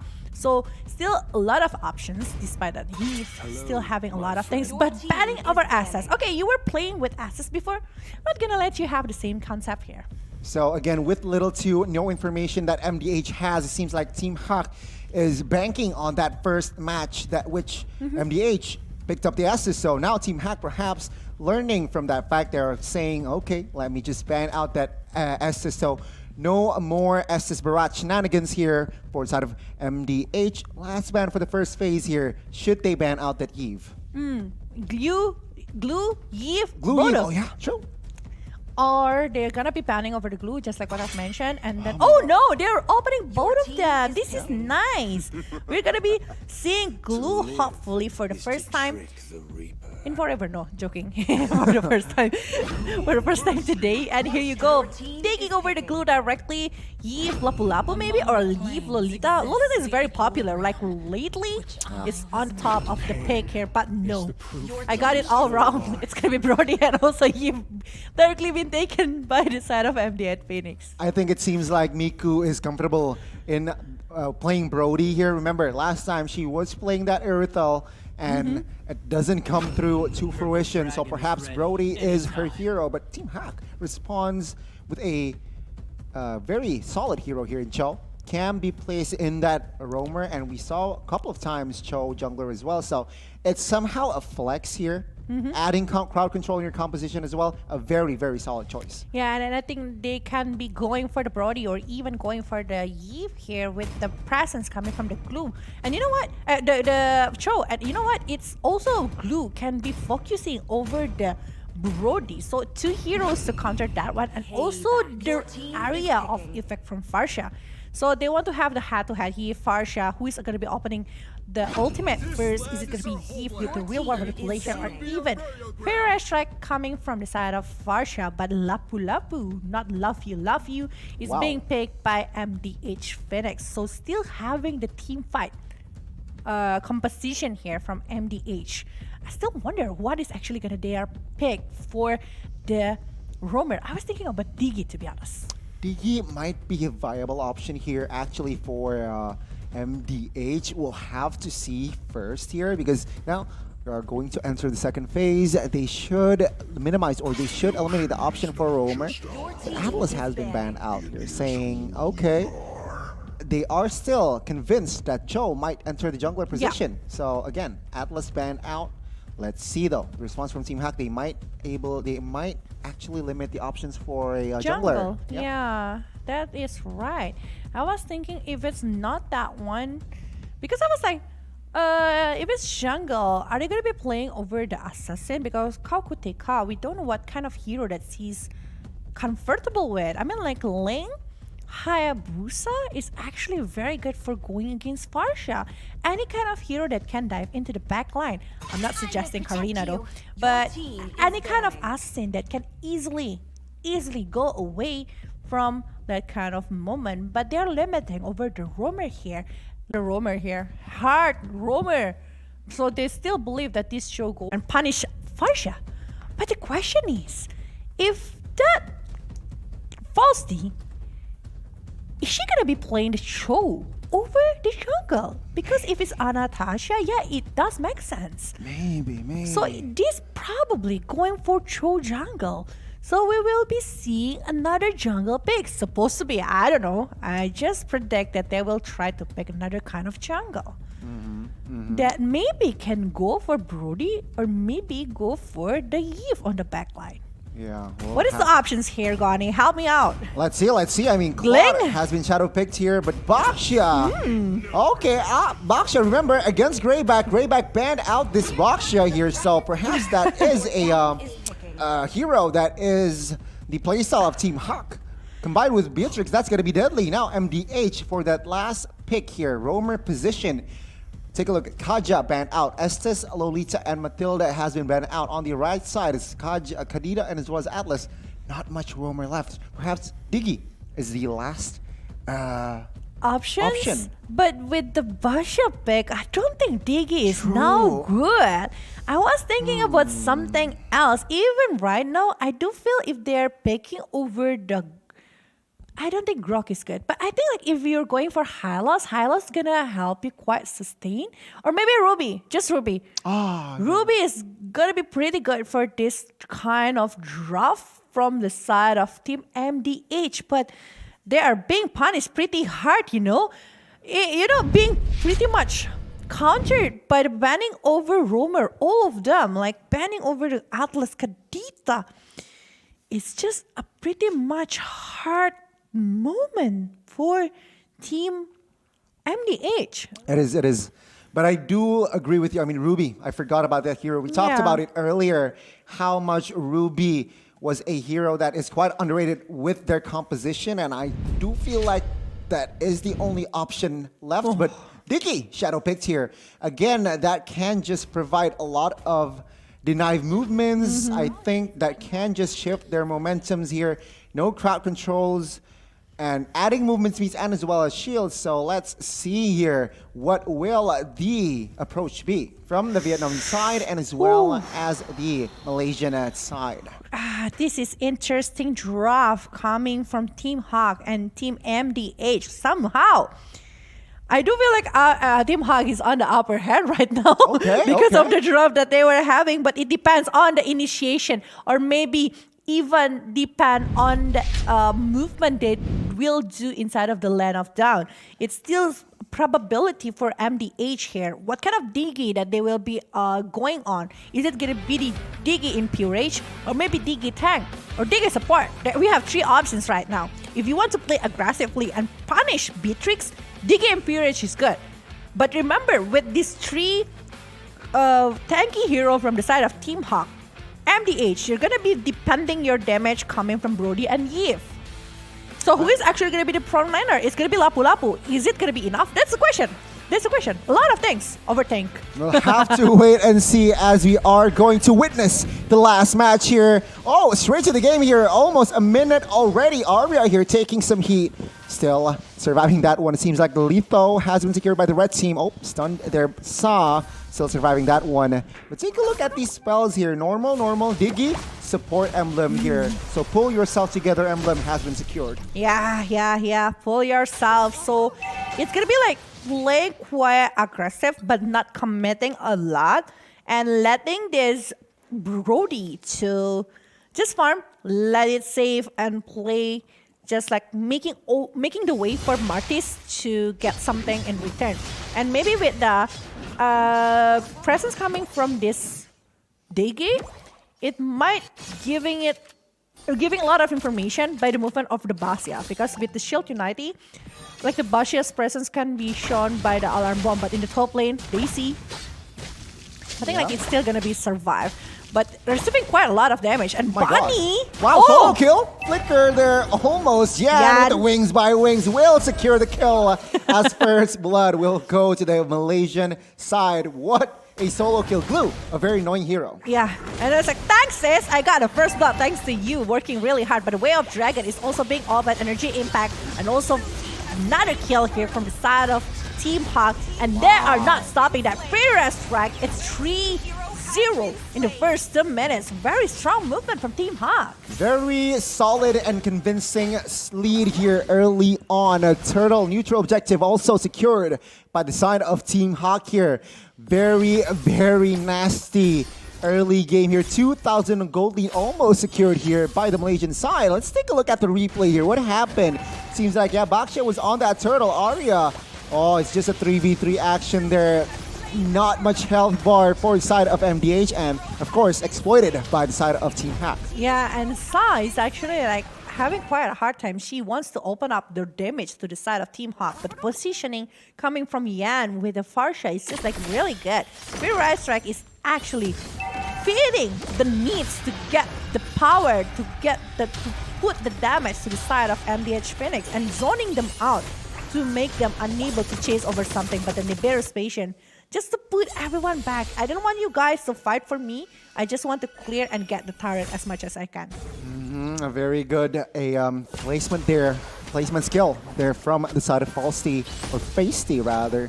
Let's see here, top side. It's still just it was almost a solo kill practically early on there, Bunny. This Glue is just an annoying hero because Glue can't regen from that first kill. So actually, it's Joy changing the role with Feisty and Natasha that is not there being replaced by that one. But one more hit here from the Joy, not gonna be forcing the kill here to the side of Team Hawk, but they have another war that can happen in the bottom lane. The one that is being taken down, it might be Dege using the time journey, but what is actually gonna happen? Kaukuteka! Uh-oh, that is just a lot of members on this guy. Will she survive? The answer is no. That Feisty will secure the kill. Bot side and on time as the second turtle is up, not looking good for the empty side of Vietnamese. Yeah, they are putting a lot of movement right here. A really good setup towards the turtle, and now Joy with the Basha actually claiming everything. This is the thing about Basha. It's just like very tanky, can go to the backline, and look at that. Look at the damage from the runner apathy. That is just so painful to the side of Dege. I mean, there's a reason why in the match against Grayback it was banned out, Baksha was banned out, and it's now so evident that Team Hack with this Baksha is just controlling every lane of the map. MDH Phoenix, a lot of homework here to equalize and not even clear here as the Marxist is now sitting at a 0-0. Not a fun game but for Kaukuteka. Yeah. And right now, from the side of Team Hawk, they are leading by 2,000 goal network here. We can see that actually Team Hawk forcing war over and over without making any mistakes here. No kills yet to the side of Team MDH Phoenix, but they see now with the Tortoise Puissance coming from the side of Joy, and there is Way of Dragon along with Nibiru's Patient, but Biku able to go back a little bit. Yeah, Flicker was clutch there. Q win on will not survive that one as Feisty will secure the kill. Kaukuteka trying to find compensation, looking for the trade. 3v1 and Kaukuteka finds one, finds the double bot side, and there you go. The compensation here still though, economically, Team Hack is still leading. Still leading right now, and Sky of Guardian's helmet is on the hand of Basha. In exchange for Miku, it's still a very expensive kill down there. I think like Miku is forcing a little bit, right? But we can see from the replay here that is actually a very good movement coming from the Farsha. It's blocking the way with the Void Crystal, so no one's coming from the side of Team Hawk able to get back and to set up something right there. It was sharp, but I feel like Yana was sharper there, coming in time, on time to secure the kill on towards Miku. Now, the turtle here, mid number 6, let's see the battle here. Joy on the backside, force Diggy to use that time journey, and as well as Flicker still surviving though. We'll see here who will grab the turtle. Who will got it? Who is going to be having a better setup over the turtle here? They need to drag the turtle out, but they are going to be resetting that one. They're not going to be forcing for too long. There is a Mortal Coil, but look at that one, Ashura Aura. They're focusing over something. Well, we see that actually Falsty will be having the kill over Daisy, I guess. Kaukuteka getting the kill towards Arya, but it's 1 versus 1. And look at that Sa that is being taken care of in the hand of Bunny. And I think Kaukuteka still want to stop the movement from the side of Team Hawk. Uh-oh, Diggy gets taken down, and Miku will fall as well. It is going to be a 1-4-4 trade here. Kaukuteka does not find a kill on towards Bunny, but the mutual objective will be secured by Team Hawk. It is an unofficial wiped out there as Daisy, as Kaukuteka gets taken down, and of course, the mid turret will be taken down. I think it's very risky for Kaukuteka jumping into the side of Turtle Pit in order to secure the kill. I know that actually it's going to be a very good kill if she got it, but in exchange for her life, that she is still having a very good kill streak, and losing the purple buff as well. It's losing so much in that minute. In 1 minute, the game is changing. Team Hawk is taking more control over the movement to the side of MDH Phoenix. They are going to be able to maybe secure objective gaming here by taking the turret in the bottom or even the top lane. And this Bunny with Glue is proving that Glue is still worth to be banned. Look how Bunny is actually invading the back line from MDH Phoenix. Either it's Yi, it's Miku. They don't care. She don't care. She just want to take care over the backline, and that is her job, and she did it right. Wow, with Dragon here immediately on towards Calcutta, immediately deleted there in the Land of Dawn. Seems like they are not done. Daisy is going to be the next on the chopping block. Not enough damage just yet. Feather Airstrike comes through, but again, not enough damage to take her down. Now it seems like MDH, they are still 5v4 here. Not a fun game for side of the MDH. Oh, not looking good. Not working really well here. Team Hawk, they need to do something to push it back towards MDH Phoenix. And I think like it's right now, MDH Phoenix is the one that is going to be very confused of how to actually gain something in this kind of situation, because Brody is supposed to be working really good for the early game. But going against 3 tanky heroes such as Glue, Cho, and also Basha, punishing the Brody already. The penetration damage, they need more rather than Mlbb Roar. They need something more. Even the Demon Hunter Sword, I think it's needed for Brody at this moment. I see your point here. I mean, a lot of tanky heroes here within the composition of Team Hawk. Now let's see here, execution-wise, space-wise, Team Hawk is grabbing a huge hold here in the Land of Dawn as they are looking for the first Lord here. MDH Phoenix, no answer. Yeah, and Mlbb Roar just finished by the hand of Kaukuteka. It means that it's a hybrid Martes, not like full tank Martes. I think like they know that they are lacking in terms of damage. Maybe that's why they are aiming for that one. Because this Diggy definitely going for the tank item. Well, for Daisy, is finishing off the Dominance Eyes here. I think like, okay, Blood of Despair, Heptasis, respecting the damage coming from Farsha, making over the Athena shield here. By the hand of Brody, Mlbb Roar is really needed from the side of this Brody, but how to scrape the goal at this moment. I see. Now Team Hawk, they are managing the waves rather perfectly here. Bot side, mid side, and top side. Minions are pushing to the base turrets right now, MDH. They are trying to find and clear the Lord here top side. Take a look at the mid side here. Team Hawk finds one member, and that is not a good hero, not a good member to be taken down here if you're supporting MDH. Let's see 5v4 action. One more damage. Top turret is the main target here by Team Hawk. One more hit to the catapult. The catapult is gone. So the rest of the player coming from the side of Team Hawk need to be pushed out. But again, Flicker is forced to be used here by this Diggy. And even Yan is getting ready again for the next movement. She can use another Feeder Attack in less than 10 seconds. And it's going to be punishing MDH Phoenix really hard in terms of high ground situation. Let's take a look at the gold lead here. Almost 10,000. Again, that is a huge, massive gap to somehow equalize here. So let's see, can MDH find a comeback? Team Hawk, they are practically having fun right now. Take a look at the Renner's shot there on towards Calcutta. Painful damage. And it's like almost 10,000. It means like it's 3 to 4 items gap differences here between Team Hawk and MDH Phoenix. And MDH Phoenix, I think like they're losing so much in terms of disciplines and every kind of movement.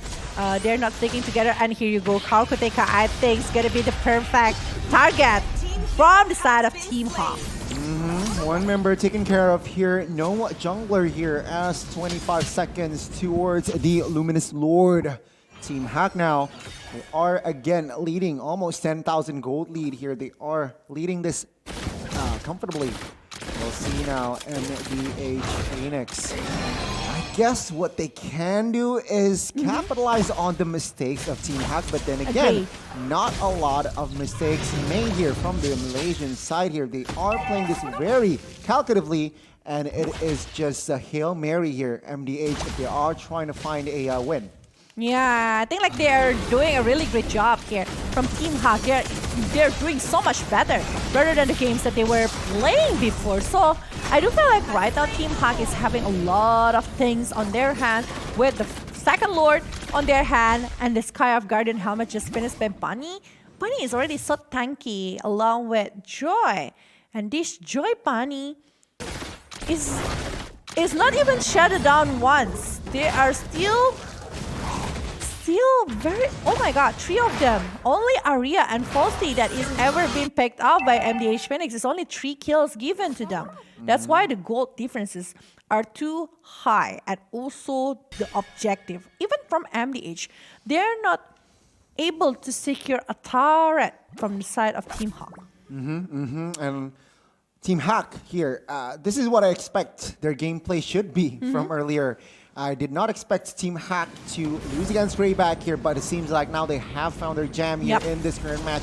Let's see though, the offense and defense here. Can MDH Phoenix hold this push off? Oh, another opening here to zone out the players coming from the side of MDH Phoenix.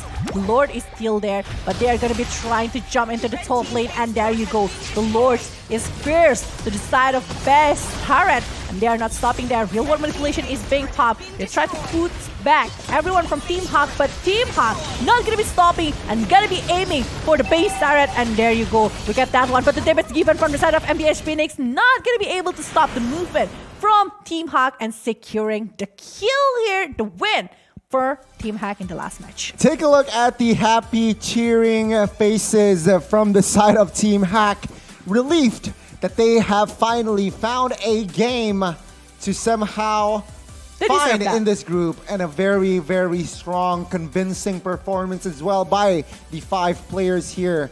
And it seems like MDH Phoenix, they aren't able to withstand and maintain the pressure from the side of Team Hack. And well done, Team Hack finding their first win in Group B.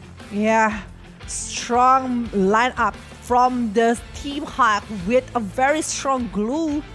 Is glue gonna be open again inside of MWI 2023? Because I still feel that this glue is super annoying, super tanky, and super, I don't know, it's just like, it deserved to be banned, you know? And also the Bashia, I think like that's the surprise coming from the side of Team Hawk. They just know how to use and maintain the movement coming from the Bashia, how they are gonna be diving in, how they are gonna be counting all of the damage that they are giving, and the Turtle's Poison is actually giving a lot of, and dealing a lot of damage towards MDH Phoenix. That is a very textbook as well though. Performance from the side of Team Hack. With Baxia, you want to play it early, you want to invade, you want to secure the neutral objective. Why? Because with the shield unity, you can actually rotate faster, you can clear faster, and it was displayed in that match that the MDH Phoenix was behind on rotation because of that fact. And again, a very, overall very splendid rotation, very splendid performance from the side of Team Hack. Now, Bella Jabe, who do you think will grab that MVP though? Personally. It's very hard if you let me choose over... I see like all of them have their own portion for this, like the Cho, the Glue, Varsha, Basha, Beatrix. But if I can say something, I think it's going to be the Glue that is playing really good to take care of the Yves along with the Brody. They take care over the backline. She take care of everyone. Bunny is just like very confident, and she believes in her own ability with the damage that she got. And that's why she got a triple kill before. So I think like it's a possibility that she is the one that getting the MVP. But back again, everyone have their own portion over that. I agree. I mean, remember Bunny was playing that Grok earlier, and with the marksman build, with the marksman emblem, does not come to great impact. It seems like she has found the redemption in this match, played a splendid Glue, practically solo killing a Lapu top side early on. And yeah, Glue, I mean, low-key broken hero, but she manages to exploit that hero. Very good display as well. And yeah, I mean, Bunny, she has found his redemption in this match. Yeah. So yeah, Bunny is just like doing a really great job, and the Farsha having a really good positioning, so she can actually counter the real-world manipulation coming from the Eve. But we will see the item builds here for this match between Team Hawk and also MDH Phoenix that lasted not quite long, I might say, because it's just like continuously snowballing from the side of Team Hawk towards MDH Phoenix. And here you go. It's actually a very good dominance eyes that is being made by Bunny to actually hold the damage that can be given by Miku, and also from the Lapu Lapu. That's why the Lapu Lapu is having quite a hard time to counter the movement from Team Hawk itself. And from the Joy, I think like the Sky of Guardian helmets, Molten Access is just like enough there. No need to finish over the Curse helmet unless they are having different kind of situation. But look at how much Radiant armor is there. There is this one on Bunny, one on Joy, and one on Arya. So 3 of them respecting the damage that is given by this Eve and DK. Yeah, I mean, again, respect is written all over Team Hawk here, itemization-wise. And of course, their execution was also on point. Yeah. Let's not forget about Yen as well, 407 on that Farsa. Even built that Enchanted Talisman Y to spam that Feather Eye Strike. And combined with Divine Glaive, of course, that penetration is just going to be such a nuisance for the composition of MDH Phoenix. And meanwhile, Daisy, Lapu Lapu, not a fun game. So hard to stay relevant. 0-0 there with that build. Not a fun game to be playing against. But again, MVP, I agree with you. I feel like it should be Glue, but let's see here. Will it be Glue? Will it be Yan? Will it fall to anybody else? This is going to be your MVP. It's going to be Yan with a 407 stat here. Ooh, so it's going to be super interesting stuff here. Coming from the side of Yan here with 407, 78.6 kill participation, and 585. She is having a really good positioning with the penetration that she have. And making of the Clock of Destiny and Lightning Transient, usually they don't make over the Enchanted Talisman. Yeah. But you know, with the Enchanted Talisman, it's just helping to reducing the cooldown along with that mana regeneration that makes this Farsha doesn't need to go back to the base to fill out all of the mana. And it's just like continuously bullying the opponent side. That's why she is getting the MVP with the Divine Glaive. You can see it from the highlights as well. How is actually the early situation. Like this is like wings by wings coming from this Farsha. It's like, I want to secure the kill. Thank you so much, Bunny, for making this happen. I'm getting the advantage of the first blood. And that Way of Dragon actually helping Yan to again open up the Feather Strike to secure the kill again. I mean, it was quite clear from early on here, even from the first 2 minutes, that it was actually Team Hawk with the control here. Sure, MDH, they weren't standing idly by. They are looking for more plays here in minute number 6, finding double for Kaukuteka, but it is not enough to really have a grasp into the map. And I think like the setup for Chosdell, like I think from the side of Team Hawk, they're having like better setup, like the better movement, like how free this Feisty and along with Yan to have on the backline. They're maintaining their positioning, so the rest of the player from the side of Team MDH Phoenix unable to jump in, unable to secure something from them. That's why MDH is pretty much struggling. Because at first they were thought, okay, we can have it and deal it with the area of effect that we have. But no, it's not happening. Marty is even being stopped.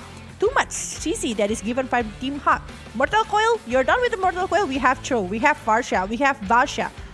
What are you aiming for? We have everything. We have a lot of CC. Exactly. Crowd control has been the name of the game. You're right, Javen. Even though you have the Digi, but it's very, very hard to somehow find a play, create a play, open a play with the Digi in your comp. And even for, I think you predict that with that Digi pick, I think you were leaning towards the side of Team Hawk. Yeah. After that Digi pick.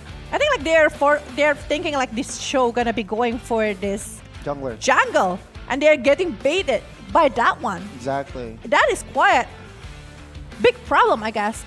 Because maybe they don't know much about the back again. Team Hawk. They don't know much about that one. That's why it's shocking that right now. But I think like MDH again, they were not having like very tanky kind of draft. They need to balance it out a bit. Like the Lapu-Lapu that's supposed to be the initiator hero doesn't really initiate much in this game. I think like that's one of the things that is quite lacking in this game as well. Yeah. Like there's no initiation coming from Lapu-Lapu. They don't have a lot of stuff. But this is the moment of truth. Yeah, Goni. Moment of truth, Group B standings. Which team will be eliminated? And that is going to be Team Hack still. Oh, never mind. Okay, this is confirmed, ladies and gentlemen. Grayback, MDH, and Team Hack, they will fight for the last 2 spots here. They will have a tiebreaker. Meanwhile, GPX and as well as Risk Velkhana, they are secured for that first and second position. A 3-way tiebreak here. 3-way tiebreak here. This is interesting. Is it gonna be on stream or off stream though? That's the question. On stream. Okay. We will have. Okay. So we will have the on stream one. We don't know which is gonna be. Because we will have, I think, like 2 matches for this, 2 or 3 matches for this tiebreaker. But it means that we are not stopping here. We will be back later with an interesting match coming from this tiebreaker. 3 teams, Gani. That's why I was like, okay, what is actually happened? That's why Team Hug is like fighting really well and very disciplined. They're even changing the players. They're changing the lineup to have a different kind of approach going against of MDH Phoenix. But it means all of them still have chances to go for the playoffs. Let's see here. 3 teams fight it out, 2 spots only. Who will take it as one team will be left out of the tournament? Following Burmese goals in Group A. Let's see. Gani and Vela Jave will take a short break, so stick around to see which 2 teams will survive the group phase. See ya.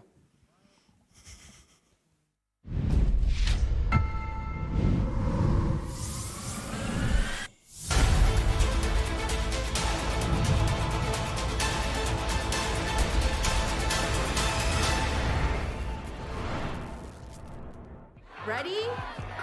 So it all started when I was at a friend's party. Mia, can you send me that? Sure. Everyone keeps asking. Mia, can you send me that? Even my French neighbor. I mean, all the time. Can you send me that? I'm not making this up. Hey, can you send me that? Everyone. Sure. Samsung Galaxy S23 Series 5G. Pre-order now.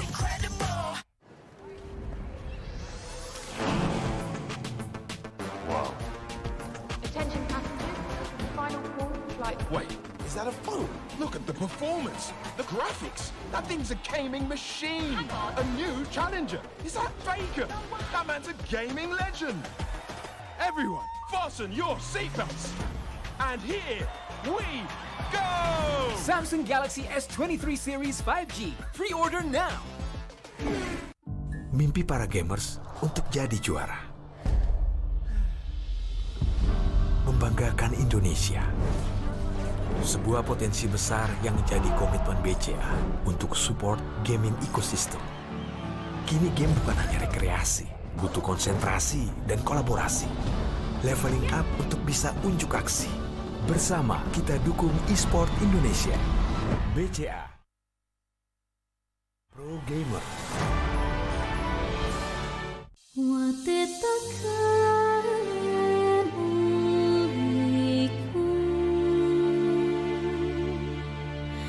Nusantara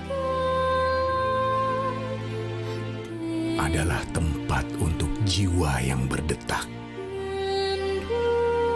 akan hasrat untuk terus maju,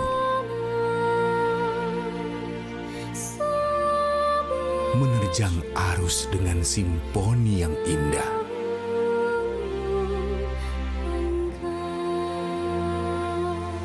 Nusantara adalah kumpulan jiwa yang mencintai bumi. melukis sejarah dalam buayan Ibu Pertiwi. Membara, berkarya, dan percaya akan tradisi.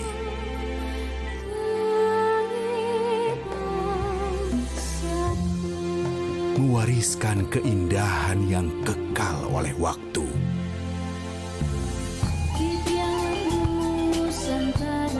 Bergandengan tangan, menjunjung harapan akan kayanya tanah Nusantara. Flora, fauna, alam kita.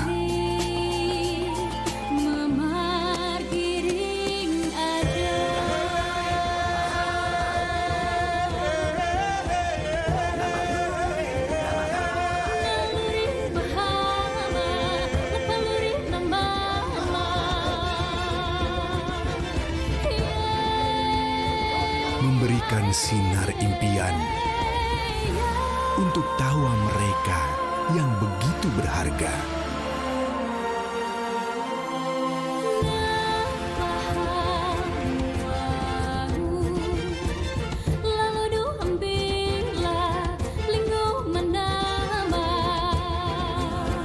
Jutaan jiwa yang bersatu dalam negeri ini bukanlah halangan untuk tetap berkomunikasi. Bersama, kita telah membentang jangkauan yang luas dari Sabang hingga Merauke, didukung dengan koneksi dan digitalisasi, serta kolaborasi untuk terus maju. I4T ada di sepanjang Nusantara untuk kehidupan yang lebih baik. I4T, connectivity for a better life. Berat pikiran. Plosa Citrus, daya semangat alam. Hisap, segarnya menembus kepala. Pikiran enteng dan lega. Plosa bisa kerok dan pijat. Masuk angin, mental. Plosa Citrus. Warga plus 62 emang banyak maunya. Dari drakoran sampai banjir air mata. Nonton action yang mantul. Sampai nonton tendangan cantik. Maksudnya ini, mau nonton apapun, semua ada di video. Mulai dari yang bikin berbunga-bunga, keringet dingin, ketawa, sampai bikin gak ngedip. Jadi nonton apa sekarang?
...2022 was a fruitful year for Mobile Legends Bang Bang Esports.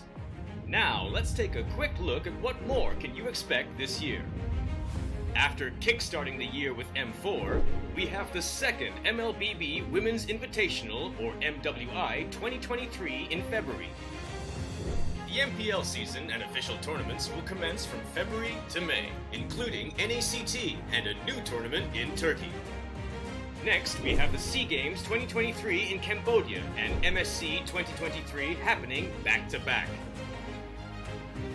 In July, we also have the first ever Snapdragon Pro Series Mlbb Challenge organized by ESL, as well as the World Cyber Games, or WCG 2023. As the second half of the year starts, so does the second half of the MPL and official tournaments. Leading up to MPL Invitational in November. Finally, we will end the year, of course, with M5 in the Philippines. 2023 is going to be a big year for the Mlbb esports ecosystem. None of this would be possible without our amazing fans and incredible community. From the bottom of our hearts, thank you.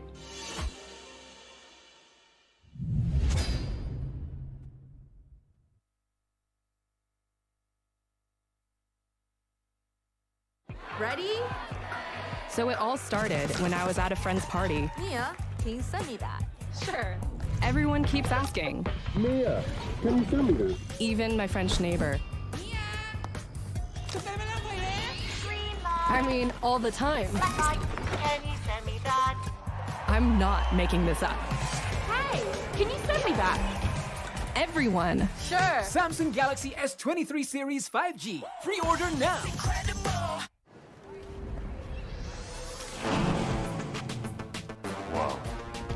Attention passengers. Final call for flight. Wait, is that a phone? Look at the performance, the graphics. That thing's a gaming machine. A new challenger. Is that Faker? That man's a gaming legend. Everyone, fasten your seatbelts. And here we go! Samsung Galaxy S23 series 5G. Pre-order now. Mimpi para gamers untuk jadi juara. Membanggakan Indonesia. Sebuah potensi besar yang menjadi komitmen BCA untuk support gaming ecosystem. Kini game bukan hanya rekreasi, butuh konsentrasi dan kolaborasi. Leveling up untuk bisa unjuk aksi. Bersama kita dukung e-sport Indonesia. BCA Pro Gamer.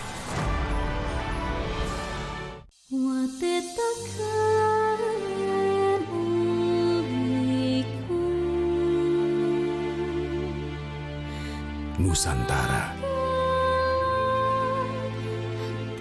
adalah tempat untuk jiwa yang berdetak, akan hasrat untuk terus maju, menerjang arus dengan simfoni yang indah.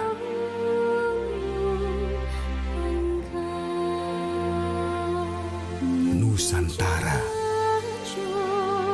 adalah kumpulan jiwa yang mencintai bumi. Melukis sejarah dalam buayan Ibu Pertiwi. Membara, berkarya, dan percaya akan tradisi.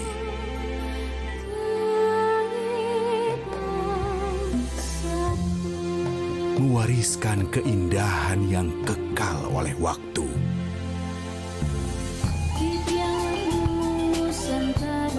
Bergandengan tangan, menjunjung harapan akan kayanya tanah Nusantara. Flora, fauna, alam kita.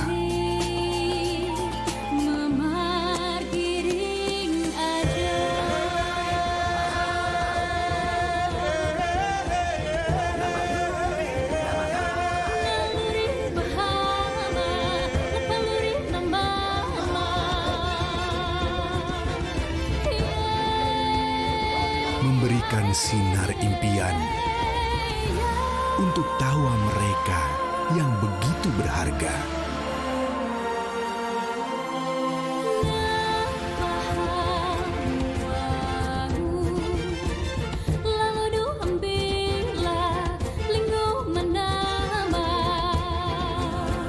Jutaan jiwa yang bersatu dalam negeri ini bukanlah halangan untuk tetap berkomunikasi. Bersama, kita telah membentang jangkauan yang luas dari Sabang hingga Merauke, didukung dengan koneksi dan digitalisasi, serta kolaborasi untuk terus maju. E-Forte ada di sepanjang Nusantara untuk kehidupan yang lebih baik. E-Forte, connectivity for a better life. Berat pikiran. Plosa Citrus, daya semangat alam. Hisap, segarnya menembus kepala. Pikiran enteng dan lega. Plosa bisa kerok dan pijat. Masuk angin, mantap. Plosa Citrus. Warga plus 62 emang banyak maunya. Dari drakoran sampai banjir air mata. Nonton action yang mantul. Sampai nonton tendangan cantik. Maksudnya ini, mau nonton apapun, semua ada di video. Mulai dari yang bikin berbunga-bunga, keringet dingin, ketawa, sampai bikin gak ngedip. Jadi, nonton apa sekarang?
...2022 was a fruitful year for Mobile Legends Bang Bang Esports. Now, let's take a quick look at what more can you expect this year. After kickstarting the year with M4, we have the second Mlbb Women's Invitational, or MWI, 2023 in February. The MPL season and official tournaments will commence from February to May, including NACT and a new tournament in Turkey. Next, we have the SEA Games 2023 in Cambodia and MSC 2023 happening back-to-back. In July, we also have the first ever Snapdragon Pro Series MLBB Challenge organized by ESL, as well as the World Cyber Games, or WCG 2023. As the second half of the year starts, so does the second half of the MPL and official tournaments, leading up to MPL Invitational in November. Finally, we will end the year, of course, with M5 in the Philippines. 2023 is going to be a big year for the MLBB esports ecosystem. None of this would be possible without our amazing fans and incredible community. From the bottom of our hearts, thank you.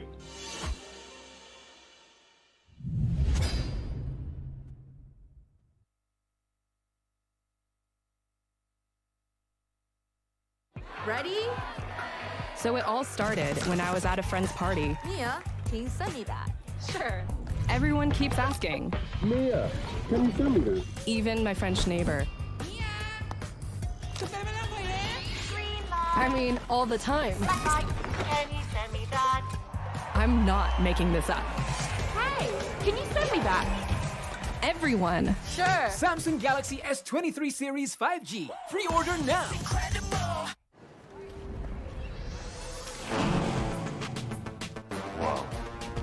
Attention passengers. Final call for flight. Wait, is that a phone? Look at the performance, the graphics. That thing's a gaming machine. A new challenger. Is that Faker? That man's a gaming legend. Everyone, fasten your seatbelts. And here we go! Samsung Galaxy S23 Series 5G. Pre-order now. Mimpi para gamers untuk jadi juara. Membanggakan Indonesia. Sebuah potensi besar yang menjadi komitmen BCA untuk support gaming ecosystem. Kini game bukan hanya rekreasi, butuh konsentrasi dan kolaborasi. Leveling up untuk bisa unjuk aksi. Bersama kita dukung e-sport Indonesia. BCA Pro Gamer.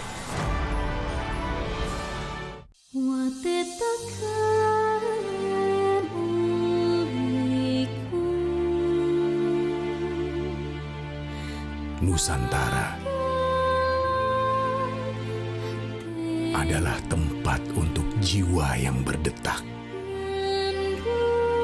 akan hasrat untuk terus maju,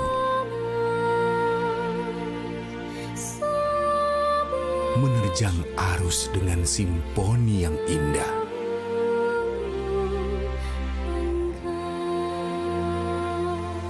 Nusantara adalah kumpulan jiwa yang mencintai bumi,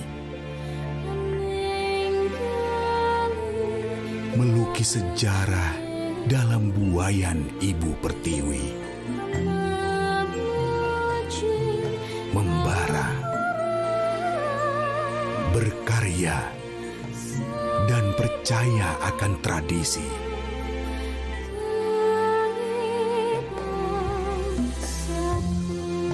Mewariskan keindahan yang kekal oleh waktu.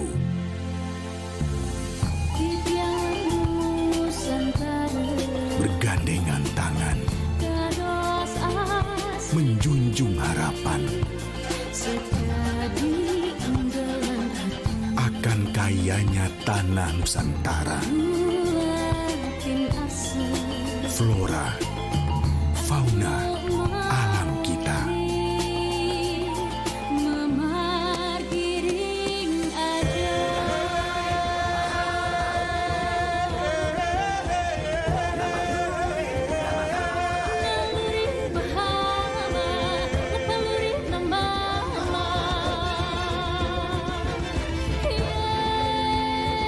Memberikan sinar impian untuk tawa mereka yang begitu berharga.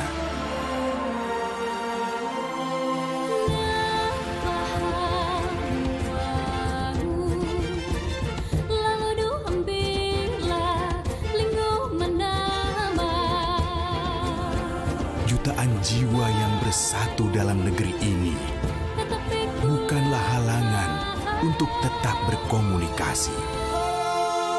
Bersama, kita telah membentang jangkauan yang luas dari Sabang hingga Merauke, didukung dengan koneksi dan digitalisasi, serta kolaborasi untuk terus maju.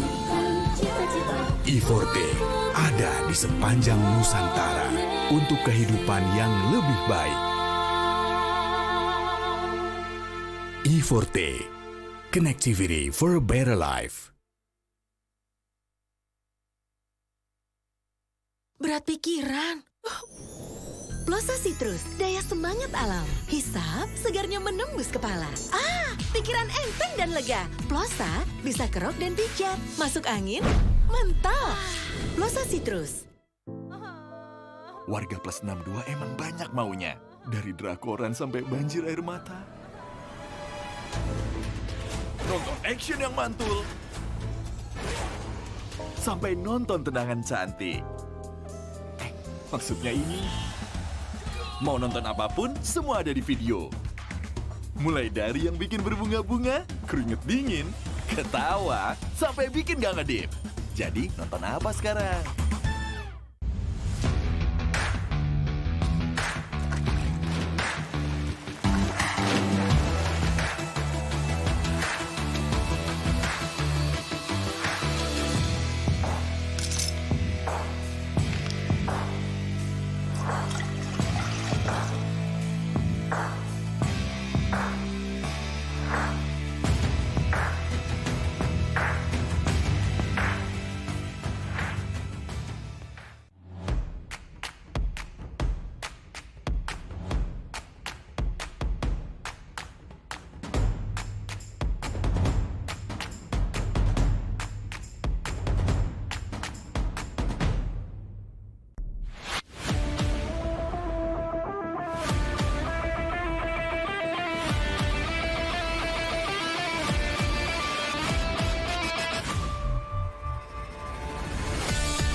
...2022 was a fruitful year for Mobile Legends Bang Bang Esports. Now, let's take a quick look at what more can you expect this year. After kickstarting the year with M4, we have the second Mlbb Women's Invitational, or MWI, 2023 in February. The MPL season and official tournaments will commence from February to May, including NACT and a new tournament in Turkey. Next, we have the SEA Games 2023 in Cambodia and MSC 2023 happening back-to-back. In July, we also have the first ever Snapdragon Pro Series Mlbb Challenge organized by ESL, as well as the World Cyber Games, or WCG 2023. As the second half of the year starts, so does the second half of the MPL and official tournaments, leading up to MPL Invitational in November. Finally, we will end the year, of course, with M5 in the Philippines. 2023 is going to be a big year for the Mlbb esports ecosystem. None of this would be possible without our amazing fans and incredible community. From the bottom of our hearts, thank you.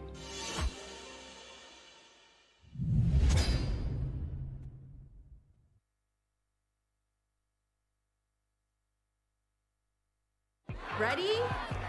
So it all started when I was at a friend's party. Mia, can you send me that? Sure. Everyone keeps asking. Mia, can you send me that? Even my French neighbor. I mean, all the time. Can you send me that? I'm not making this up. Hey, can you send me that? Everyone. Sure. Samsung Galaxy S23 Series 5G. Pre-order now.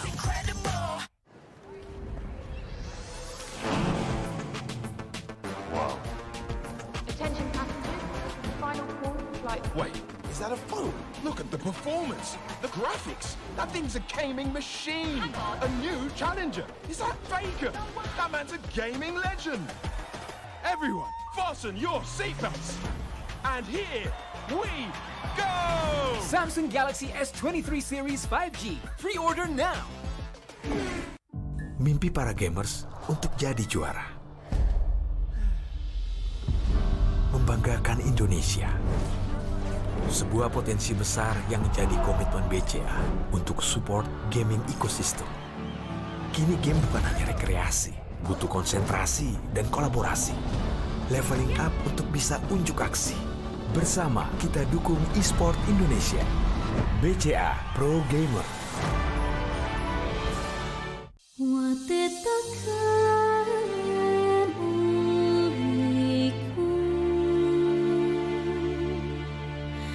Nusantara adalah tempat untuk jiwa yang berdetak, akan hasrat untuk terus maju,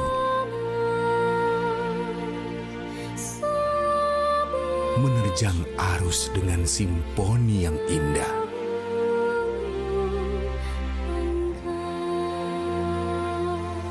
Nusantara adalah kumpulan jiwa yang mencintai bumi, melukis sejarah dalam buayan Ibu Pertiwi, membara, berkarya, dan percaya akan tradisi.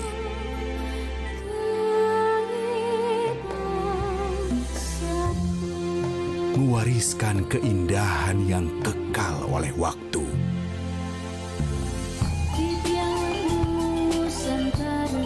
Bergandengan tangan, menjunjung harapan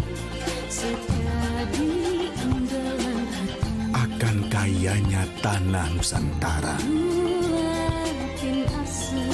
Flora, fauna, alam kita.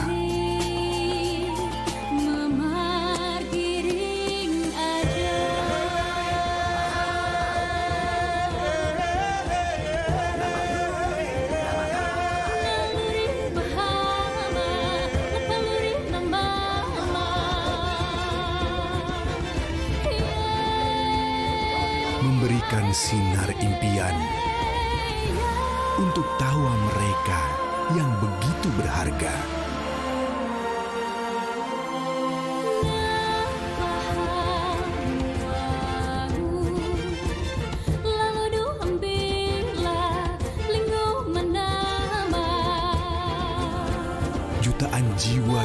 bersatu dalam negeri ini bukanlah halangan untuk tetap berkomunikasi.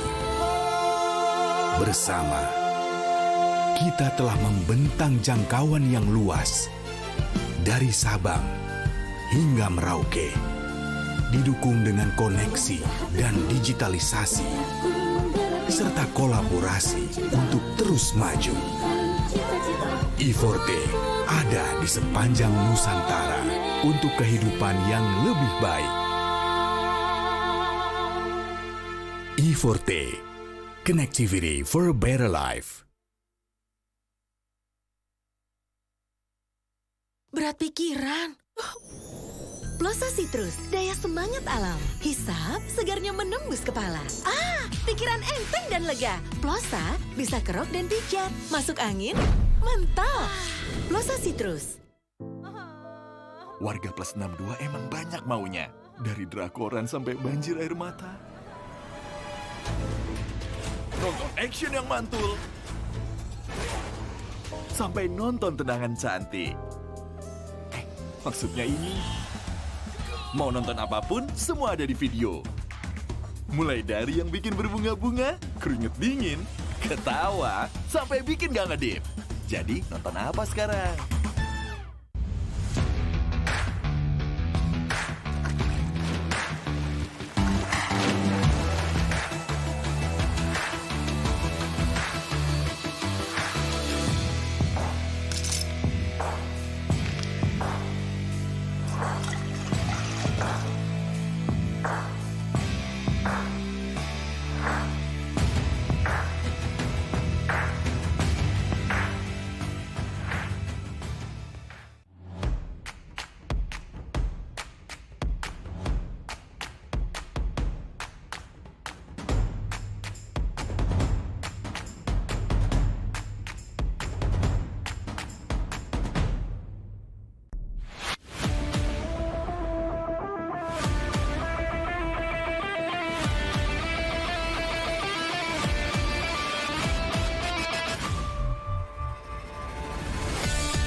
...2022 was a fruitful year for Mobile Legends Bang Bang Esports.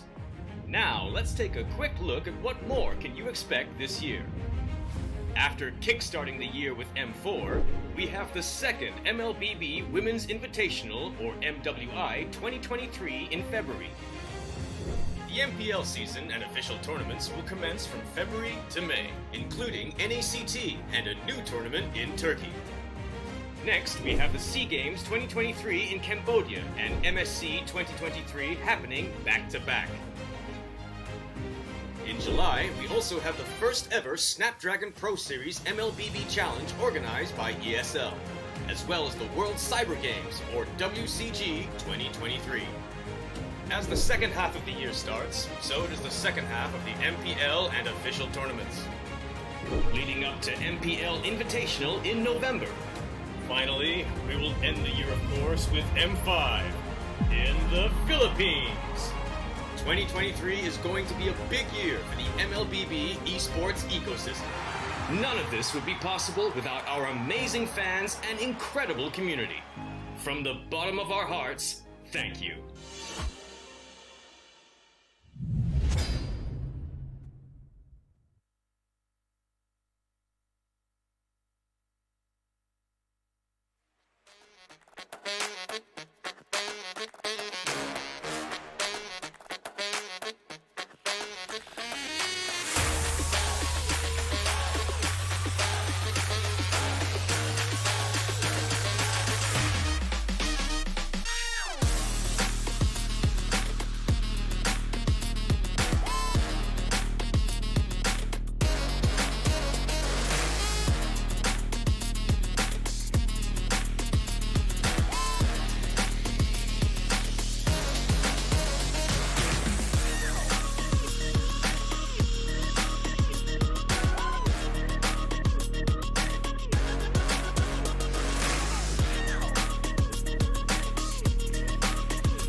3 teams are still in the battle here to find the last 2 spots. They are here to prove. Back with us, Ghanaian as well as Velkhana here in MWI Invitational, of course, 2023. Velkhana, how are you feeling?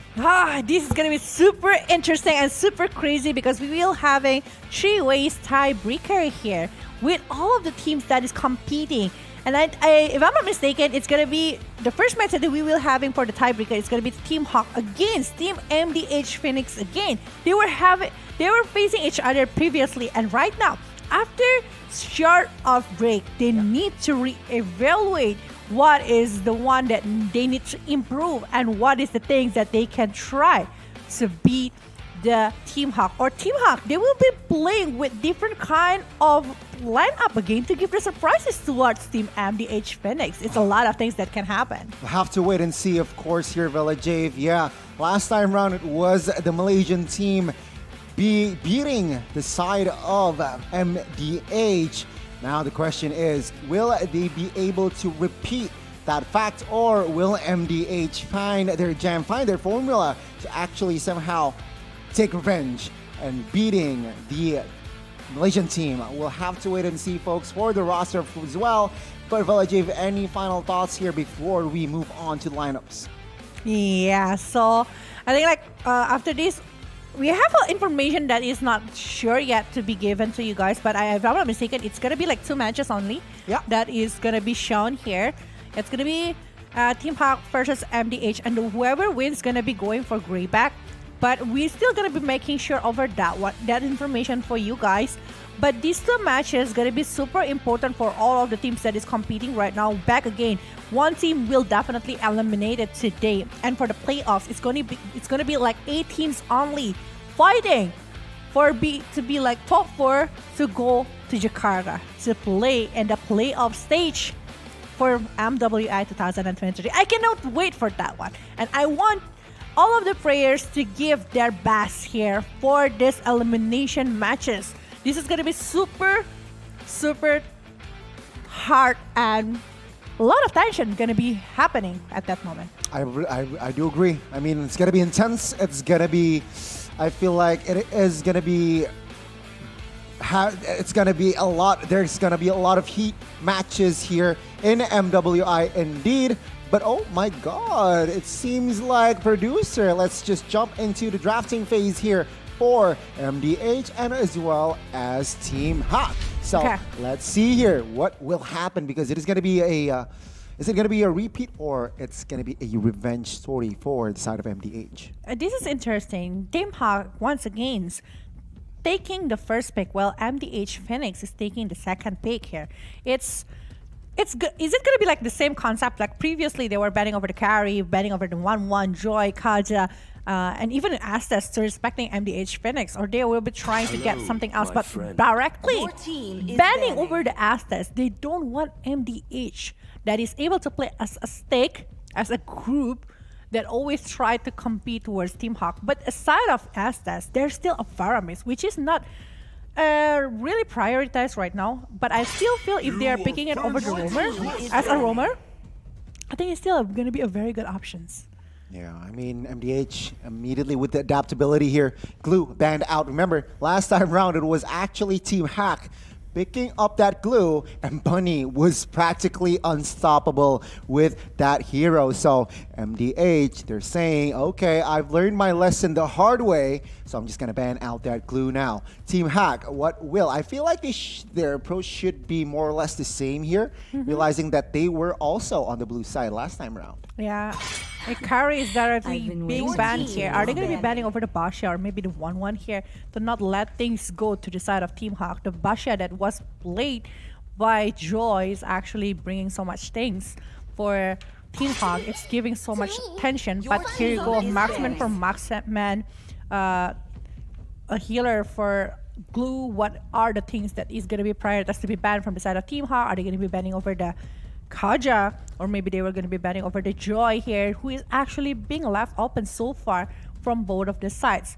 I still feel like Joy the hero is actually still very annoying with Rhythm of Joy. Well, everything that she can do to actually put a lot of resources to focus on her. It's still a very nuisance hero. It's still a very tricky hero. Hard to catch that Joy. So Team Hack here with the last ban though, realizing even though they have the first pick, it seems like Joy isn't in their playbook here. Banning that out, and MDH, quick response here, instant response with that Cho ban. Team Hack, what hero are they going for? Yves is up, and other than Yves, perhaps they might prio Lapu Lapu. Yeah, I mean, like, there's still a Yves here. There's still Faramames if they are aiming for that. Maybe even thinking about Martis, Lapu Lapu. A lot of options, to be honest. But here you go, Yves. It can be answered by either Farsha or Valentina, or maybe they can try to pick, okay, let's just pick over Lapu Lapu, Lolita first, or even Fredrin. That can be picked by the side of Team MDH. But there you go, Lapu Lapu. Is it going to be accompanied by Lolita? Or even Fredrin, or maybe even another marksman that they had prepared for. So it seems like they are shadow picking Lolita here. Very solid hero, as we all know. Very popular here in MWR 2023 as a cover and also initiator. So this hero is quite complete as a roamer. And let's see here, Team Hack, what will they respond with here? Last time round, it was Yan who played Farsa and grabbed that MVP. It seems like now she will have that. Yves, two heroes. I feel like they should pick up the Fredrin, I suppose, here. And Beatrix can be grabbed as well. Yeah, I think like if they want to go for that one, definitely going to be a solid pick here. Or if they don't aim for that, if they are preparing for Yushong, it's also going to be very good for any kind of possibility to be picked by MDH to go against it. But no, they said, I want something to prove ourselves. And with the Brody, it's actually speaking a lot.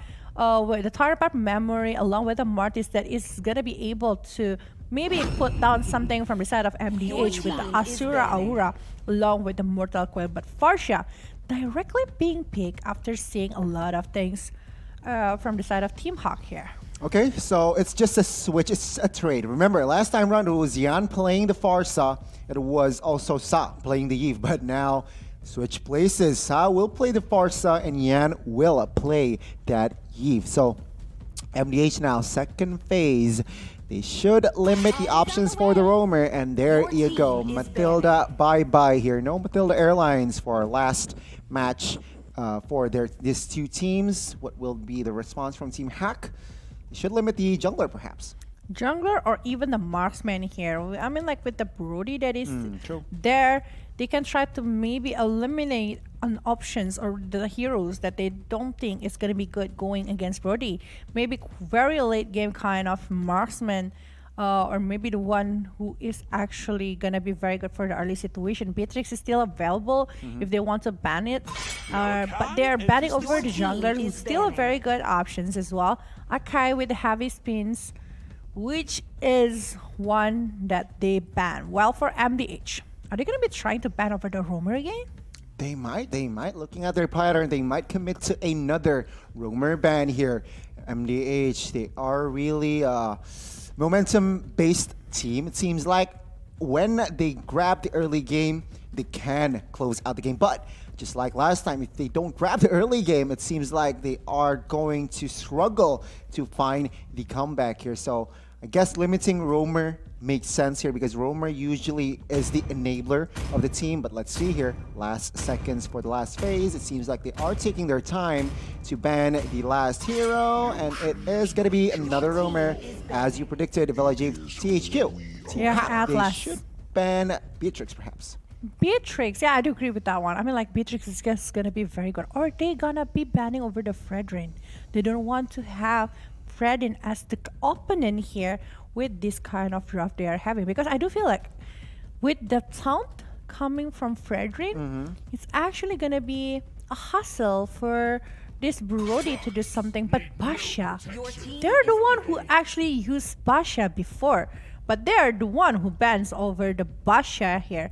Hanabi, I don't think it's gonna be prioritized here. I don't think it's gonna be a very good option, despite that it's already been reworked. But Omwawa, no, you're not gonna be picked here, I think. Okay, Omwawa with the Hanabi reference there. Because Nice. he is just like very proud. He is having like 46 Indonesia, 46 Hanabi, if I'm not mistaken. Yeah, you're right. You're right. He really likes Hanabi here, and perhaps MDH will they commit to Hanabi. I mean, last time round, Miku played the Irithel. So Yeah. again, a hero that is very late game-ish, perhaps. Let's see. Yeah, Irithel. Yeah. Here, already shadow picked here by Miku. Perhaps we will be locked in very, very soon. Now, question is, what will Team Hack's response will be? No, I wonder who is actually going to be the jungler for this one, because the team fight condition is actually really good from the MDH, but the Kadita actually going to be a very good counter for the positioning for Farsha or even for that Lolita. But no, they are not planning to go that far. They're still trying to get over something else. Teresa is actually a very good idea, you know. Try to punish everyone from the side of MDH. I don't really like the Johnson because there is no Odette or maybe another Kadita or something else. But I think like if they are able to put a very big CC towards MDH, it's just gonna be very good. So Kuvra, Teresa, perfect combo, I must say. Okay, we'll see here. Will they lock in the Kufra and as well as Terizla? Remember, GPX actually played this composition, Terizla and as well as Kufra in our first opening match. Tal was on that Kufra and LW was on that Terizla. Perhaps Team Hack, they are trying to somehow replicate the formula that GPX did in our opening match. So let's see here, MDH, what will they respond with? The jungler, like you said, Fredrin, a good viable option, but I guess, well, yeah, I think they need a Vider slash tank jungler. Is Leomert the answer? Leomert, is it gonna be enough?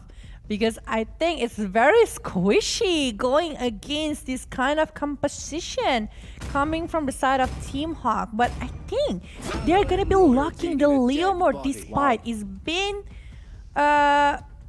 a lot of patches happen and it's just like nerfing Leomort down here. I mean, I agree. I mean, it's not as popular as before. Like the last 3 patches, the popularity of this Leomort has really decreased. So let's see though. It seems like they are still confident with the Leomort locked in Velkhana. I gotta ask you, composition-wise, which team are you feeling for here? I think I really like the CC that Team Hack have, but I don't want to, you know, I want to see more coming from the side of Team MDH, you know, with the Lapu-Lapu, Lolita, Farsha. I think like the Farsha are going to be playing a huge part here. If the Feeder Ice Strike able to secure Yves position, it's going to be over. But you know, if Team Hawk doesn't really play for the early situation with Yves and Brody, they don't maximize the potential. It's going to be very hard to the late game situation since Irithel and Leomort is going to be very good for the late game. So let's see here which team will be the winner. Team Hack, or is it gonna be MDH Phoenix with their compositions locked in? Let's just jump into the Land of Dawn. Yeah, we will witness what is actually gonna be happening for this one. Positions wise, I think like Yves versus Farsha gonna be the main things here. If the Farsha able to stop the movement from Yves, it's just gonna be so good for the side of MDH because once again, the damage that can be given from Team Hawk, it's depending on Yves and Brody's position. But if it's not happening, it means that Team Hawk got the best moment right there. I mean, talking about spells here, this is the 2 purifiers coming in from Sa and as well as Miku. Talk about respect, but take a look at the mid side already.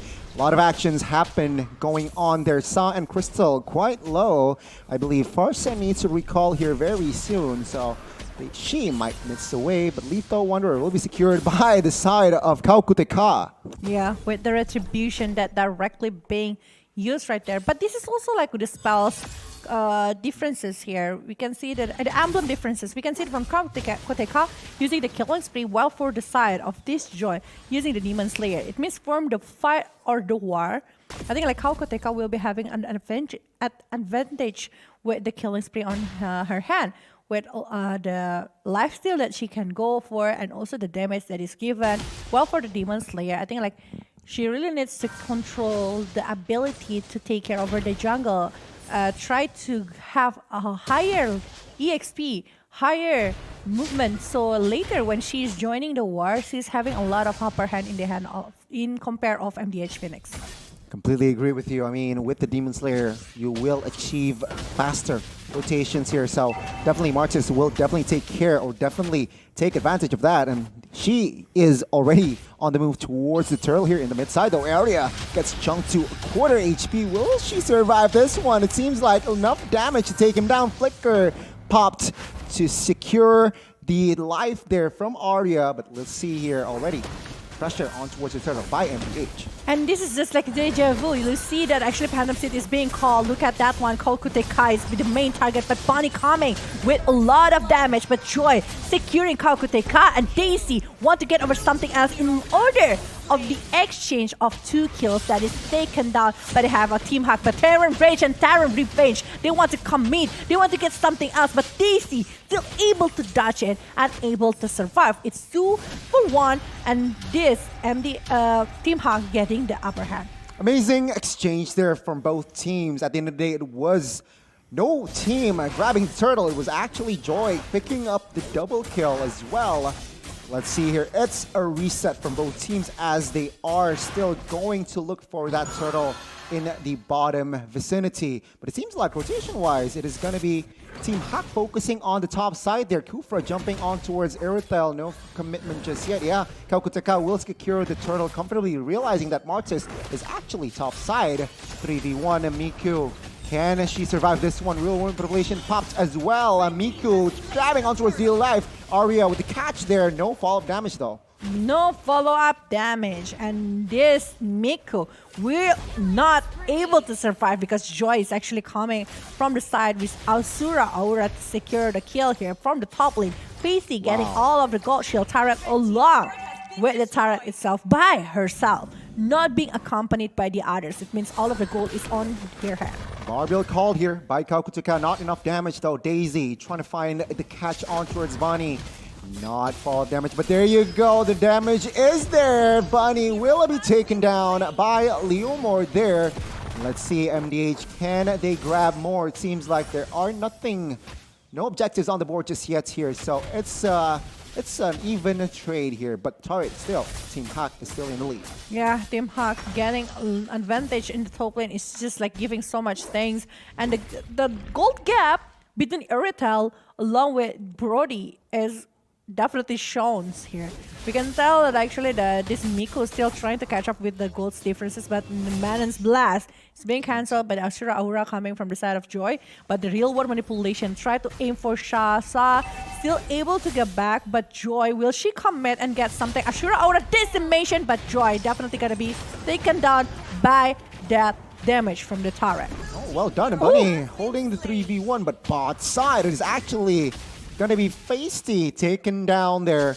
Not a good sign for the side of Team HQ. It's going to be 0-1-1 the stat, but it is going to be a very rather slow-paced game here. No, action-packed actually. 5 minutes in, 4-4 total kill points. Let's see here. It's still anybody's game. Yeah. Hunter Strike has been done in the hand of Kalkuteka. We know that actually she needs more damage in terms in the hand of Leomord, because Leomord is one of the heroes that needs more damage into going to the late game. But this is going to be a battle of setup inside of the turtle pit. Yan is being forced to get back as soon as possible, where we know that actually Bunny tried to give some damage towards Sa, and the point Crystal is just like to try to force them to get back. Seems like Team HQ, Team Hack here, trying to grab more space in the turtle area. Will they achieve this? As, of course, MDH will not let this go freely.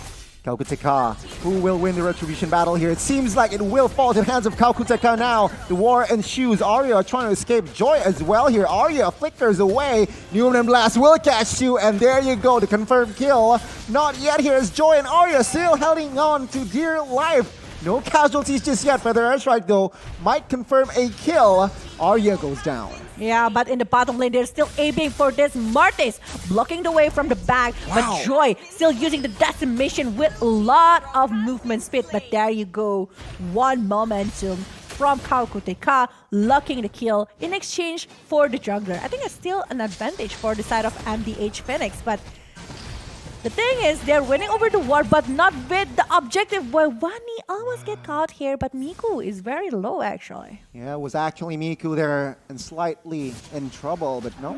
Now, no casualties on the board. Again, Feisty needs to be careful. 1 HP will not survive. Kakuteka already commits on towards that Phantom Steed.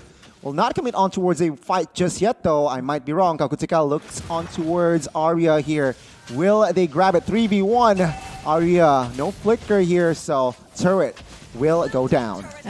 But look at that Crystal's presence. Crow, Tyrant Rage, forced to be used here. But Arya, I don't think Arya will be able to survive for long. And there you go. She's being picked off while the bravest fighter is being used by Daisy and Vera Strike. Once again, Bonnie, will she able to go back from this kind of chaos in the mid lane? But there you go. There is no other damage that can be given by the side of MDH Phoenix without the resource that they were having. Very good calculations there from the side of Terizla. Low HP, still surviving that one, and now it seems like MDH Phoenix, they are leading 2,000 gold lead here now. Team Hack, they are behind. What can they do here to somehow equalize economically? Saw here 2-1-2, so a very solid game. Yeah, I think like they really need to have a very good setup in terms of Turtle. We know that actually they are retreating from Turtle previously, 2 times even, from the setup that can be brought by MDH Phoenix. I think like MDH right now are very solid and movement coming from them, and the discipline as well. And the Numenon Blast, Love Rashak is already being opened. It's a lot of information that can be forced by Team Hawk to go against MDH, but Terizla is very low. That's the problem. They really need Terizla to follow up the damage, or maybe even the CC. But with the low HP coming from the Terizla, MDH might be going for the Lord that is open. Maybe picking off one of player coming from Team Hawk first, especially for this Joy. If that happens, it's going to be very bad for Team Hawk itself. We'll see now here. Sa pop that Purify, so no Purify here. But the Red Strike popped here just to gain more space. Arya taking a lot of heat. But Daisy here, like looking for an opening. Miku needs to position himself. Free hitting now on towards Bunny. But now Arya failed to catch Flicker as a defense. Gets taken down by Miku. Take a look at Joy. 1 HP will not survive. Crystal though, in the backside finds a kill. 3 members' bodies down here. Team Hack, what happened? MDH Phoenix grabbing the kill. Yeah, they are maximizing the potential here. I think like when Bunny opening up the movement, I think like the follow-up coming from Team Hawk is quiet, late, I might say. That's why the rest of the player from MDH Phoenix is just like focusing to pick up the rest of the player. They're scattered 2 ways, like the Terizla being forced to go against the Daisy, if I'm not mistaken. So it's like 4 versus 4, but they really need the CC. But here you go, Ferrasek one more time. Arya still able to go back with the bouncing ball to hold the damage that is given by Team MDH Phoenix, but Decimation focusing over Crystal and got a kill. Wow, what an engage there. The instinct, the killer instinct on towards Crystal there, and she gets taken down. Right now, MDH, even though they got the Lord here with 1 man down, can they achieve more here? Team Hack here on the defense, looking for something perhaps. Bunny taking a lot of heat there in that river, in that jungle. Oh, catches 2, no fall damage, but there you go. Daisy, say bye-bye to her, as now Kaukuteka will find a kill. Facey falls, another double kill there for Kaukuteka, as 1 by 1, Team Hack, they are retreating. They are retreating, they are running because Lord is also marching to the top lane. They want to force everyone from Team Hawk to use all of the resources that they have. Joy, unable to secure the purple buff here that is being stolen by MDH Phoenix. They need to control their movement. High ground wise, I still think that Team Hack have that condition. If they are able to maybe maximize their potential. Oh, but Joy getting that kill towards Farsha, which is a very good kill, by the way, because of the area of effect. Yeah, that is a very important kill indeed here on towards the mid laner of MDH here. Now 11 minutes in. It's still, I feel like it's still anyone's game here, Village. I mean, MDH Phoenix, sure, turret-wise and as well as gold-wise, they are ahead. But don't get overzealous here. Team Hack, they have a, I guess they still have a, this game is still comebackable for Team Hack. I do agree. That's why I was mentioning like the high ground wise, Team Hawk have a very good hero to actually control that with the third apart memory, along with the real world manipulation and also Teresa's ability. I think it's going to be super good because Teresa also making over the Bloodlust Eggs, Dominance Eyes, Red Out Armor. So everything can still happen, but Phantom Steed calling the Barbiel here without any follow-up movement. It's quite a way scale here, so it's going to be a very good information for Team Hawk if they want to force a war. But in this kind of situation, I don't think it's going to be a very good option unless they know they can instant kill one player from MDH Phoenix. And you can see here that Feather Airstrike is starting to get annoying here, Velkhana. It is. Can be spammable, and as well as the damage can be incalculable as well.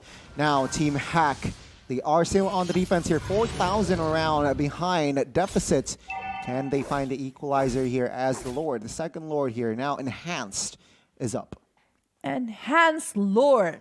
This is going to be a huge battle if the setup is good for the side of MDH Phoenix. But if, and only if Team Hawk able to steal it, it's just going to be a huge Lord for the side of Team Hawk. Look at that one. Real world manipulation is being popped. One is down, two is down from MDH Phoenix. Oh my god, 5v3 situation. Kaukutaka with Barbiel now trying to find the Lord. Oh. He gets it. And take a look at that though. Team Hack, they want war. Crystal next on the chopping block gets taken down. Double kill for Brody as Team Hack, even though they lost Lord, they are winning the team fight. Oh, winning team fight and 4 members down from the side of MDH Phoenix is just a huge thing for the side of Team Hack. That's why I was like mentioning the setup that they were making is beautiful with the real world manipulation along with the area coming from the side of Bunny. They are working really well to pick up the players coming from the side of Team MDH, and they are scattered. They don't know what to react over that one because the movement is just like very concrete to go directly towards Miku along with Crystal. They're stopping the Numenon's Blast as well, so they are unable to react over that one. Feudal Lord, I might say here, from the side of MDH. They grabbed the Lord, they got the Lord, but it seems like Team Hack, with the response, they are able to somehow win that team fight there. You're right, the word is scattered, Velkhana, and they were scattered. And of course, Team Hack, who has better positioning, who has better resources, they capitalized on their resources and take the dub in the team fight department. Now, it seems like there's a pause here. How do you think, how can you read the situation here for both of the teams? I think like it's still 50-50 game, just like what you've mentioned, with the Team Hawk that is actually proving how big the damage they were having is, and how is Martis able to destroy everyone with the Mortal Coil, with anti-CC, with the Ashura Aura to stop maybe the CC or resources that they were having, and also the decimation. I do feel like the maximizing over that kind of potential and give the free space towards Yves and Brody is the key at this moment. So Martis, Teresa, and Kufra need to work over that. Well, for MDH, how to let this Leomor or Irrital to give a very good damage by using all of the heroes that they were having, such as Lapu Lapu and Lolita, and maybe even the one who gave the surprise towards Team Hawk is the key here.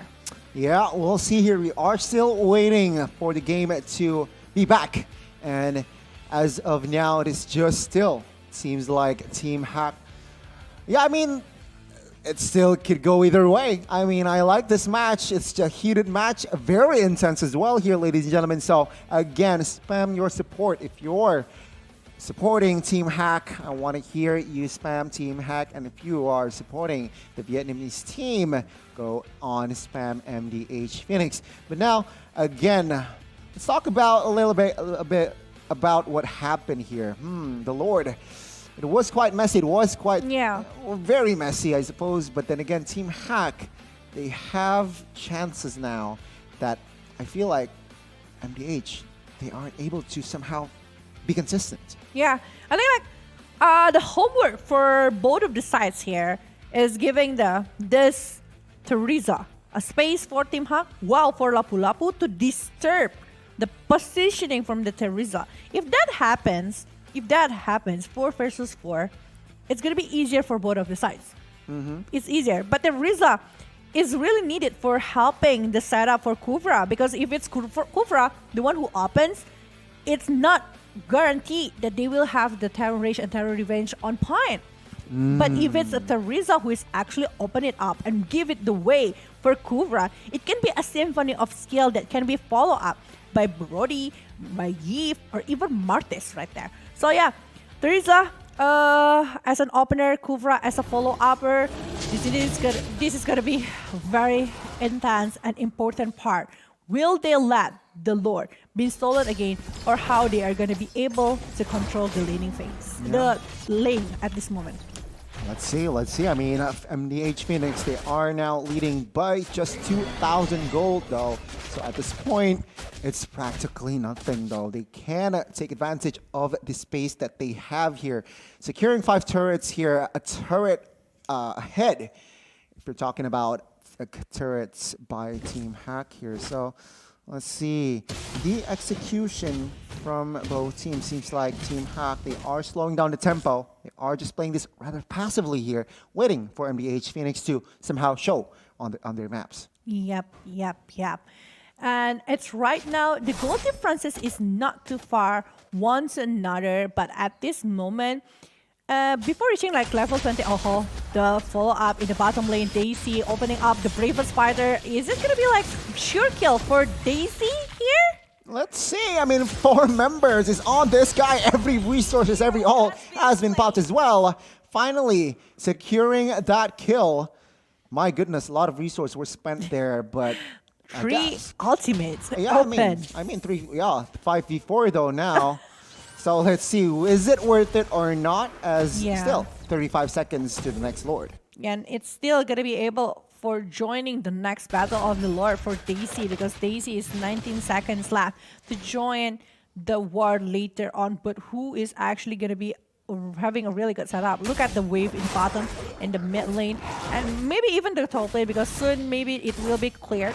And it's 13 seconds, and now everyone wants to get it. But Sa still survives, Gani. Clutch Purify there, but that is going to be information for the side of Team Hack. They might commit on towards Sa without that Purify, as Lord now is in the land of Dawn. Team Hack, they can exploit the space that they have. Let's see. Well, Bunny still looking for information, and for Joy, they know the information that Joy is actually in bottom lane, trying to get over the turret right here. It might be a chances for MDH Phoenix to go for the Lord, but with the presence from the other players, I think they want to get the kill first. But Bunny able to run away right here. No movement yet. Arya. Wow. Also Arya there bumped on towards that wall, and Crystal using that flicker again. Information for Team Hack to collect. Let's see here. Spell-wise, it is actually Team Hack with the advantage. They should exploit this fact. Feather Strike popped as well here just to zone the members out. They haven't yet to commit on towards the Lord. It's just a Dance Lord Dance here in the minute number 17. So right now, we are seeing that actually it's a movement coming from the side of Team MDL Phoenix.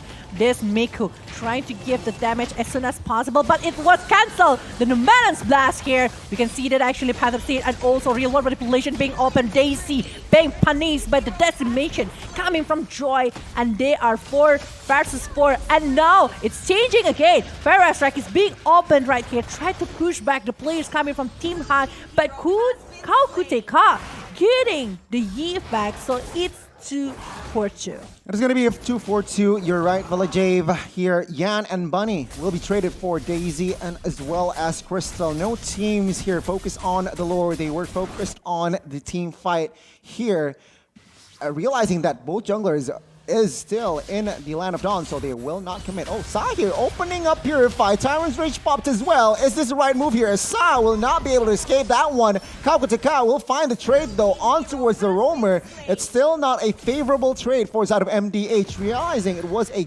mid laner for the side of Roamer. I do agree with you, Gani. It's not in the favor of MDH Phoenix. I think like C is not supposed to force the war against Kufra. We know how many CCs Kufra have with the bouncing ball, Terror Rage, Terror Revenge. It's just overwhelming for the far side, especially it's next to the wall. So it's just a very good opener for the Kufra itself, despite they're changing it for the Roamer, but it's looking at Crystal. She is receiving so much damage from Bunny that tried to get a proper setup for the Lord. Will they try to force it, God? Have to see here. It seems like THQ will find the Lord here. Human Blast will not connect. Bunny, though, will be the sacrificial lamb, seems like, in the front. Oh, I might be wrong. Yeah, Bunny taken down here for the Lord. Team Hack still with 4 members in the field. Let's see, will they find the base turret here with the Lord push, as MDH still strong with 5. I do feel like the damage coming from Miko is like more into the constant damage rather than very high critical damage. Is it because like 2 heroes from the side of Team Hawk is actually pretty tanky, because Bunny and also Aria, it's just like the damage from Miko is not the main problem. They are just more scared to the damage given by Sa. And now Lord, marching to the mid lane, Crystal, the position is being refilled here. They need to stop the Lord before going into the base turret, unless they want to lose the base turret here. Oh, Arya catches Miko, cancelled out that Tyrant's Rage. Perfectly timed now. Oh, the Feather Strike deals a lot of damage. On towards Arya, finds the kill as well. Crystal now in trouble, is able to escape, but Daisy flanking towards the backside. Yan finds the kill, and now Facey falls as well, as 1 by 1. Team HQ is in trouble.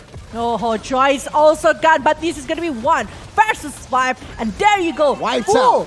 Team wipe here, and 1 catapult is still there by MDH Phoenix. Is it gotta be the end? Will they end it right now with half HP catapult? And there you go. This is gonna be the winner for this match. MDH Phoenix with a lot of patience over their setup. What the heck just happened? MDH Phoenix with just 1 misplay from the side of Team Hack, over committing on towards that fight. They are able to wipe them out.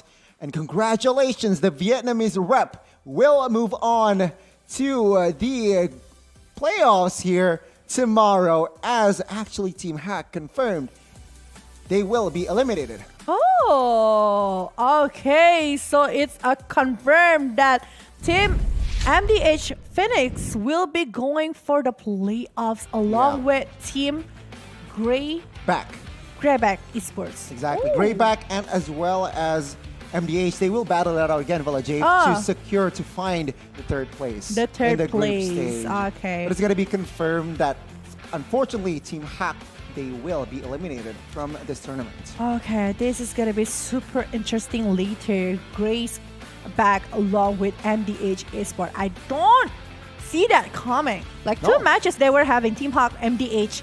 First match, it was Team Hawk completely winning in a lot of things, despite it's like 50-50 condition. But I do feel like the draft is on their favor. But this time, I don't see that coming, to be honest, with the draft as well. I agree. I mean, it was actually, remember, it was actually Team Hack who was pressuring last fight, right? Yeah. They were trying to maintain pressure. They were trying to find the right team fight. But it was actually Team MDH that they were able to respond very, very well.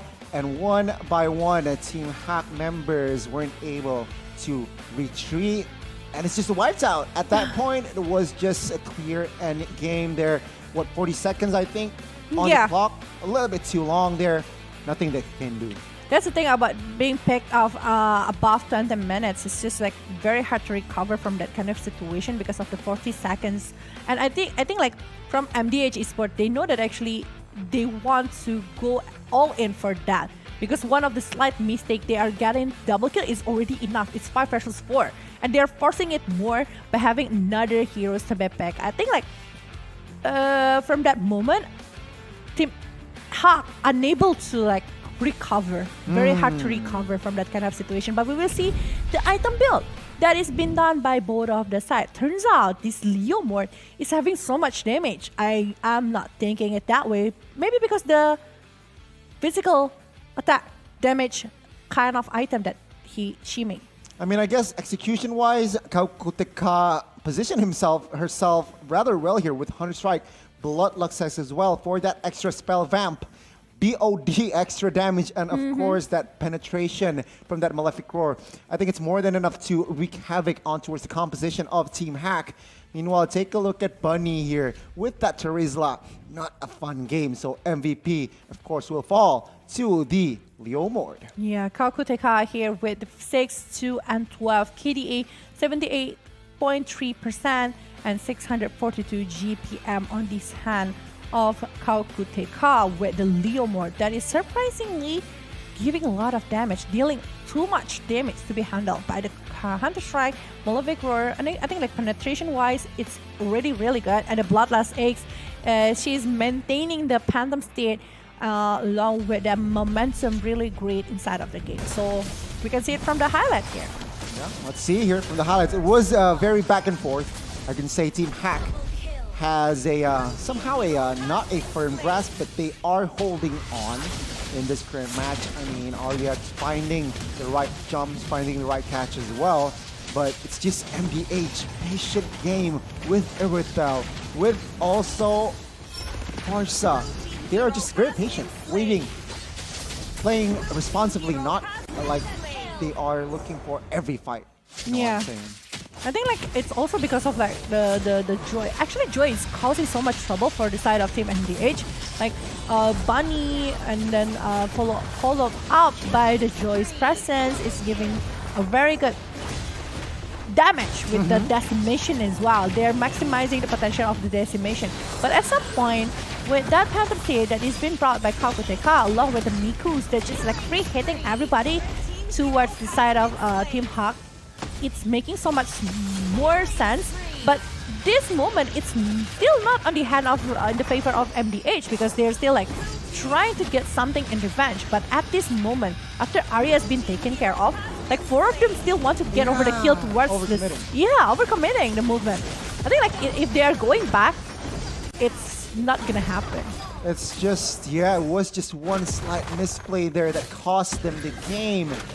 And again, remember, note that the 2 Purifies were very clutch here by Farsa and as well as Miko, realizing, of course, Team Hack has a lot of crowd control. With that Purify, they are able to somehow control more fights. And this was the end, the last push from the side of MDH that will confirm them to secure and move on towards the group stage, towards the playoffs rather. Very, very tough battle coming from both of the sides here. From the Team Hack, still nice try, very good game that is being shown so far. We're gonna see the improvement later coming from Team Hack. We are expecting, I am expecting, Goni is expecting you guys to be more to put more effort into the scene as well. So see you guys somewhere else. But next match, we will be having Grayback Esports against MDH Phoenix. So let's see here. Will it be Singapore or will it be Vietnam who will grab and win that last match? Both teams are here to prove that they are better. Who will have it? We'll see here. Gani and Mlbb will be back. Stay tuned.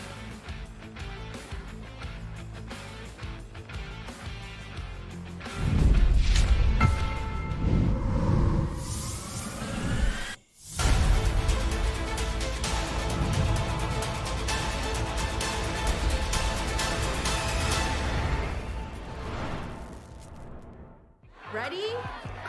So it all started when I was at a friend's party. Mia, can you send me that? Sure. Everyone keeps asking. Mia, can you send me that? Even my French neighbor.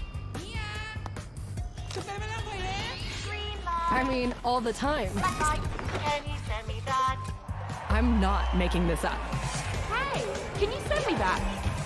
Everyone. Sure. Samsung Galaxy S23 Series 5G. Pre-order now.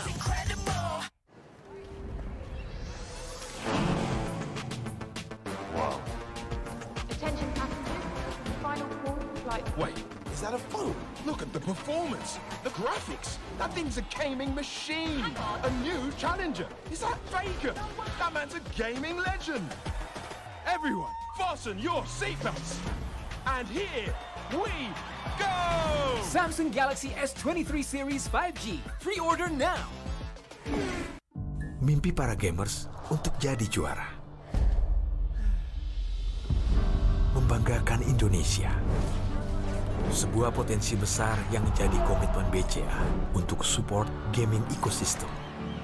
Kini game bukan hanya rekreasi, butuh konsentrasi dan kolaborasi. Leveling up untuk bisa unjuk aksi. Bersama kita dukung e-sport Indonesia. BCA Pro Gamer.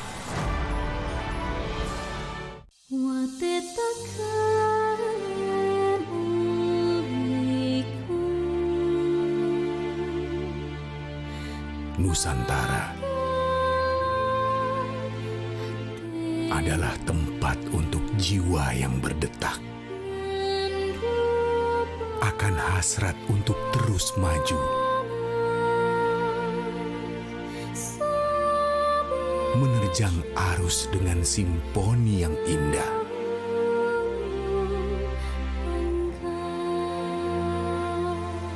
Nusantara adalah kumpulan jiwa yang mencintai bumi, melukis sejarah dalam buayan Ibu Pertiwi, membara, berkarya, dan percaya akan tradisi.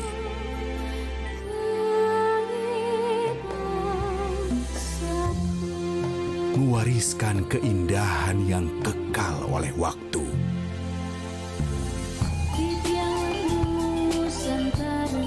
Bergandengan tangan,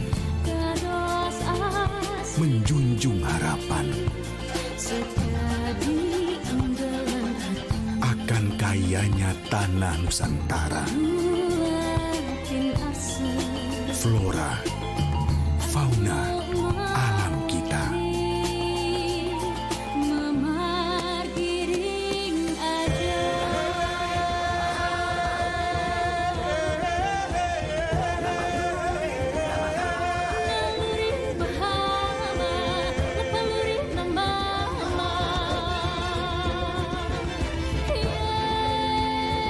Memberikan sinar impian untuk tawa mereka yang begitu berharga.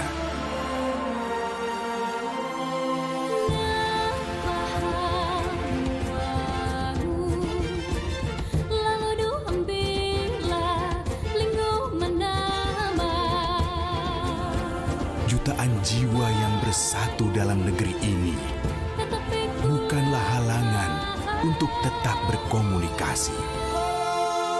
Bersama, kita telah membentang jangkauan yang luas dari Sabang hingga Merauke, didukung dengan koneksi dan digitalisasi, serta kolaborasi untuk terus maju.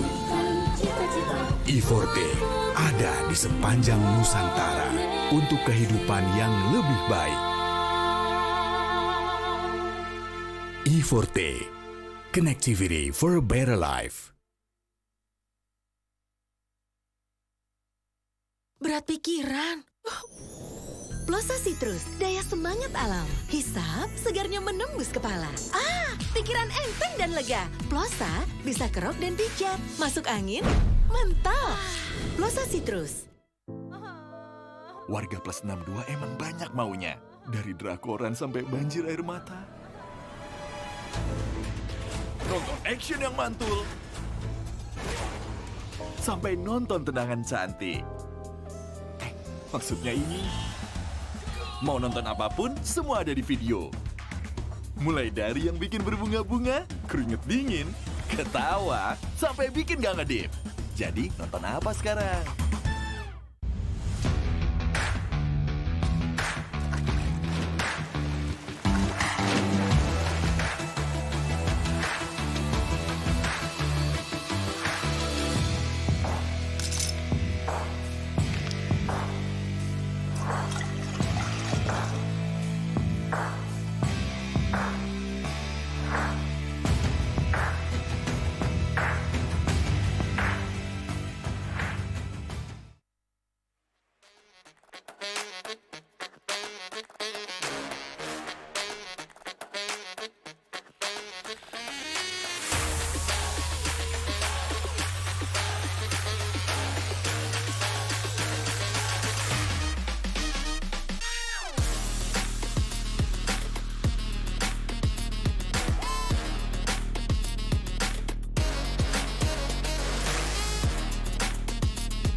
Grayback Esports along with MDH Phoenix need to compete for another best of one series here inside of MWI 2023 with me, Mlbb, along with Goni for the last match of the day. They need to determine who is actually going to be the third and the fourth position for the playoffs matter. Both teams, they are looking to, both teams are here to prove here that they are better, they are stronger, and we'll have to see here the conclusion of Grayback and as well as MDH. Remember, MDH, technically they have played 3 times in a row. Yeah. 2 times against Team Hack. First one, they lost. Second one, they find their revenge. And now they are looking to find and battle it out against the Wolves here from Singapore. It means that they're playing for 6 best of one series today to prove and determine themselves. Are they gonna be the one who actually steal up the position going over Grayback Esports? Because previously, somehow they managed to beat Team Hack, who is actually kind of winning the previous match by themselves. But yeah, this is going to be a super important match and it's going to be super interesting one as well because MDH Phoenix, most of the heroes that they are using is being revealed already to the side of Team Grayback, who is actually watching them. The rotation, the decision making, the movement. Are they going to be banning over the heroes that MDH was planning to pick later? That's the question. We'll have to wait and see, folks. Again, also another question is stamina. Are they able to endure another intense match here, or will they falter? Because again, stamina plays a huge factor in this long tournaments here, especially today has been quite long today, Velkhana. Yeah. And of course, we'll see here, will they be able to somehow recover from that fatigue, let's say? That is going to be a very, very big question right here. Do they have the stamina? Do they have the strategy? Do they have something to be revealed, or maybe surprise us? We will just jump right now to see the match versus here Snowy Shershika, Yumeko, Keshi, Violet going against Crystal, Kaukuteka, Miku, and the other players coming from the side of Team MDH Phoenix here. Okay, so it's Shershika again playing for the side of Team Grayback Esports. Previously, we are seeing a different kind of player, but now we thought Sunny. There's no Sunny who's playing for the XP and also for the mid lane. Now we have no XPs to go for the mid lane, if I'm not mistaken, and then Violet for the side of the roam. Shershika will be going maybe for the XP lane, KC for the jungle, and Yumeko for the gold. Okay, we'll see here already. Kaja banned out here from the blue side. Grayback will fill that blue side as well. And MDH though, they will be playing from the red side here. Banning out the glue. Will they ban out another purple hero here? Perhaps Eve might be a viable option, but of course Grayback will respond with a Lapu Lapu ban first. So I personally feel that's also respect. That is a respect because MDH was using Lapu Lapu for 2 matches before, and even for the match they are going against GPX previously. So 3 matches in a row comfortably picking over the Lapu Lapu. So right now they need to reveal another hero. Yusong is still there though. Glue is still being banned here along with the 1-1. Is Carry gonna be left out open along with the Eve? Because they still have the chances to ban it. Or maybe Joy is the one is gonna be let out. But no, they're not. They're not gonna let the Joy open. No Joy for today. Joy! No Joy for today here, Velkhana, and it will be Carry. That is going to be the last man in the first phase here from the side of MDH. Grayback though, they have the opportunity to pick up Yves here. And I believe they should pick up, because remember MDH also plays Yves here, especially Saw. Yeah, Eve is still there, Valentina is still there, Fredrin is still available as well if they want to pick it. But if it's not them, they might be trying to maybe focusing over the Farsha. I think like it's still a very good options to pick over the other things. But first picking over Beatrix, they just very confident with Yumeko's Beatrix, because I think like Yumeko always using the Beatrix so far. Wow, that is a That was a curveball. I really thought that was a Yves pick, but no, it's going to be Beatrix respond with a Lolita and Yves pick.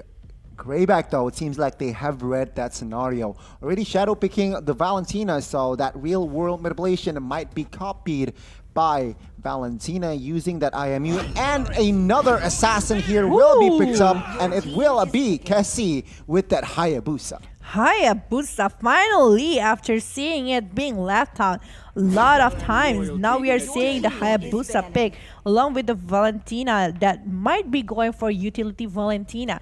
Oh no, Kokoteka, I think like it's a little bit more boost after having the win with the Leomord on her hand. That's why they are picking it directly, and you see how fast they are banning it. They know what they want to ban. They don't want the Atlas to be the counter initiation with the Fatal Link, and no Brody, they don't want to have the Triad memory to be the barrier here. But banning over the Esmeralda, that's a big question. Why Esmeralda? Maybe they have done their research here, and also remember Lolita can provide shield and Yves also provides shield. That is also a soft counter for that Esmeralda, and perhaps that is the reason why they banned that out. But take a look at Grayback. They have a game plan that is to limit the marksman here. Brody, Arithel, bye-bye here. MDH, what are they going to pick up? Yuchong is still there if they want to pick over the XP lane here that can focus over the Beatrix. If it's not, it's still going to be a very good options for the side of Grayback Esports. But the Yuchong is already been there. So what is the other option that can be picked by Grayback? If they want for cancellation, Ruby is going to be very good. But if it's not, they still can try to pick maybe over... I'm not sure about this one. But if they're going for the Fredrin EXP, it's also going to be pretty nice, I might say. That is a possibility. And Grayback here, again, they are now shadow picking the Matilda. Will they commit to this? They will lock that Matilda in. The last hero that should fill the EXP. Going up against Yuzong Ruby might work, like you mentioned, Vela Jave. Or suddenly Khalid. Or Khalid. No, I don't think it's gonna be the options though. Guinevere maybe? Uranus maybe can work, but no, Ruby will be locked in, like you mentioned. Vela Jave here, last hero. Okay. What is gonna be the options here? Marksman, I think like Clean if they want to play it, quite good. But if it's no Broody, they need someone who actually gonna be able to run away from the Hayabusa. But no, they're not gonna be opted for the Marksman. The Harriet is still there. And with the Zaman Force along with the Chrono Dash, this Harriet will have a proper shield. But look at the damage dealer and also the CC coming from Grayback Esports. Is it gonna be a wise choice here, Gani, with the Lunox? Okay, so no Harriet gold lane. It's gonna be actually Lunox gold lane here. So the APC here from the side of MDH, the ability power carry format will come through. Let's see though, will it work or will it not? Because remember, Lunox gold lane debut here, I believe, for today, and of course Matilda debut as well. Who do you got composition-wise, Velkhana? Oh, it's actually pretty much 50-50 if they are able to secure the early situation from MDH. Once again, they have a lot of ability to do so. But if the Hayabusa will do the split push, will do a lot of the ability using the potential coming from the assassin Grayback, may punish them bad here with two heroes that can have very big damage towards the turret with Beatrix and along with Hayabusa. It's a very tough decision, but I think Grayback still got it. Let's see here. I see your point. So let's see and witness the conclusion between these two teams. As both teams, they are here to prove that they are better. Land of Dawn, here we go. Here we go. Ladies and gentlemen, of course, support your team. Support your favorite team here. But again, with this give along with Lolita, I think like the CC is just like pretty happy. Imagine like the slow movement after being given by the real world manipulation, and also the slow movement from the Manon's Blast. Actually, it's pretty nasty to be honest. Because you don't have like heroes to stop it unless it's a Ruby. And there's no respect with the Purify here. They're more focused to run away, and also the Petrify on the hand of this Yuchong. with the movement right there. So it depends on the setup and also the movement that they can try to bring, but Matilda will be the key by the guiding win. Okay, here Violet top side has been stunned, still able to find the shielding there, still surviving, but she needs to recall now. Another thing I want to point out, oh wait, Yumeko stunned, no fall damage just yet here.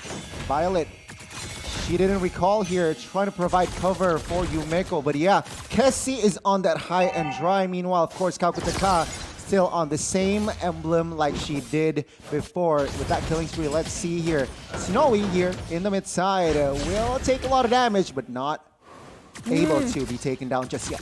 Oh, but Crystal almost get caught right there, but Yumeko still not having any Inhibitor's Patience, so unable to give a lot of first damage to the side of MDH Phoenix. And Grayback right now still having the same goal with MDH Phoenix itself and Daisy right here. I think like Daisy will be the one who actually maybe giving the space later for the side of MDH Phoenix, while we see that actually Grayback want to focus over that at home. Shershika will not able to survive the movement from Kakutaka in the bottom lane. A very good setup there and very great execution there from side of MDH. Now with the one man down earlier, of course they will grab more space in that turtle area, but take a look at top side. Violet 2v1, Yumeko will Miku with no mana find a kill. No, she will not able to, as of course MDH will comfortably pick up the first neutral objective.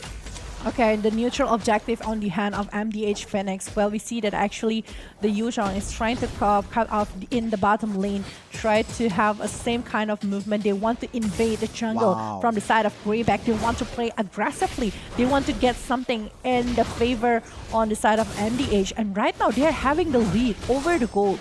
And Hayabusa actually is just going to be mirroring the movement coming from the side of MDH Phoenix.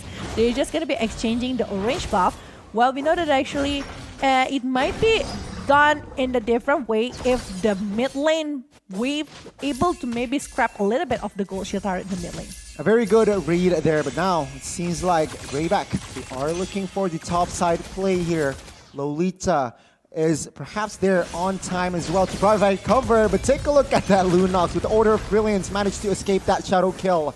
Now you can see here Yumeko taking a lot of heat and she goes down in the hands of Miku. Kessie might be next on the topping block. 2 kills for Lunox. Kakutaka will find another as 3 bodies from side of Grayback is in the Land of Dawn. Will be Snowy go down next here as Snowy will not survive. Double kill for Kakutaka. Oh, Crystal almost get caught right there. And look at the gold shield turret being scrapped out by Miku along with Kakutaka. I think like this Miku playing really well with the Brilliance of Orders movement along with Chaos Assault. We can see that actually how much struggle that they were having. I was mentioning it was nasty, the slow movement using the real world manipulation, or even the Crystal going with the real world manipulation. Everyone unable to go back and it's just being finished by the presence coming from Kakutaka. But in the bottom lane, Shershika going against Daisy. I think like it's just gonna be exchanging damage. Imagine it's Ruby and Yuzhong. Nothing's gonna happen between both of them. It's a very scary MDH now. Velkhana 5-0 in total kills. 5 minutes in. They're like a digital machine, you know. The more the games, the harder they got, the powerful they got inside of this point. At this point, like the confidence level coming from the MDH Phoenix is beyond that moment. Yeah, I mean, they are. I feel like they have warmed up now, Velkhana. See here, bot side 3v1, 4v1 potentially. Shershika, not a fun position to be in. Every resource is put on towards Shershika. I'm offended connects on towards Sue. She is holding on towards her life, but at the end of the day, Daisy will secure the kill bot side. Confirmed turret take as well, but Grayback, they will also mirror the movement. Mirroring the movement, but still an advantage for MDH because they're getting the kill here in the bottom lane and they might be going for the second turret in bottom. We see that actually Cosmic Vision try to poke the damage, slowing the movement from Grayback esports. But there's no casualties. They're just going to be trying to keep the movement, taking over the orange buff, stealing it again from the side of Team Grayback and the Numeran Blast. It's a big information that is already being popped here in the mid lane. So from Snow XP's, the position is going to be very important. Okay, all resources now popped. Real world manipulation as well. Cheriska trying to clear the wave in the mid side. I'm offended, connected by one member, but Order of Brilliance is there. Take a look at the damage. Whoa, Casey in the backside finds the shadow kill on towards Daisy, finds the kill. Yumeko with the Nibiru's passion isn't able to take anyone down just yet. Cheriska finishing the Haas Cloud here. So he wants to be more sustained. But going against a Lunox, that's a big problem. You need to make over the Oracle if it's going with Lunox, because Lunox definitely going to be going for the Divine Glaive and maybe already progressing for the Lightning Transient after finishing off the Clock of Destiny. And this Miku knows to play the Lunox really well. Look at that brilliance of orders util being used to prevent the movement, the dive coming from Grayback Esports. Oh, take a look at the mid side here. Cheriska is, she might be in trouble as Eve will confirm the kill. Now 3v1. Snowy catch their caught. Now it's just a lot of damage, but she might juke it out here with the guiding wind. She's able to escape. MDH though, stepping on towards the gas here, trying to find a kill. Gokutika with the Barbiel will secure the kill. Sado will find that kill as well. 2 members down. It's double kill for Sa. Double kill for Sa. I think like I thought Grayback will survive. I mean, like the movement for the Valentina is already pretty huge with the guiding wind, and also with that roamer item that helps the regeneration. It's just in the favor for Grayback. But again, Kaukoteka is just like very happy to come with the Barbiel, following every single movement that is being done by the side of MDH Phoenix. It's 9-1 here, Gani. Okay, real world relation popped. Kessie in trouble. Low HP Cheriska taking the heat in the mid side, gets taken down. Now Barbiel popped there. Yumeko low HP, still surviving that one though. Crystal gets stunned. No follow-up damage just yet here, and it is still being done. Daisy finding the solo kill in the purple buff of Hayabusa. And now it's not looking good for the Grayback Esports. Somehow they are having a hard time here with MDH Phoenix presence. I think it's because of the Kaukoteka's movement with the Leomord. I mean, like, they're sticking together since the very early stage. I mean, after getting the Numeran Blast and also Reward Manipulation, who is actually want to fight them in that kind of situation? Yeah, no one. Not even me. Not even you, Not even me. I don't want to be. I mean, like, it's a very tight spot, right? Yeah. I mean, it seems like Grayback here needs to be careful. Snowy, low HP Cheriska flickering away, still surviving, but Daisy, she might say otherwise here with that Black Dragon form. Here's Dive confirming the kill. Goodness me, the damage here, the execution from MDH has been top-notch. But Miku here taking one turret in the bottom lane, despite that this Lunox joining war most of the times. But this is not looking good for Casey. Casey is gonna be chased down by this presence coming from Yuchong along with the Yip as well.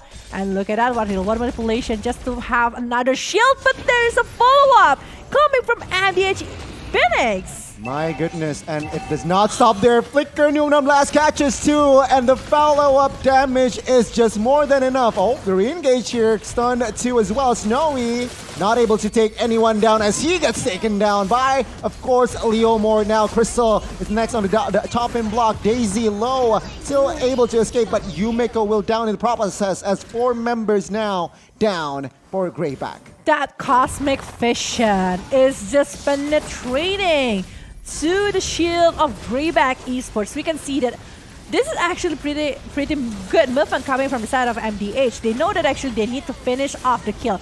But the I am offended actually like stopping movement. Some movement from the side of Team MDH. But again, the damage from this Lunox is just hard to be handled. They need to have over the Oracle or even maybe to have over the Radiant Armor to stop this Lunox. They cannot just go for the Athena shield because Athena might be going for the Yip, but not for the Lunox, who is actually giving too much damage to be handled by the side of Grayback Esports. But not only that is the problem. The 2 other damage dealer, Physical One, Kaukoteka, and Daisy, is giving the pressure to the side of Grayback Esports. So every movement have to counter. And this Lolita is just like, okay, where is my hammers goes to? Every single movement. I mean, again, splendid execution here overall from side of MDH. Now they're looking for the baser here, Velkhana. Let's see, can they be able to secure it? Oh, ho, ho. Here you go. Real world manipulation versus real world manipulation. But the glowing one actually burning quite a lot of shield to the side of Grayback Esports and Shika in exchange of Kalkuteka. It's actually good favor for the side of Grayback, but they are losing a base turret in the bottom lane and maybe in the mid lane as well. See here, Daisy, frontliner, will escape that one rather comfortably. GB or Grayback. They are still holding on here. Mid base turret is still up and alive. Only the bottom side has been taken down. MDH leading by 10,000 gold. That is massive here. Grayback, they are in the back foot. Will they be able to find the equalizer here, as it's looking bleak here for the Singaporean team? 317 in the first 12 minutes and 10,000 gold differences at this moment. It's just 60 seconds before another Lord appear inside of the land of Dawn and Grayback Esports. It's pretty hard to recover from this because they are having Assassin as the jungle. They're supposed to have the split push going on at this moment, but the follow-up, the movement, the ability of the movement speed coming from MDH, just gonna be able to go everywhere. Look at that one. Daisy stopping the pressure, the movement from Keshi that is trying to split in the bottom. What a match here, especially if you are supporting the Vietnamese team. Take note that Sa, the Yiv, is at a 4-0-11, if I'm not mistaken, out of 17 total kill points. That's just 2 points away from being 100% KP, Velkhana, and that is huge. That's massive. That is what you want if you have a mid laner that can be the anchor, that can just provide that impact on that Yiv, on any hero. And it seems like Sa is just everywhere on the map.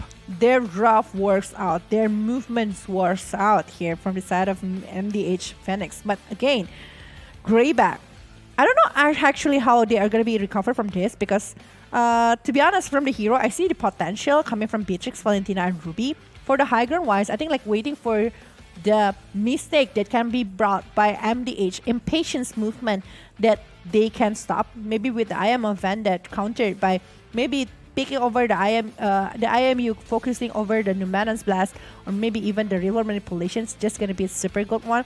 If she can go for the Yuzhong with the Black Dragon form, I think like it's gonna be very good if she is able to secure the Lunox.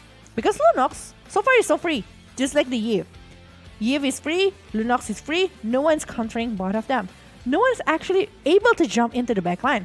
I thought with the picking over Matilda, they're planning to do it. But no, they're not.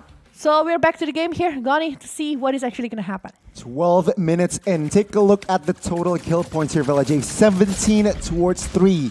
Yeah. That is a massive gap. Take a look at the items as well here. Malefic Roar, Has Claws, and as well as BOD for Yumiko, though. But take a look at Lunox, already almost at full items. 2 Radiant Armor, 1 in the hand of Matilda, 1 in the hand of this Ruby. Well, we see that actually there is no Oracle or maybe even the Athena one going against the Sa here. Well, for Yumeko, I think like Yumeko still lacking in terms of item, and this is the only thing that Keshi can do, try to split push, despite it's quite a huge loss because they are losing the Lord. But real world manipulation is gonna be being popped in the mid lane. Oh my god, that Human Blast was huge. Thankfully, for inside of Grayback there, no follow-up damage.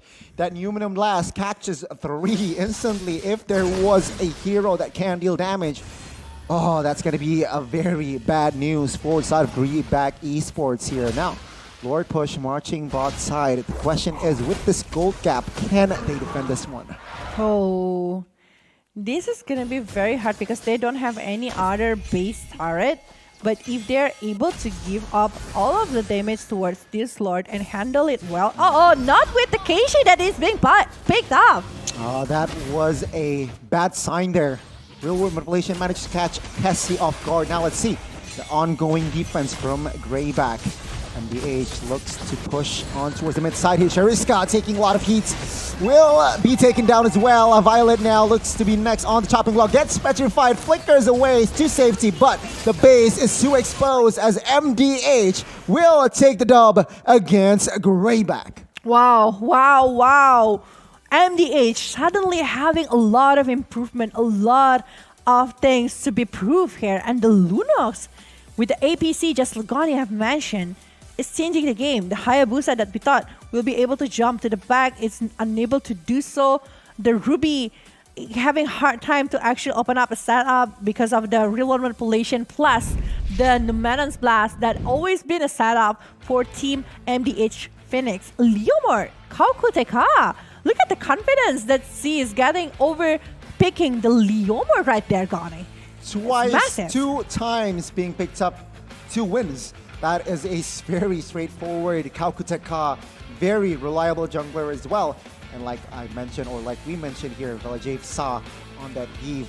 Yeah, crazy. Unstoppable, crisp, solid, consistent all the way, all throughout the game. No deaths, and just everywhere on the map, providing utility, providing damage as well. And I really like that reliable mid laner. Yeah. She's having really good positions as well. She's just like playing around with all of the setup that is being brought by the Lolita or maybe even the Leomord. So she's just like helping with that condition and dealing so much damage. I think like it's Glowing One, Ice Queen One along with the Genius One perhaps? Yeah, there's Genius One. Yeah, there's a Genius One I guess because the damage over the tapping, it's very painful. We can see that actually the Hayabusa almost getting solo killed right there in the top lane in the last second because of the real world manipulation and also the stacks coming from the side of this Eve here. Oh, crazy, crazy, crazy. Later we will see the item build. I want to see more coming from the side of Eve along with the Lunox because I think like that 2 heroes, the one that giving so much damage to the side of Team Grayback, and I think like Leomord going for the full damage item also causing so much for Grayback. And it's very hard to handle that situation, you know? It is very hard indeed, Velkhana. Very splendid performance overall by MDH. Fatigue is not a problem. It seems like they played a plethora of times today. Seems like they won. Yeah. Right? They won against Team Hack. They won against the last match here. So now it has been set for Group A and Group B. Velkhana, are you ready for the playoffs? Yeah, I am ready. I want to see what is actually going to be the things that when they meet each other. Because I really want to see the combination like Indonesian team meeting over the Vietnam team and also like Philippines going against the other. I think like it's going to be super interesting and super strong as well. I hope we're going to be seeing a lot of close battle, to be honest. I also personally can't wait as well for tomorrow.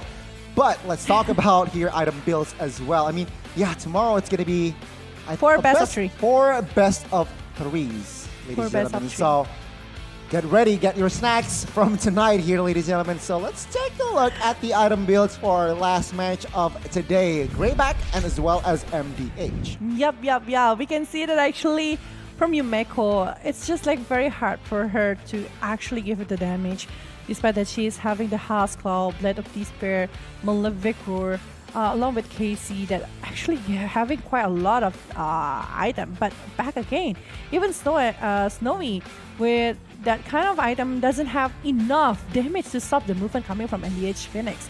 The respect here by having the Athena shield from the Lolita and Neutron, and that here, holy moly, with the Winter, Ice Cream 1, Glowing 1, and Gentle Talisman along with Genius 1, it's just giving so much things to be handled. And look at that, they only have like 2 defense over the Magic. Yep. It's 1 on the hand of Violet and 1 in the hand of Sershika. Yumeko is going and planning to go that way, but the scrapping over the gold is very hard. Yeah, well, for Kaukuteka, Miku, Sa, even the, it's 3 of them making over the physical and also damage deal kind of build. Yeah, I mean, it's just too far regarding the gold here.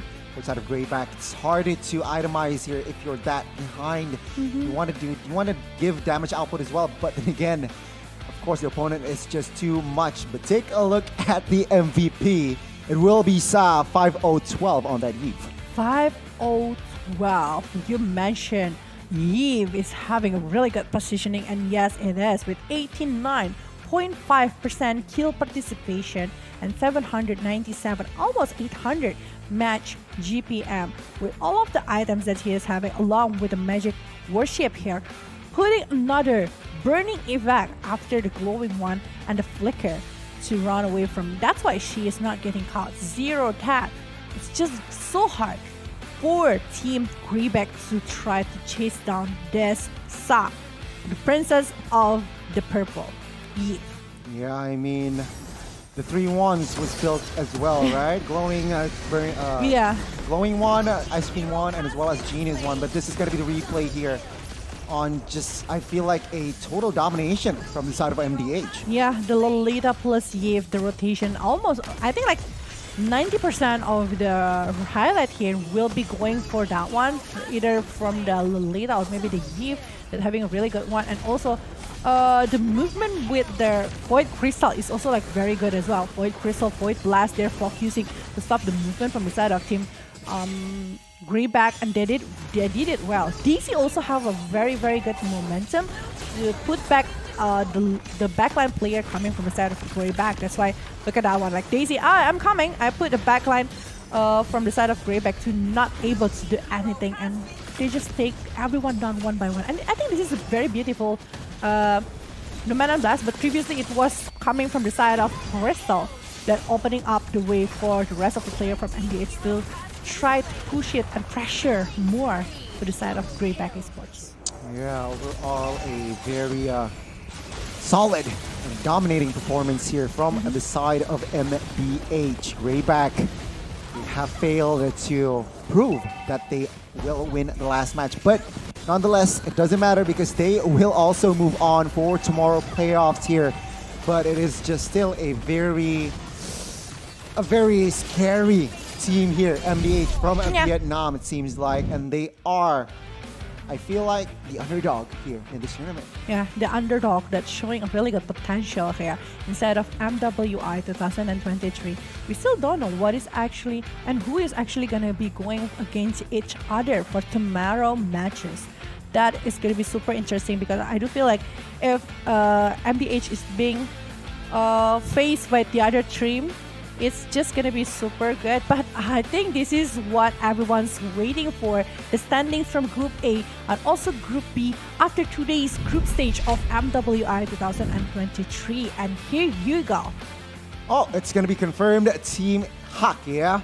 They will not be able to proceed to the next round. And of course, MDH, with that win, they will secure the 3rd place. Meanwhile, Burmese Goals, like we already know, that they will not also proceed to the next round. Yeah, and from the Group A as well, I think like we can see that actually it's more not tight. The Group A is more tight into one into another. And here you go. This is going to be the one who face each other. Bigatron Era will be going for Grayback Esports, where for Risk, it's going to be going for Impunity. Philippines against Cambodia. And meanwhile, Smart Omega from the Philippines as well will take on MDH.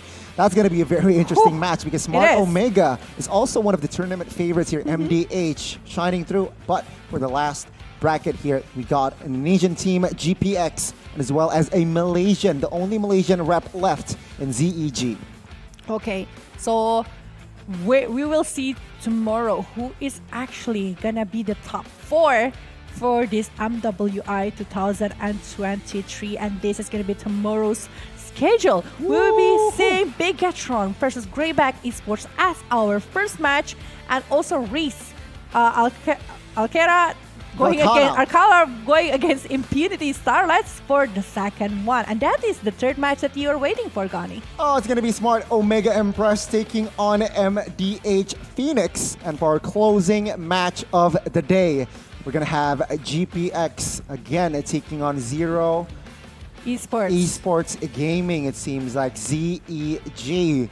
But boy, oh boy, so looking at the flags, it's going to be 2 Indos, 2 PH, 1 Malaysia, 1 Singapore, 1 Cambodia, and 1 Vietnam. And it's pretty hard. Yeah. Because if we can talk about the data that we were having, I think like the other countries that is facing the Indonesian and also Philippines will be having quite a hard time. They really need to do a lot of homework today to even like put up strategy going against them, because they are having quite track record to be quite strong. So MDH, Impunity, also the other teams that is playing really need to do a lot of things here. Zero esports even. They need to do a lot of work. They need to do a lot of research as well. But then again, right now, all they need to focus is just execution. They need to find the right play style and play it sharply to somehow gain and win. Again, tournament favorites are still the Indonesian teams. But, of course, any team looking at the brackets, they are just more than capable to steal and take the MWI 2023 crown away from the Indonesian teams. It's going to be pretty heavy one for tomorrow. We will see what is actually going to happen, because it's going to be best of 3 as well. We saw a lot of things happen in the best of 1. It's more than 20 minutes game. Even we see another 2 match because of the tiebreaker, because they are trying their best to try to go for the playoff. Remember, the top 4 might be going for the Jakarta for facing each other in the local stage. Exactly. And that is going to be it for the group stages. Group A done, Group B done today. Thank you so much for sticking around for MWI group stage. We're not done though. Playoffs officially will start tomorrow.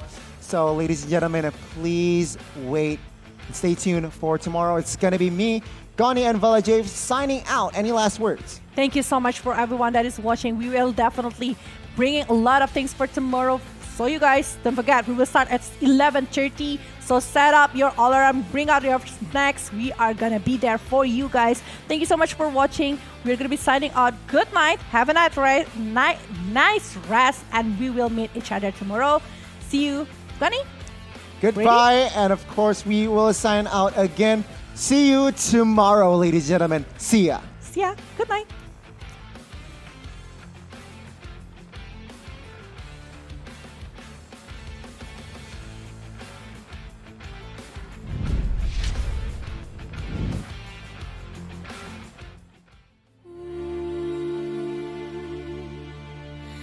Nusantara adalah tempat untuk jiwa yang berdetak,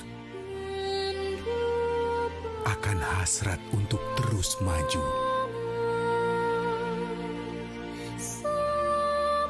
menerjang arus dengan simfoni yang indah.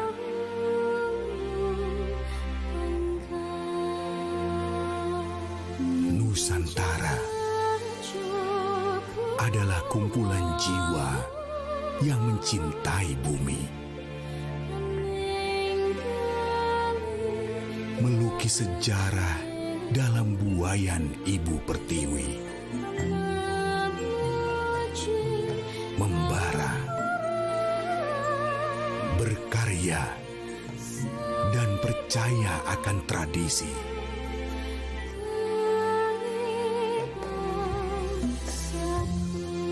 Mewariskan keindahan yang kekal oleh waktu.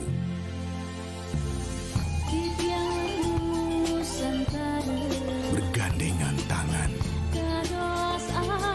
menjunjung harapan akan kayanya tanah Nusantara. Flora, fauna, alam kita.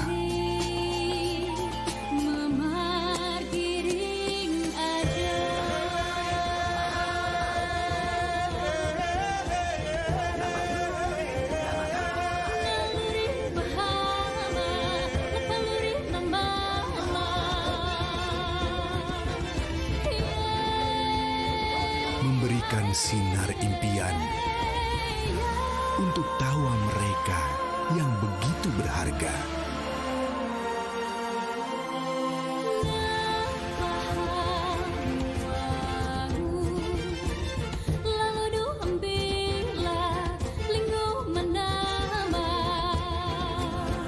Jutaan jiwa yang bersatu dalam negeri ini bukanlah halangan untuk tetap berkomunikasi. Bersama, kita telah membentang jangkauan yang luas dari Sabang hingga Merauke, didukung dengan koneksi dan digitalisasi, serta kolaborasi untuk terus maju.